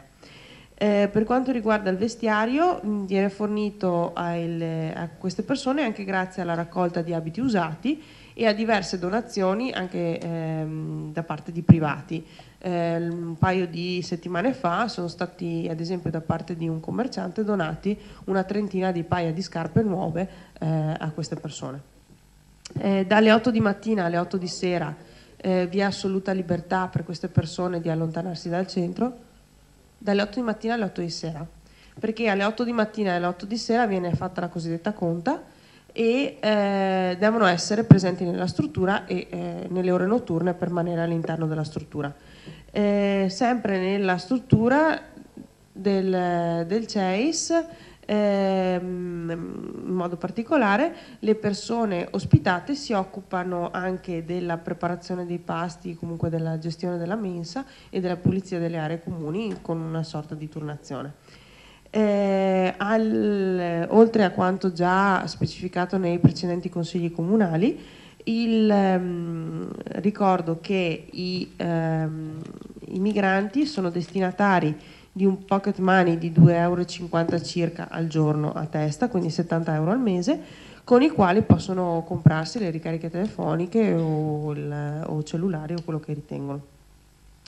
Quello che è da rilevare appunto è che le persone che sono presenti a Vittorio Veneto in quanto richiedenti asilo e in quanto in attesa di conoscere l'esito della relativa domanda tendenzialmente permangono per un periodo di tempo non limitato, abbiamo visto prima le durate medie, diciamo, mentre alcuni soggetti, specialmente gli eritrei e i siriani, quando vengono trasferiti a Vittorio Veneto si allontanano pressoché immediatamente dal territorio del comune di Vittorio Veneto perché sostanzialmente approfittano di una rete di conoscenze che li trasferisce di fatto immediatamente nei paesi del nord Europa e quindi non permangono nemmeno nell'ambito del territorio nazionale. Credo che non ci siano altre questioni. Prego. Sono quelli che vi ho indicato al precedente Consiglio Comunale. 35 più IVA, diverso è per quanto riguarda le presenze temporanee che è leggermente più basso. Adesso perdonate se non li ricordo a memoria, ma avendoli già forniti credevo che non fosse...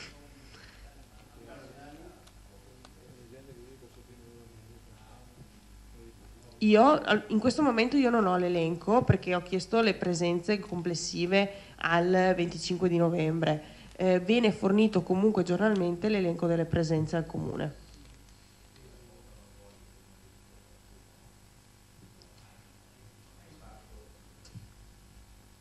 La Costa d'Avorio, in cui alcuni sono presenti nel centro, non è in uno stato di guerra?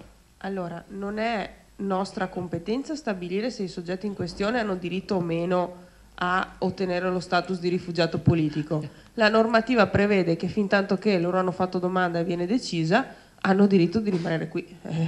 Questa è la normativa internazionale, non è che spetta a me, al sindaco, al consiglio comunale o ai... È chiaro che finché abbiamo la Marina Militare che va sul Golfo della Sirte, anzi all'interno del Golfo della Sirte, a prelevare praticamente 1000-1500 persone alla volta, è chiaro che poi i problemi sono questi, ma la Costa Crociere aveva funzioni diverse. Insomma. Allora, come indicavo in premesse, l'operazione Mare Nostrum si è conclusa un mese fa. No, non è conclusa perché continuano ad arrivare. L'operazione Mare Nostrum si è conclusa il 31 È ottobre. conclusa dal punto di vista formale, ma non è conclusa dal punto di vista effettivo, perché continuano ad arrivare le persone. Allora, vogliamo capire fino a quando dobbiamo essere così tolleranti o comunque a disposizione, perché sappiamo benissimo che la Germania li respinge, sappiamo benissimo che l'Austria li respinge, sappiamo benissimo che la Francia li respinge, e quindi noi ci troviamo in una situazione che, perché appunto abbiamo le nostre navi che le vanno ad accogliere, mi pare che Malta non accolga nessuno. Allora dobbiamo capire se dobbiamo supportare tutte le scelte politiche e, permettetemi, scellerate. La parola al consigliere Paolo Sant'Antonio. Sì, io volevo avvicinarmi più a Vittorio Veneto, quindi a dare un po' un'idea del perché noi di Forza Italia abbiamo firmato questa richiesta di consiglio straordinario per il problema dei profughi. Io devo dire che prima di firmare questa richiesta ci ho pensato parecchio, perché il tema è veramente serio e pieno di interrogativi. Mi sono anche chiesto, come cristiano, se è il caso o meno di firmare una richiesta di questo genere, per un argomento che è umanamente toccante e che riguarda le sorti di persone che partono dal loro paese in modo disagiato per cercare una vita più giusta, un mondo più giusto e un rispetto per la loro persona.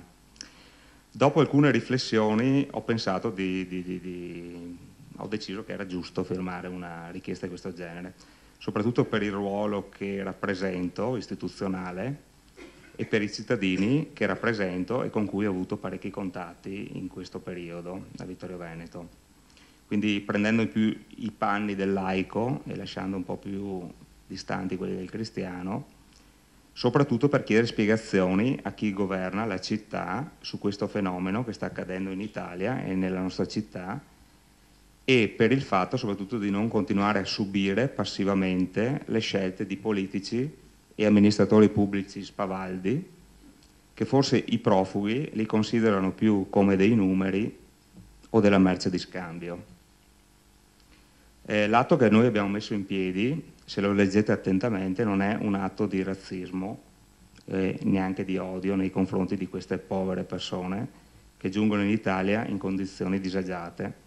È un atto essenzialmente dovuto alla popolazione di Vittorio Veneto, che ha il diritto di conoscere dettagliatamente quanto sta accadendo e le motivazioni per cui qualcuno, e qua non sappiamo ancora chi, ha stabilito che Vittorio Veneto possa essere una città di accoglienza da ora in avanti, passando forse, non lo so, sopra anche il parere del sindaco e della città. La nostra idea è quella di capire insieme all'amministrazione e agli enti che danno il supporto, cioè la CEIS e la Caritas, gli estremi del fenomeno. riteniamo che sia giusto capire nel dettaglio la dimensione di questo fenomeno, che secondo noi è un fenomeno paragonabile a un evento naturale eccezionale e come tale deve rimanere. Un fenomeno che quindi ha avuto un inizio ma avrà anche una fine, si spera. Un fenomeno che dovrà essere circostanziato. Quello che viene chiesto dalla nostra istanza è di capire bene nel dettaglio quello che sta succedendo. Per tale motivo avevamo chiesto la presenza della CEIS e della Caritas. Trasparenza è anche questo, quindi sentire direttamente dalle persone che supportano e non tramite il filtro di un assessore magari quello che realmente succede, perché non è mediato e non è trasformato. Cioè a noi interessa sapere anche le esigenze e quali sono le problematiche che affrontano ogni giorno queste persone che supportano questo problema. La nostra responsabilità penso che sia un atto, la nostra richiesta penso che sia un atto di responsabilità nei confronti della città e non, voglio ripeterlo, un atto di razzismo.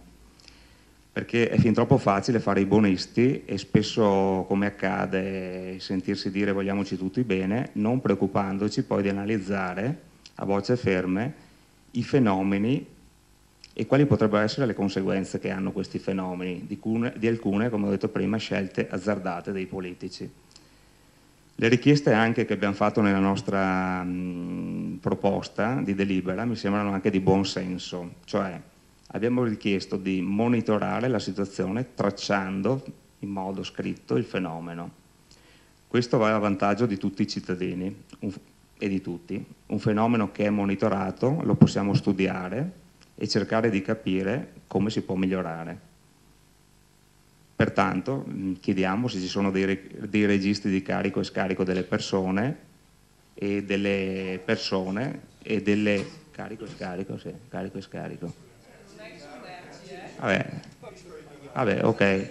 Delle entrate e delle uscite delle persone, scusate, ho usato dei termini un po' troppo forti. Di entrata e di uscita delle persone, non saprei come definirla, e dei luoghi da dove provengono. Vogliamo comunque essere inflessibili. Se non sono profughi, vogliamo dire di no ai furbi. Vogliamo che anche le altre città condividano questo servizio con noi. Perché non suddividere il carico dei profughi con le altre città, Conegliano, Treviso, Mestre e altre regioni? Pensiamo che Vittorio Veneto abbia già dato. Chiedo alla Giunta, abbiamo interpellato il prefetto perché non abbia scelto di mandare qualche gruppo di persone in altre città? Ci saranno pure nelle altre città delle caserme, delle scuole dismesse? Non è che perché casualmente abbiamo la caserma Gotti che è appena stata dismessa, questo debba diventare così gioco forza, in modo automatico un centro di accoglienza. Se si facesse in base alla popolazione, ad esempio, si avrebbero 22 persone anziché 100 delle attuali. Ok? Quindi vogliamo chiedere all'amministrazione, Vittorio Veneto sarà un futuro centro di accoglienza per i profughi? Se dovesse essere una città di servizio per i profughi, non pensate che lo Stato debba aiutarci con dei fondi perché si organizzi in questo senso? Io sono d'accordo che l'amministrazione al tempo, quando si era insediata, non aveva molta né tempo né esperienza per fare queste cose, quindi è ovvio. Ma ora penso che sia il momento di chiedere allo Stato e anche ai loro rappresentanti, vedi prefetto. Se il fenomeno venisse monitorato seriamente si potrebbe capire se la percentuale degli ospiti è accettabile in una città come Vittorio Veneto o se è un fenomeno che rischia di essere troppo elevato e quindi creare altri tipi di tensioni sociali. Ad esempio, non vi sembra che un 30% dei profughi della provincia di Treviso possa stare a Vittorio Veneto, cioè che sia una percentuale troppo elevata per Vittorio Veneto? Ci siamo anche chiesti quando lo Stato, ad esempio, finirà di pagare i 40 euro o rotti, insomma, al giorno per queste persone, Quali saranno le strutture che potranno continuare ad aiutare questi profughi? Il CEIS, la Caritas? Bisogna essere pronti a discutere di questa evenienza, perché come sappiamo tante volte siamo stati abbandonati dallo Stato, non è tanto campata in aria. Trovo senz'altro ammirevoli le persone che si dedicano a fare i volontari a questi ospiti, come le persone che organizzano le partite di calcio, quindi qua apprezzo l'opera che viene fatta. Però dico che un servizio di questo genere non può essere risolto dallo Stato solo pagando e delegando i volontari per queste prestazioni. I soldi che vengono dati ad una persona sono tanti, ma quando questi saranno finiti la gestione rimarrà ancora a carico di questi volontari? Di sicuro non bastano le iniziative di carità per risolvere la questione dei profughi. Abbiamo alcune altre perplessità per il futuro della nostra città. Da un lato stiamo cercando di rilanciare la città da un punto di vista turistico, dall'altro ci chiedono di gestire in città un servizio di profughi. Sono due cose, secondo me, in contrapposizione. Teniamo anche conto che viviamo in una città in cui una grossa percentuale, fortunatamente, del bilancio va in assistenza sociale e ci sono persone in mille difficoltà e quindi probabilmente in futuro magari potrebbe aumentare questa quota a causa di questo. Vabbè, bisogna tenerne conto. Fino a quando si potrà tenere questo tipo di situazione senza che ci sia qualche tipo di tensione sociale? Infine vorrei ricordare che è stato anche siglato un protocollo d'intesa fra Vittorio Veneto e il Ministero della Difesa per la cessione di caserme, cose di questo genere. Chiedo, c'entra qualcosa questo con la questione dei profughi? Non so, è una domanda che faccio alla Giunta. Quello che chiediamo è che il sindaco si faccia carico della richiesta di gran parte dei cittadini vittoriesi di instaurare un dialogo con la prefettura per capire se ci saranno nuovi arrivi e fare in modo che eventualmente vengano dirottati su altri comuni, perché evidentemente il numero è grosso a Vittorio Veneto, per una questione di uguaglianza nei diritti e nei doveri con le altre città. Non può una giunta non interessarsi di queste problematiche o lasciare che le gestisca in piena autonomia la prefettura. Grazie. Sì, grazie consigliere, l'ho lasciato continuare perché stava finendo un discorso anche se ha superato di un po' i limiti. La parola al consigliere Carnelos, prego. Sì, dunque, avrei voluto aspettare alla fine, ma a dire la verità non ce l'ho fatta, perché il documento che ci viene sottoposto è davvero becero. In questo periodo, diciamo, ci sono molti Mattei che incontrano il favore della folla.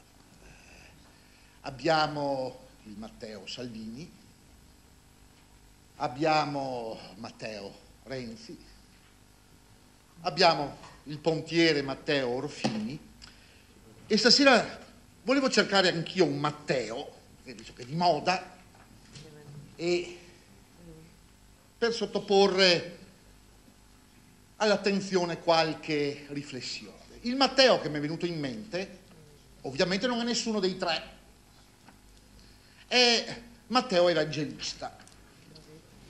E Matteo, tanto tempo fa, riportando le parole di un filosofo, se vogliamo essere laicissimi, diceva: io ho avuto fame e mi avete dato da mangiare, ho avuto sete e mi avete dato da bere, ero forestiero e mi avete ospitato. Lo ripeto, ero forestiero e mi avete ospitato, nudo e mi avete vestito, malato e mi avete visitato, carcerato e siete venuti a trovare.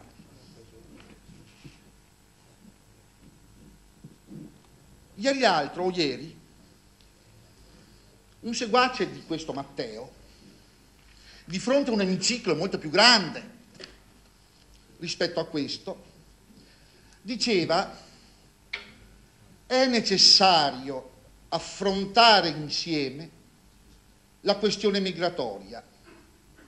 Non si può tollerare che il Mar Mediterraneo diventi un grande cimitero. Sui barconi che giungono quotidianamente sulle nostre coste europee ci sono uomini e donne che necessitano di accoglienza e di aiuto.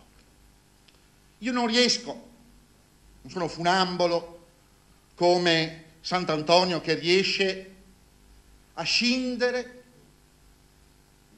il laico dal cristiano, prendendo quando comoda una cosa e quando comoda l'altra. Anche perché mi sovviene che le forze politiche da quella parte hanno riempito i giornali e lo stanno riempendo ancora sul fatto che la nostra Europa deve contenere e radicarsi sulle sue radici cristiane. E poi, come le radici cristiane si inneschino in documenti beceri come questi, solamente la fantasia, abbiamo parlato prima, no?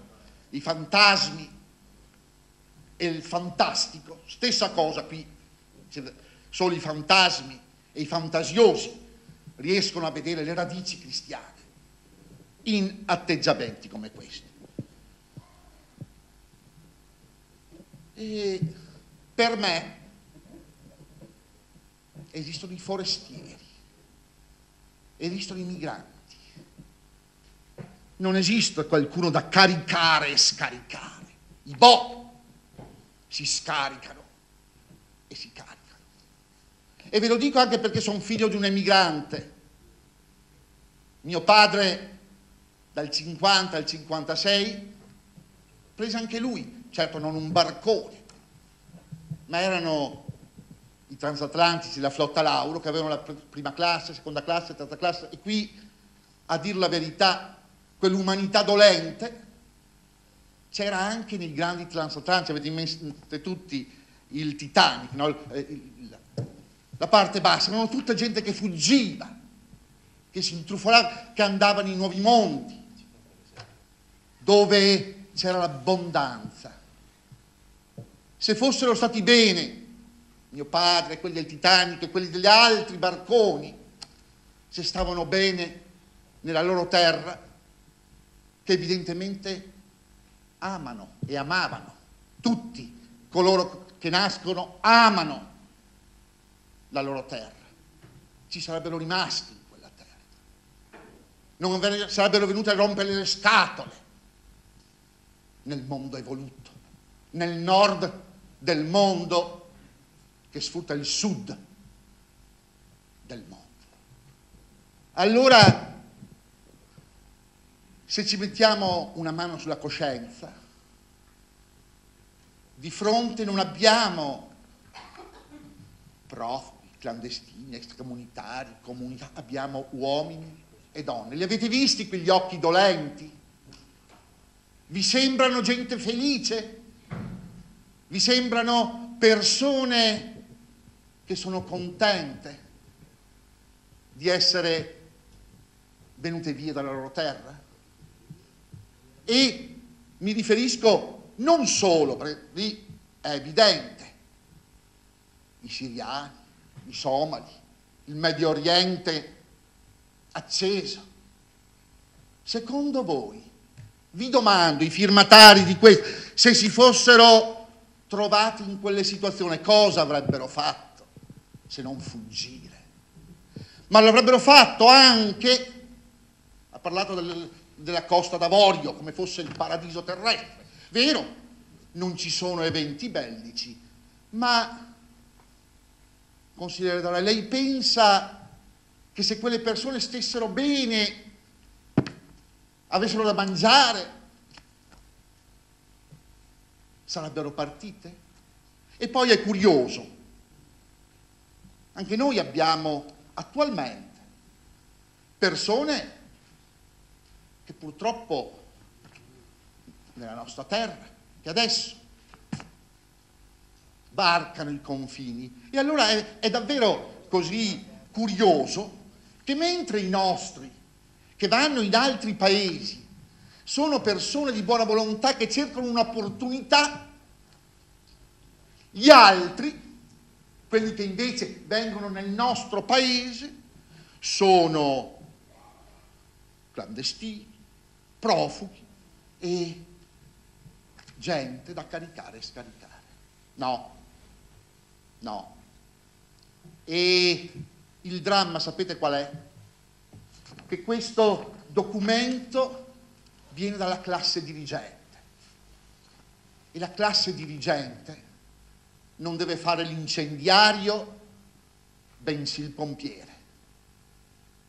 È facile, per qualche voto in più, per qualche applauso della folla, ergersi a paladini di non chissà che. Vorrei ricordare che la folla è facile aizzarla. Vi ricordate come fu facile aizzare la folla a dire Barabba? Democraticamente lo disse. Anche quello tanti anni fa.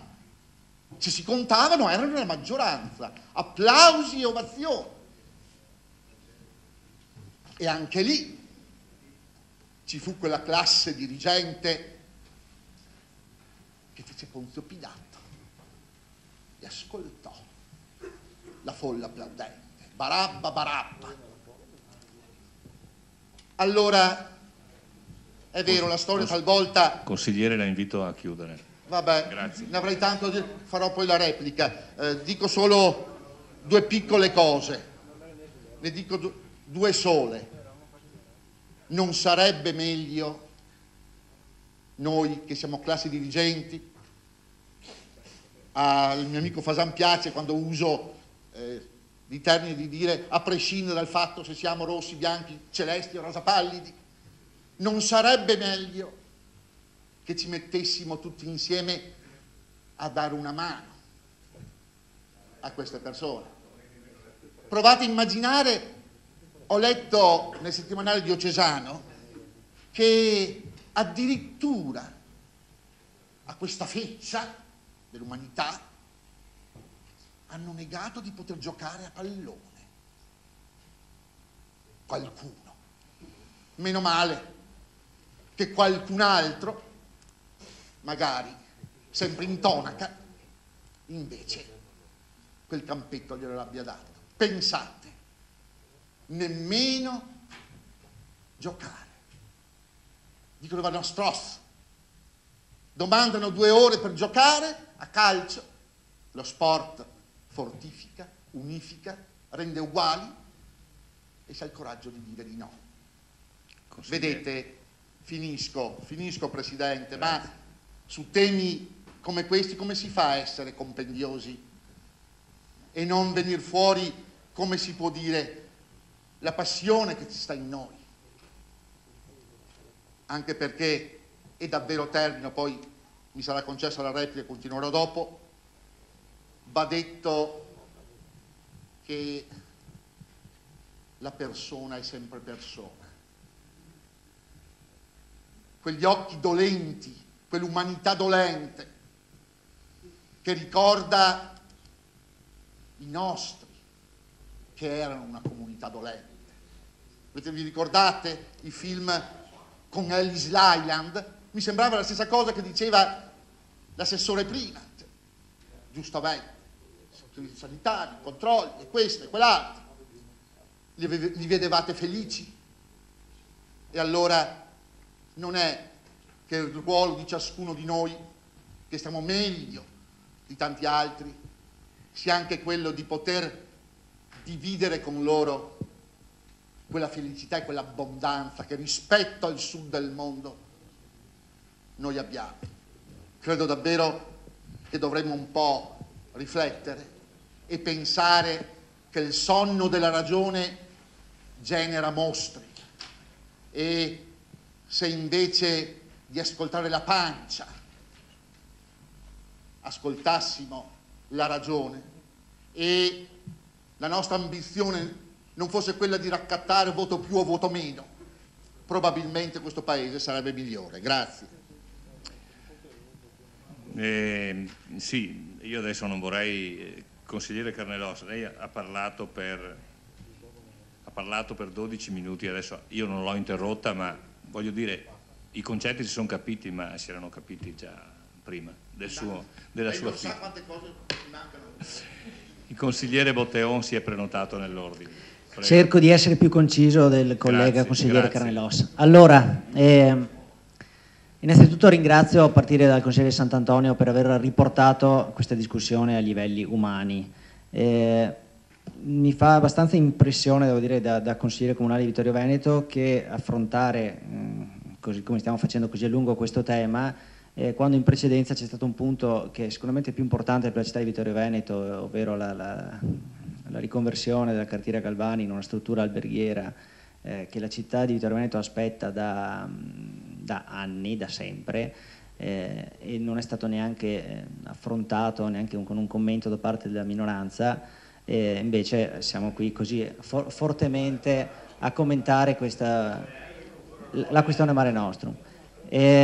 Andiamo, allora, innanzitutto una cosa, nessuno, io ero consigliere comunale anche nella precedente amministrazione e non c'è mai stata un intervento così preciso e così chiaro da parte dell'amministrazione su questo tema. Credo che l'assessore Denardi, sia precedentemente sia oggi, abbia fornito tutti i dati di cui è a disposizione e abbia sempre dato risposto a ogni domanda che le è stata posta, cosa che non ho mai sentito negli anni precedenti, quando era la Lega a governare la città. Risposte e dati non ce n'erano. E non è cambiata la situazione in maniera incredibile da un giorno all'altro, anzi. Detto questo, un'altra cosa fondamentale, desidero ringraziare sicuramente a nome del Partito Democratico tutte le persone che si danno da fare per senso di solidarietà umana nei confronti dei migranti. Una cosa veramente brutta di questo testo che avete presentato è appunto la definizione. Le persone i migranti vengono definite come profughi barra clandestini, credo 7 volte se non erro nel testo, con un'eccezione totalmente negativa. Purtroppo si rischia di dimenticare il fatto che sono persone che hanno una famiglia, che hanno desideri di migliorare la propria posizione come tutti noi. Sicuramente più sfortunati di noi, e purtroppo abbiamo responsabilità, credo, anche noi piccole a livello locale, sicuramente altri politici hanno responsabilità più grandi, quando intervengono, perché si sta diffondendo un razzismo purtroppo pericoloso. Anch'io, come tutti leggono i social network, i giornali, purtroppo le frasi tipo questi vengono qui, prendono 40 euro al giorno, vengono qui per rubarci i soldi, per rubarci il lavoro, si sprecano, quando la realtà non è così. Sono persone che vengono per migliorare la propria vita, così come i migranti italiani cercavano di migliorare la propria e cercano tuttora, perché tuttora abbiamo persone che escono dall'Italia per cercare di migliorare la propria posizione. Il consigliere D'Arè pone una domanda: riusciamo noi a dare un futuro? La risposta è no, infatti se ne vanno, infatti pochi rimangono, come è stato spiegato, se ne vanno in cerca soprattutto verso i paesi del nord in questo momento, verso la Scandinavia, dove ci sono più speranze.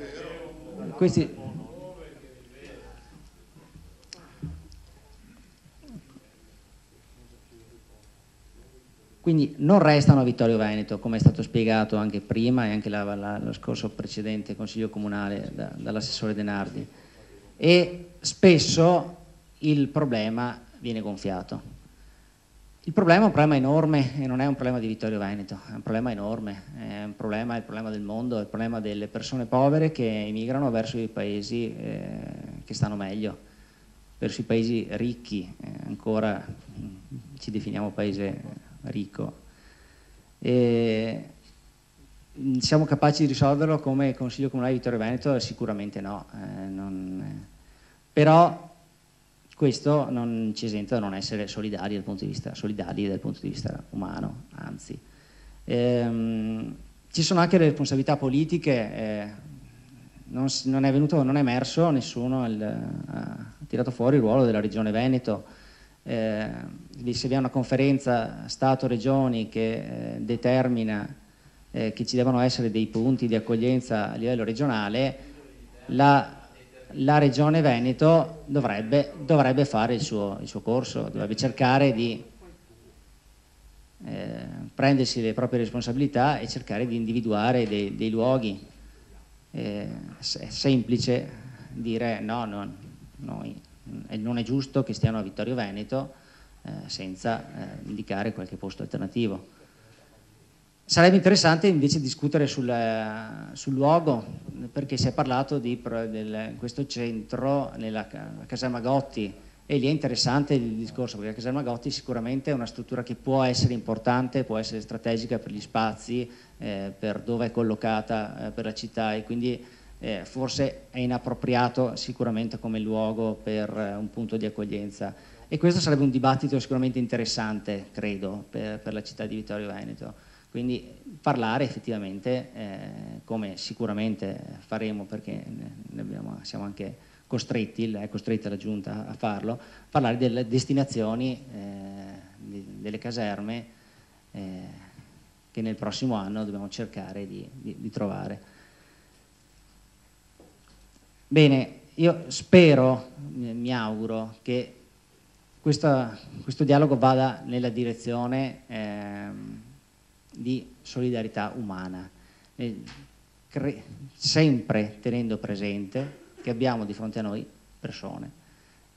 Questa è una richiesta forte che spero che nei prossimi minuti sarà colta, insomma, dalla minoranza. Grazie. Grazie consigliere Botteon. Vedo prenotato il consigliere D'Arè. Ma io rispondo un po' al consigliere Carnelos, perché sicuramente ha entusiasmato per la sua esposizione evangelica, quindi sicuramente, essendo un cristiano non praticante, mi entusiasma, perché insomma siamo fatti di tante, ognuno ha le sue priorità. Ma vede, anch'io ho avuto il padre emigrante ed è andato a lavorare nelle miniere del Belgio, e come tanti emigranti del Belgio è morto di silicosi. Allora vede, non è che non ci sia la sensibilità c'è, ma per chi veramente ha voglia di cambiare vita, ha voglia di lavorare, ma se non c'è il lavoro non possiamo dare le opportunità per creare a questi un futuro.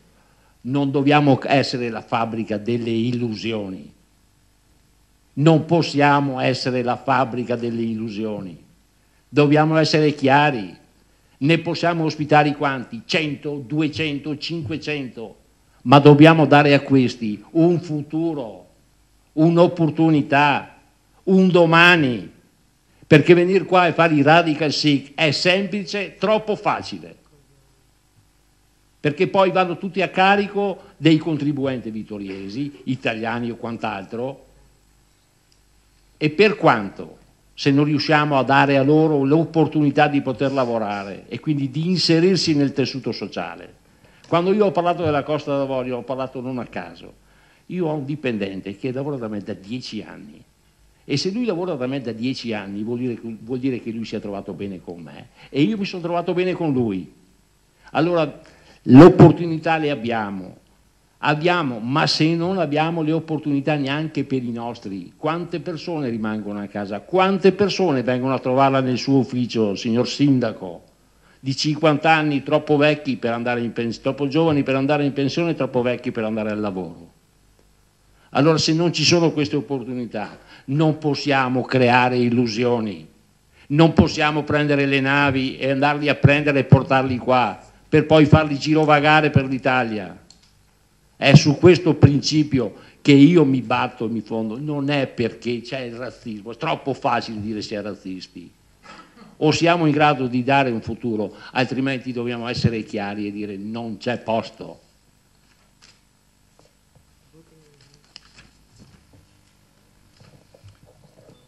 Consigliere Sant'Antonio, prego. Anch'io volevo replicare al consigliere Carlelos perché mi sono sentito toccato nell'animo. Allora, lei ha avuto il padre emigrante, stesso il consigliere Darei, io sono stato emigrante, quindi so cosa significa amare la propria terra, tant'è vero che ci sono rientrato, quindi la sensibilità ce l'ho in quel senso. Mi scuso anche per aver usato dei termini forti di carico e scarico, ma quando ho fatto l'ufficiale dell'esercito si usavano i registri e si avevano i registri di carico e scarico delle persone, quindi là si chiamavano registri di carico e scarico. Adesso, ok, quindi anche da questo punto di vista, se là vanno bene, qua non vanno bene, vabbè, ditelo voi. Comunque mi scuso. Nessuno intende ributtare a mare i profughi, gli ospiti, tantomeno il sottoscritto. Io ho solo chiesto che venga monitorato un fenomeno e che venga, soprattutto ci si confronti con le istituzioni affinché gli altri comuni possano condividere con noi questo tipo di problema. Quindi nulla contro queste persone, anzi, vi volevo solamente precisare questo, che la nostra richiesta è quella di far sorgere il problema e fare in modo che qualcuno vada a tirare la giacchetta a qualcun altro. Grazie. Grazie consigliere Sant'Antonio. La parola al consigliere Posocco. Grazie, mi sono segnato tante cose, spero di non perdermi. Allora, dal Vangelo secondo Matteo: non date le cose sante ai cani e non gettate le vostre perle davanti ai porci, perché non le calpestino con le loro zampe e poi si voltino a sbranarvi. Chiedete vi sarà dato, cercate e troverete, e chi cerca trova, e a chi bussa sarà aperto. Allora i suoi discepoli gli si avvicinarono e lo implorarono: esaudiscila, perché ci viene dietro gridando. Egli rispose: non sono stato mandato se non alle pecore perdute della casa di Israele. Ma quella si avvicinò e si prostrò davanti a lui dicendo: Signore, aiutami. Ed egli rispose: non è bene prendere il pane dei figli e darlo ai cagnolini. Se vuole riflettiamo un po' su questa pagina del Vangelo di Matteo. Ecco, sì. Allora, il vocabolario della lingua italiana definisce immigrato colui o chi si è trasferito in un altro paese, o in senso specifico riferendosi ai soli spostamenti determinati da dislivelli nelle condizioni economiche dei vari paesi. Chi si è stabilito temporaneamente o definitivamente per ragioni di lavoro, o quelli che emigrano in un paese straniero sostandovi per brevi periodi limitatamente alla durata del contratto lavorativo che li lega all'azienda che li ha richiesti. Come si vede, la nostra lingua italiana non definisce immigrato colui che va in un altro paese a farsi mantenere con vitto e alloggio gratuito e magari facendosi passare anche un sussidio giornaliero. Sono povera gente che scappa dalla guerra, mi avete detto. È vero, dobbiamo calcolare che le guerre sono sempre esistite e sempre esisteranno, purtroppo. Noi ne abbiamo avute 2 guerre mondiali. I nostri nonni scappavano mica, rimanevano qui, combattevano per la libertà, mi sembra. Però, giustamente, le persone nascono o per caso o per volontà divina in certi luoghi e non in altri. È legittimo che queste persone nate purtroppo in luoghi di guerra cerchino di fare di tutto per migliorare la loro condizione. È l'istinto che fortunatamente li guida così, come è l'istinto che ha sempre garantito la sopravvivenza dell'umanità. Ora, non è la pancia, ma è sempre l'istinto che guida le persone, in questo caso gli italiani, a comprendere come un paese che è in recessione da troppo tempo, che ha una disoccupazione che non accenna a miglioramenti e dove un italiano su 10 versa in condizioni di povertà, cerchi di fare di tutto per migliorare la propria condizione. Destinare le risorse dell'Italia sempre più povera a persone certo disperate, ma che possono provenire potenzialmente da 3/4 del globo, perché solo l'Europa, parte dell'Europa e del Nord America non ha vissuto guerre negli ultimi 50 anni. Comunque destinare queste risorse non ha nessun senso logico.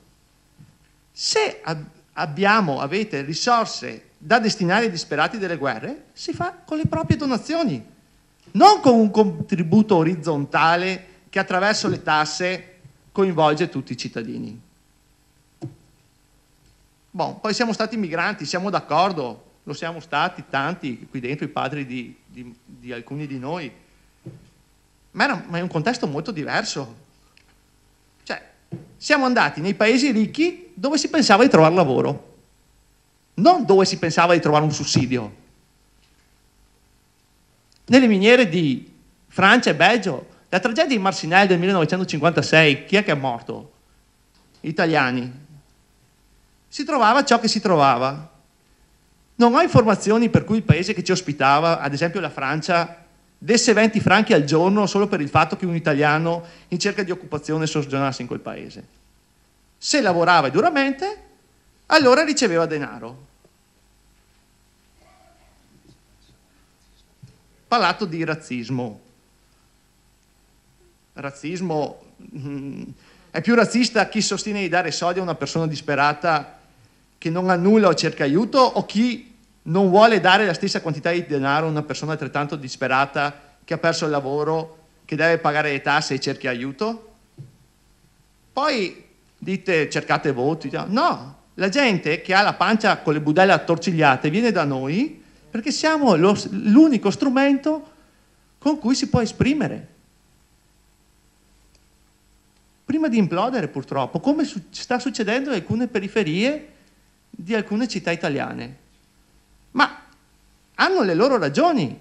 Di fronte ai dati che dice che i ragazzi sotto i 30 anni sono 2 milioni e 2 che non studiano, non lavorano, non imparano un mestiere, quindi il 36% sono totalmente inattivi. Dal 2005 l'Italia è fanalino di coda come occupazione nella UE. Le imprese in 6 anni, fonte della CGIA di Mestre, sono sparite 134.000 imprese. Il tasso di disoccupazione nel gennaio 2014 è passato al record e la disoccupazione giovanile è salita al 40,2%. E tra questi giovani c'è gente che ha studiato, laureati, dei geni e non hanno lavoro. 3,3 milioni di disoccupati, 4 milioni e mezzo di immigrati in Italia. La contrazione dei consumi delle famiglie, 56 miliardi di euro in meno. Ogni famiglia ha 4.000 euro in meno a disposizione per il nucleo familiare, 94 miliardi in meno dall'inizio della crisi. Questi sono dati.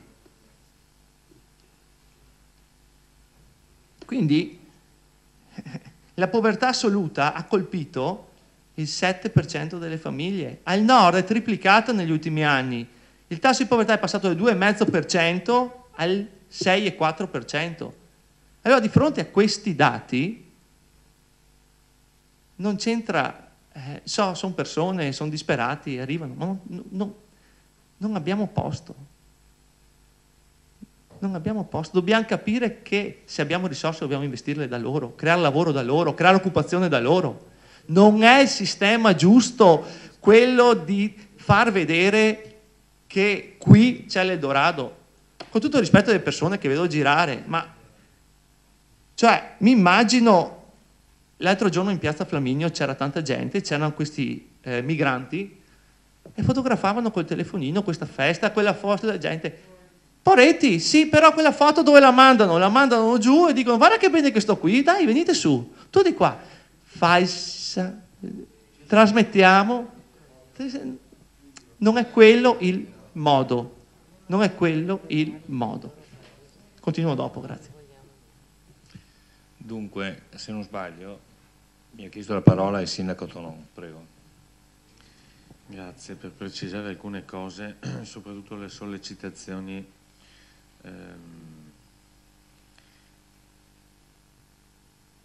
che richiedono una risposta seria, non qualche commento estemporaneo, a parte l'interpretazione, ma qui ovviamente mi astengo, liberamente fatta di alcuni testi. Allora, l'amministrazione da quando è in carica ha continuamente monitorato la situazione, tant'è vero che in Consiglio Comunale, e di questo ringrazio l'assessore Denardi, è la seconda relazione che si fa in materia. Il monitoraggio continuo è fatto attraverso la polizia locale, i carabinieri, con cui siamo costantemente in contatto, e anche con l'ULSS per quanto riguarda i controlli sanitari, tant'è vero che quando è emersa l'ipotesi che poi si è realizzata che ci fosse un problema di scabbia, abbiamo allertato immediatamente l'ULSS affinché verificasse. Il controllo dell'ULSS poi è sfociato anche in un controllo generale, su nostra richiesta, delle strutture. L'altro ente con cui siamo in contatto è la prefettura, che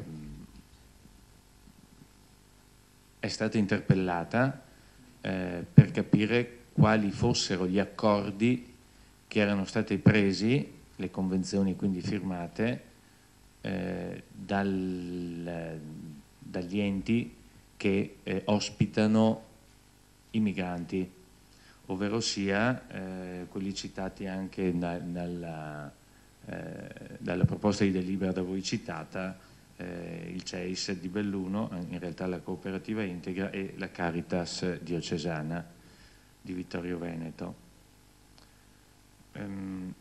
Quindi quando è stato detto alla fine che l'amministrazione non può non interessarsi, è vero, tanto è vero che si è interessata debitamente.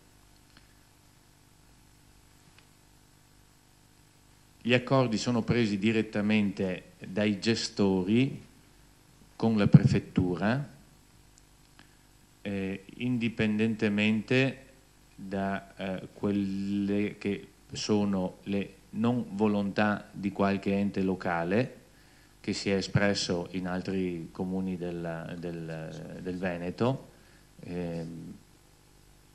per cui l'accordo fatto con l'ente gestore ovviamente va comunque a buon fine.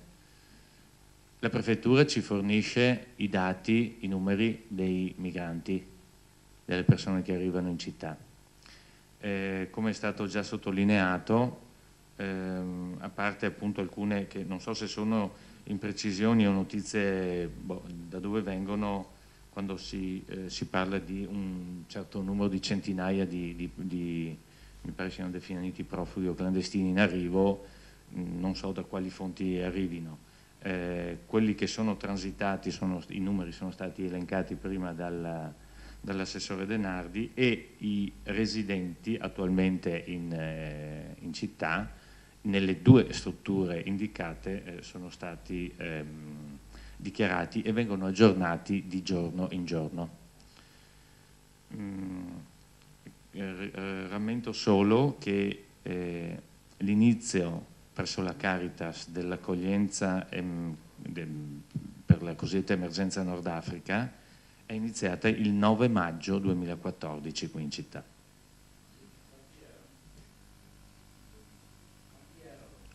Me lo dica lei quanti erano il 9 maggio? Io non lo so perché non ero sindaco.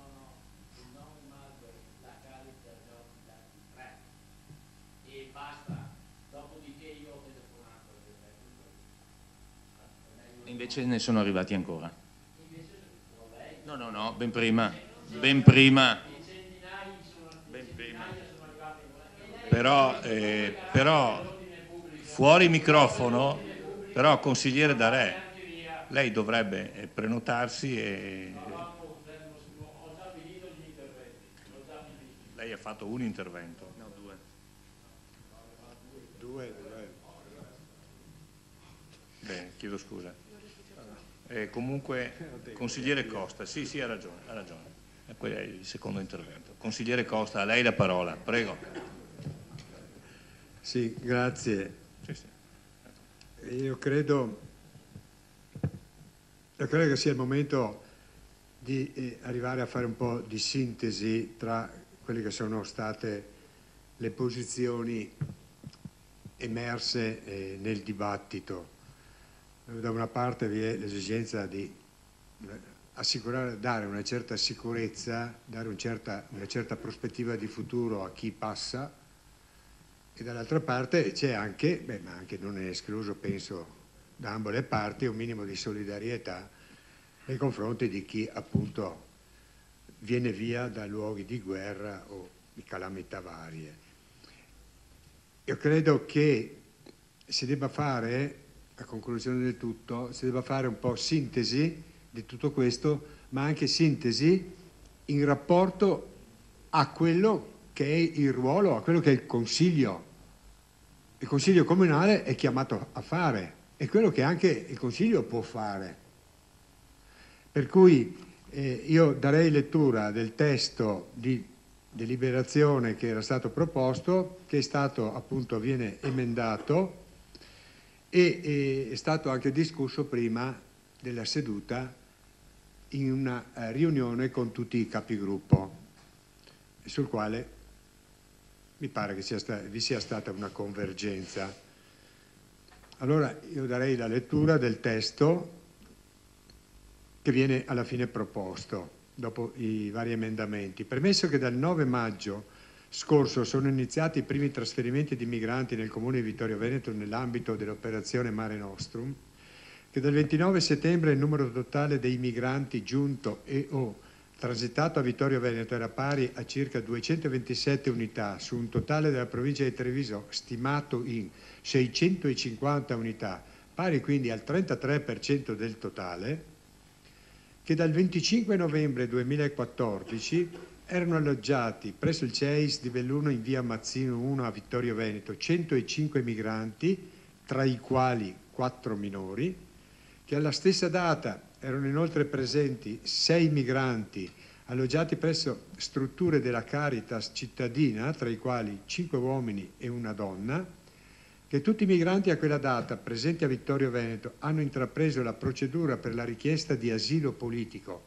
e che i tempi della stessa sono variabili ma quantificabili orientativamente in 8-16 mesi, considerato che il Ministero degli Interni, di concerto col Ministero della Difesa, aveva ipotizzato la caserma Gotti di Vittorio Veneto quale possibile centro di accoglienza per migranti, caserma situato in un luogo non idoneo, in quanto vicino al centro cittadino, ipotesi questa successivamente ritirata, che la nuova amministrazione sta puntando al rilancio turistico della città di Vittorio Veneto, che il prossimo triennio dovrebbe essere per Vittorio Veneto il periodo del rilancio turistico connesso con l'inizio delle celebrazioni del centenario della Prima Guerra Mondiale e del 150° anniversario della nascita della città.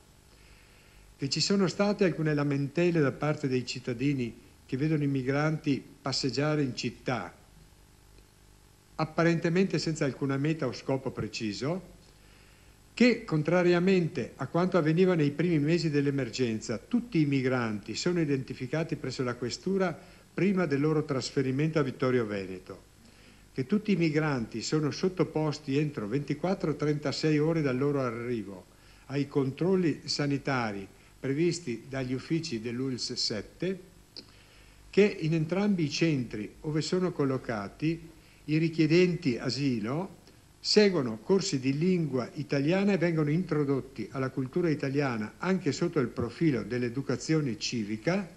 Tutto ciò premesso, leggo il dispositivo, delibera di dare mandato alla Giunta comunale di attivarsi urgentemente e mettere in atto tutte le misure necessarie presso il Ministero dell'Interno tramite il prefetto e le autorità competenti affinché il numero dei migranti ospitati in ogni singolo comune della regione sia proporzionale alla popolazione residente nel comune stesso. Ecco, questo è il testo che viene proposto, di cui viene proposta l'approvazione. Ecco. Grazie consigliere Costa. Vedo prenotato il consigliere Dus. Sì, buonasera. In realtà il consigliere Costa ha riassunto con questa proposta ciò che volevo presentare anch'io. Pertanto farò una sorta di dichiarazione di voto, insomma, a favore di questa proposta. Con una sola considerazione, che mi pare che la frustrazione forse da opposizione ad ogni livello, non solo solo quello comunale, partorisca nuove paure. Insomma, questo credo che non sia una buona cosa né per l'amministrazione di Vittorio Veneto né a livello nazionale. Grazie.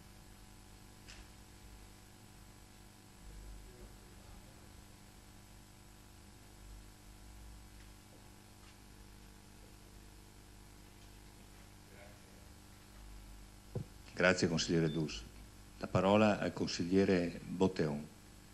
Sì, grazie. Intanto ringrazio il consigliere Costa per aver presentato e concorso a redigere questo emendamento. Alcune che sicuramente è stato approvato, che è stato approvato dalla conferenza dei capigruppo e che sicuramente risponde a molte sollecitazioni che sono venute dalla minoranza, anche se adesso sentiremo la vostra, come vi porrete nei confronti di questo documento. Due solo piccole parentesi, perché ho sentito delle frasi purtroppo che non mi sono piaciute. Consigliere Posocco, in mezzo alle sue dichiarazioni ci sono alcuni passaggi che stridono. Quando dice i nostri migranti andavano a lavorare, non andavano in un altro paese a farsi mantenere. Lei, quando dichiara una frase come questa, vuol dire che sa già che i migranti che vengono a Vittorio vengono qui per farsi mantenere. Io, parlando con le persone che sono a contatto con questi migranti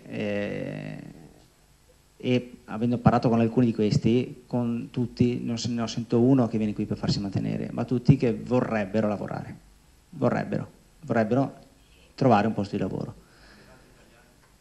Anche tanto italiani, non dico di no, certo, sicuramente anche molti, però stiamo attenti a dire queste cose, vanno a farsi mantenere, perché non è vero. E non è vero, e sono delle frasi che rischiano di generare razzismo. È questo che quando prima sollecitavo a stare molto attenti al linguaggio, proprio a questo genere di frasi mi riferivo. Credo che effettivamente abbiamo una responsabilità e che dobbiamo cercare di misurare, di stare molto attenti a quello che diciamo, perché se non è vero, come sono convinto che non sia vero, non possiamo dirlo. Grazie. Grazie consigliere Botteon. La parola al consigliere Fasan. Presidente, i consiglieri che si sono espressi secondo coscienza, ho apprezzato anche l'evangelico Graziano nella sua interpretazione. Mi sarebbe piaciuto che al posto suo ci fosse magari un disoccupato cinquantenne con 4 figli a mantenere, sicuramente cristiano, ma con altri problemi che non è l'avvocato Carnelos.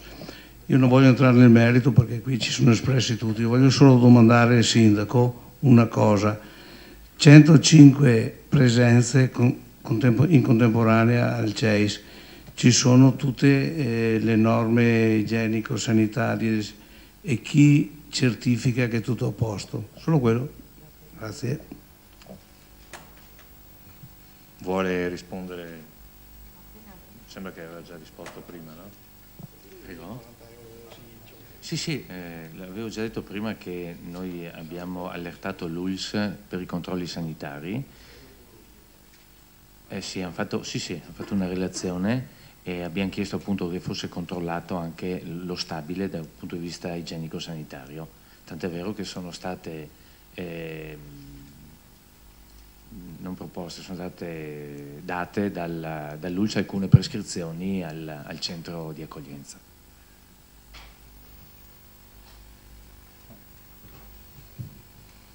A questo punto vedo che non ci sono prenotazioni, quindi io darei la parola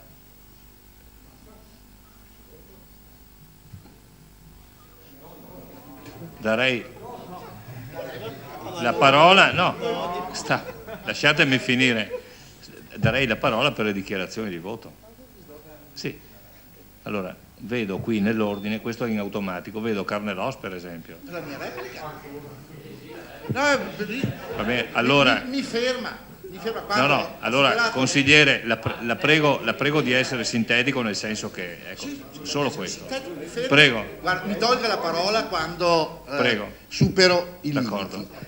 Ma credo che meriti una piccola replica il consigliere Posocco e anche Fasan.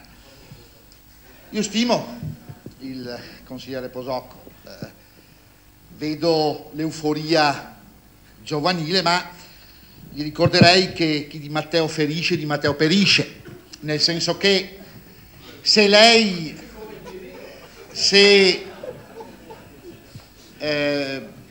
ha letto bene il brano, stava parlando delle perle date ai cagnolini, dice in fondo il filosofo, e quindi siamo fuori tema. Per quanto riguarda le sue obiezioni sul discorso non c'è lavoro, guardi che da un punto di vista storico è avvenuto sempre, è tipico, perché proprio è umano anche, prendersela con chi è diverso rispetto, come si può dire, a quello che è l'habitat normale. E vede, io i capelli bianchi, ho passato degli anni in cui il mostro era lo dico in senso buono ovviamente, perché adesso per fortuna è superato il problema, era il terrone. Non c'è posto, occupano, e c'è stata e all'epoca ce n'erano di quelli che su quello hanno fatto le mozioni e le delibere. Poi vi ricordate? È arrivato gli albanesi. Allora all'epoca succedevano delle... Certo, aspetti, il buono e il cattivo, arrivavo anche a quello. Poi i rumeni, poi c'è stata la guerra in Jugoslavia, e là no, non si può parlare, e per fortuna li abbiamo invece, c'è chi ci è andato. Consigliere. Sì, finisco. E oggi c'è il magrebino e l'africano. È che dobbiamo superare, tenete presente che anche ai nostri, se tu domandi, chi è che diceva di Marcinelle, quella cosa, i belgi consideravano feccia gli italiani. Mio padre mi diceva che i british ce n'era una parte buona, ma una parte diceva che gli rubavano il lavoro, che erano sporchi, che erano mafiosi. Se va a New York, Sacco e Vanzetti li hanno messi sulla sedia elettrica e gli hanno dato la colpa. Bisognava trovare il colpevole, l'anarchico, che aveva fatto, e non erano, poi sono stati loro. Gli americani sono stati felici, sì, era ciò che è diverso da noi, erano quegli stupidi degli italiani, e ci è andato sulla sedia elettrica. Consigliere. Certo, l'abbiamo portato anche là. E allora, e finisco con quello che dice Darè, naturalmente, sì, non sono un buonista perché merita una risposta. Chiaro che chi delinque, ripeto, anche qui, che sia bianco, celeste o rosa palio, chi delinque paga. Ecco. Su questo, ma figurati. Grazie, consigliere Carnelos. Posocco. Quanto tempo ho per il secondo intervento, Presidente? Io ero passato alle dichiarazioni di voto. Io avevo schiacciato prima, ho il secondo Mi intervento. ha preceduto. Tac. Siamo sul filo dei secondi, Esatto. comunque. No, ma non ho...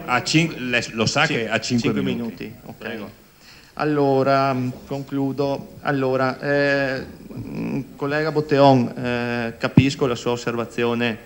Farsi mantenere non è un termine, diciamo, politicamente corretto forse, ma quelli fanno, sì, mettiamo adesso, vediamo la faccia realtà, vorrebbero lavorare ma non possono perché c'è un decreto che per 6 mesi non possono lavorare, tutto quello che vuoi, però 35 euro, le strutture danno da mangiare, bere e dormire a quelle persone, ok?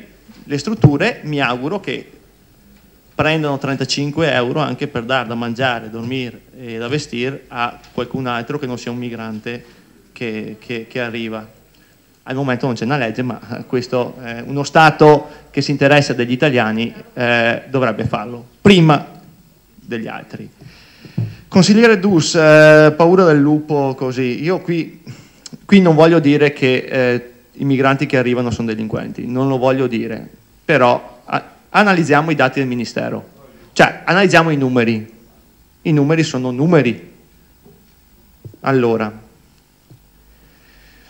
omicidi volontari consumati il 42% dato dai immigrati, tentati omicidi il 46%, lesioni dolose il 33%, violenze sessuali il 45%, furto con strappo il 34%, furto con destrezza il 71%, furto in abitazione il 59%, furto in autovettura il 48%, rapine in abitazione il 61%, rapine in banca 5%, rapine in uffici postali il 6%, rapine in esercizi commerciali il 42%, rapine in pubblica via il 57%, estorsioni il 34%, dati del Ministero. Quindi non è da urlare al lupo, ma questi sono dati. 4 milioni e mezzo di immigrati, 55 milioni di italiani, qualcosa non è solo urlare al lupo. Ecco. 2 domande all'assessore Denardi. Volevo capire come vengono identificati i migranti, se è possibile sapere da dove vengono.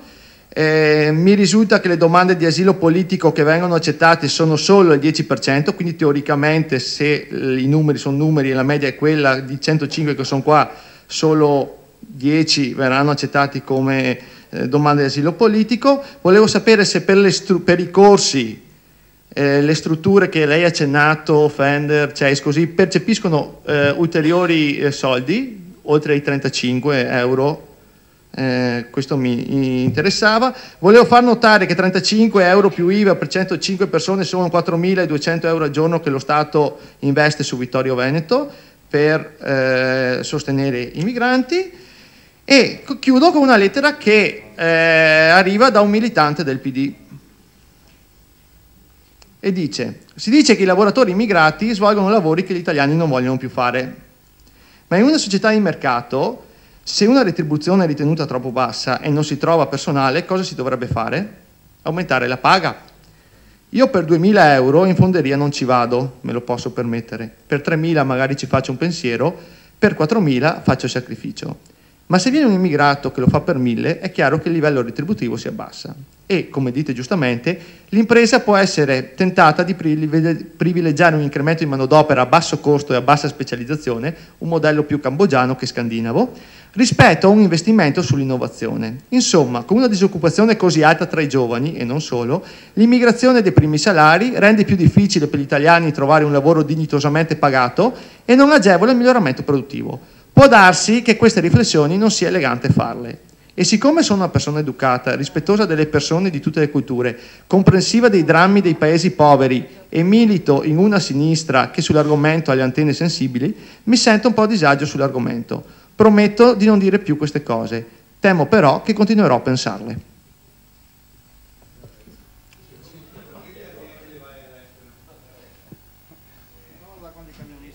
Assessore Denardi, credo che tocchi a lei la risposta che è stata chiesta. Sì.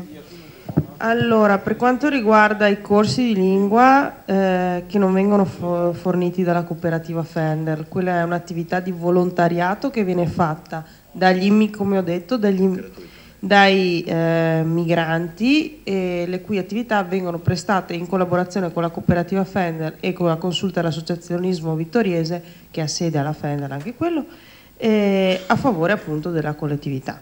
Per cui i migranti prestano attività di volontariato.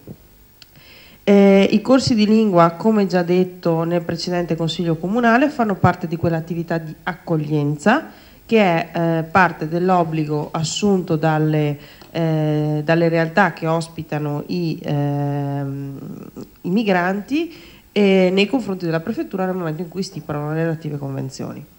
Mi fa piacere constatare che ha notato che lo Stato italiano investe circa 4.500 euro ogni giorno sul comune di Vittorio Veneto. Questo vuol dire che le attività economiche del territorio, dai panifici al negozio che fornisce gli alimenti, al negozio che fornisce i letti, i materassi e quant'altro, i negozi e le attività imprenditoriali locali beneficiano di un introito commisurato all'importo relativo. Per quanto riguarda le operazioni di identificazione, vengono effettuate in questura, come dicevo, prima dell'arrivo a Vittorio Veneto. Suppongo, visto che so che la vostra parte politica è particolarmente sensibile all'argomento, che la domanda sottintendesse se vengono prelevate le impronte ai soggetti in questione. Allora, quindi va bene, sono contenta di questo.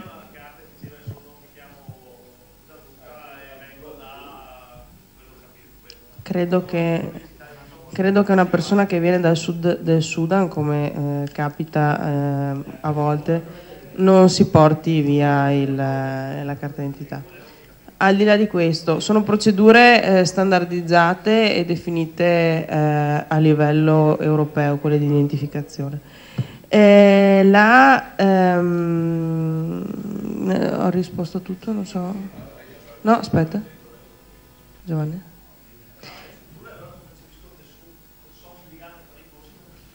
Sì. Fa parte dell'obbligo di accoglienza. Quanto consigliere D'Arese magari ci risparmia i suoi commenti. Senza microfono, se non altro perché il pubblico a casa non ne può godere della bellezza, perché non li sente. Per quanto riguarda i numeri, visto che ha detto che i numeri sono numeri, vi do io qualche numero interessante, qualche numero che se qualche consigliere di opposizione fosse stato presente il 25 di novembre, giornata contro la violenza sulle donne, allo spettacolo fatto al Da Ponte, magari avrebbe sentito e risentirebbe oggi. Il 33% degli omicidi compiuti in Italia sono compiuti nei confronti di donne e nell'80% dei casi gli omicidi sono fatti da fidanzati, mariti, conviventi. Idem come sopra. Le violenze contro le donne pervengono nella maggior parte dei casi da soggetti conosciuti, anzi da familiari. Non solo, il 33% degli omicidi sono anche caratterizzati dai maggiori tassi di crudeltà, tanto che la gran parte degli omicidi, è vero, avviene ancora con armi da fuoco, ma l'aumento esponenziale dei casi riguarda omicidi compiuti con lo strangolamento, che sono un indice di crudeltà inaudito e che non si trova in nessun altro caso.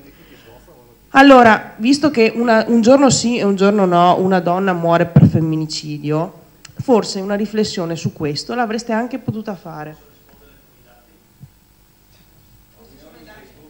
Questi sono i dati dell'Eures. Grazie. Ringrazio l'assessore Denardi anche per questo chiarimento. Io riporterei però la discussione nell'ambito dell'istituzionalizzazione e quindi considero chiusa la discussione in questo momento e do la parola per le dichiarazioni di voto.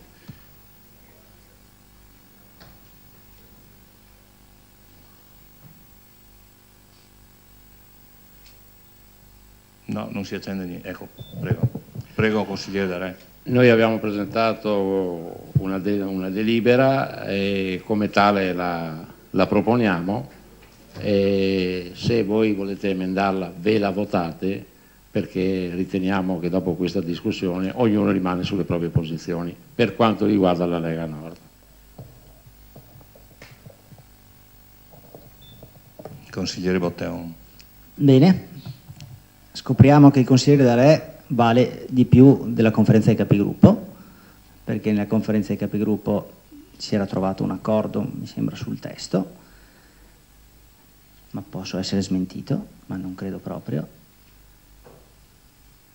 E sicuramente noi, quindi, se si porranno, voteremo a favore del documento proposto dal consigliere Costa e contrario se la votazione al vostro documento. Prendiamo atto che voi votate contro a un documento in cui si dice di ripartire il numero di immigrati proporzionalmente al numero degli abitanti, che è quello che noi abbiamo proposto.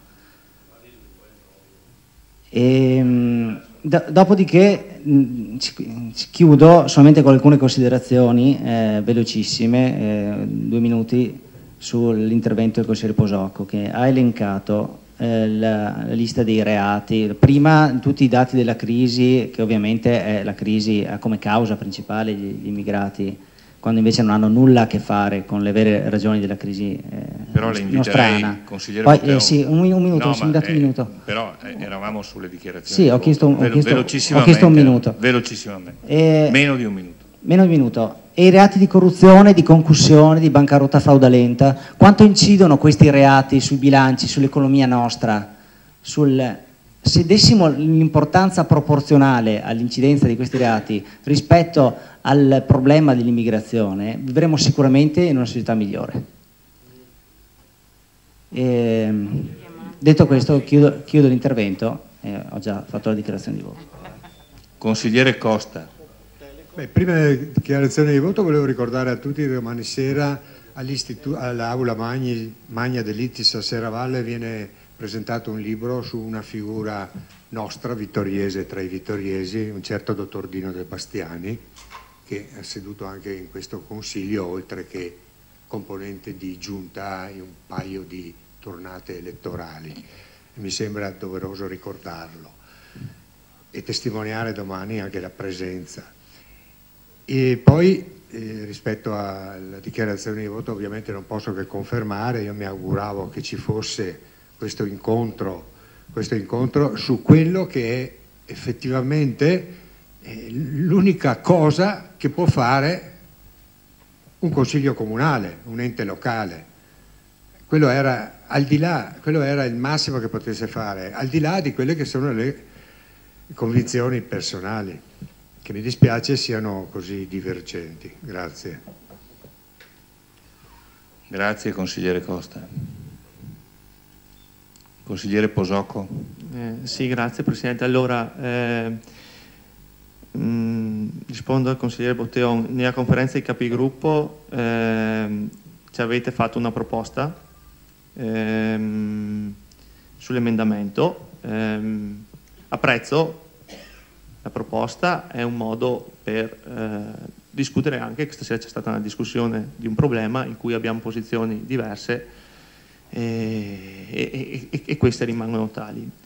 Non avevamo chiuso un accordo e ci avete fatto la proposta. Io personalmente sono venuto qua come lista Tony D'Arè, ho pensato alla vostra proposta. Senz'altro avere una percentuale tipo del 10% a Vittorio è una proposta che solleverebbe la cittadinanza da un problema, però è mettere il problema da un'altra parte. Se nella regione Veneto siamo in 5 milioni, okay, vuol dire che comunque se tutti i comuni avessero la percentuale di Vittorio, comunque autorizzeremo, fra virgolette, l'arrivo di 500.000 migranti nel territorio veneto, che sono, diciamo, non sono i 200 di Vittorio Veneto, ma poi se tutti i comuni ragionassero così, allora comunque avremmo sempre 500.000 persone sul territorio veneto, che a 35 euro al giorno sono 17 milioni di euro e 500.000, giusto? 17 milioni e 500.000 euro al giorno, e sono un investimento sempre da valutare sul territorio e rimaniamo sempre con lo stesso problema. Quindi, pur apprezzando ripeto, la proposta, io sono costretto la lista Toni D'Arà è costretta a non votare l'emendamento e la delibera e uscirà dall'aula. Grazie. Grazie consigliere Posocco. Non ci sono altre dichiarazioni di voto. A questo punto noi dovremmo votare l'emendamento che io considererei come unico emendamento proposto dal consigliere Costa. Mi dispiace perché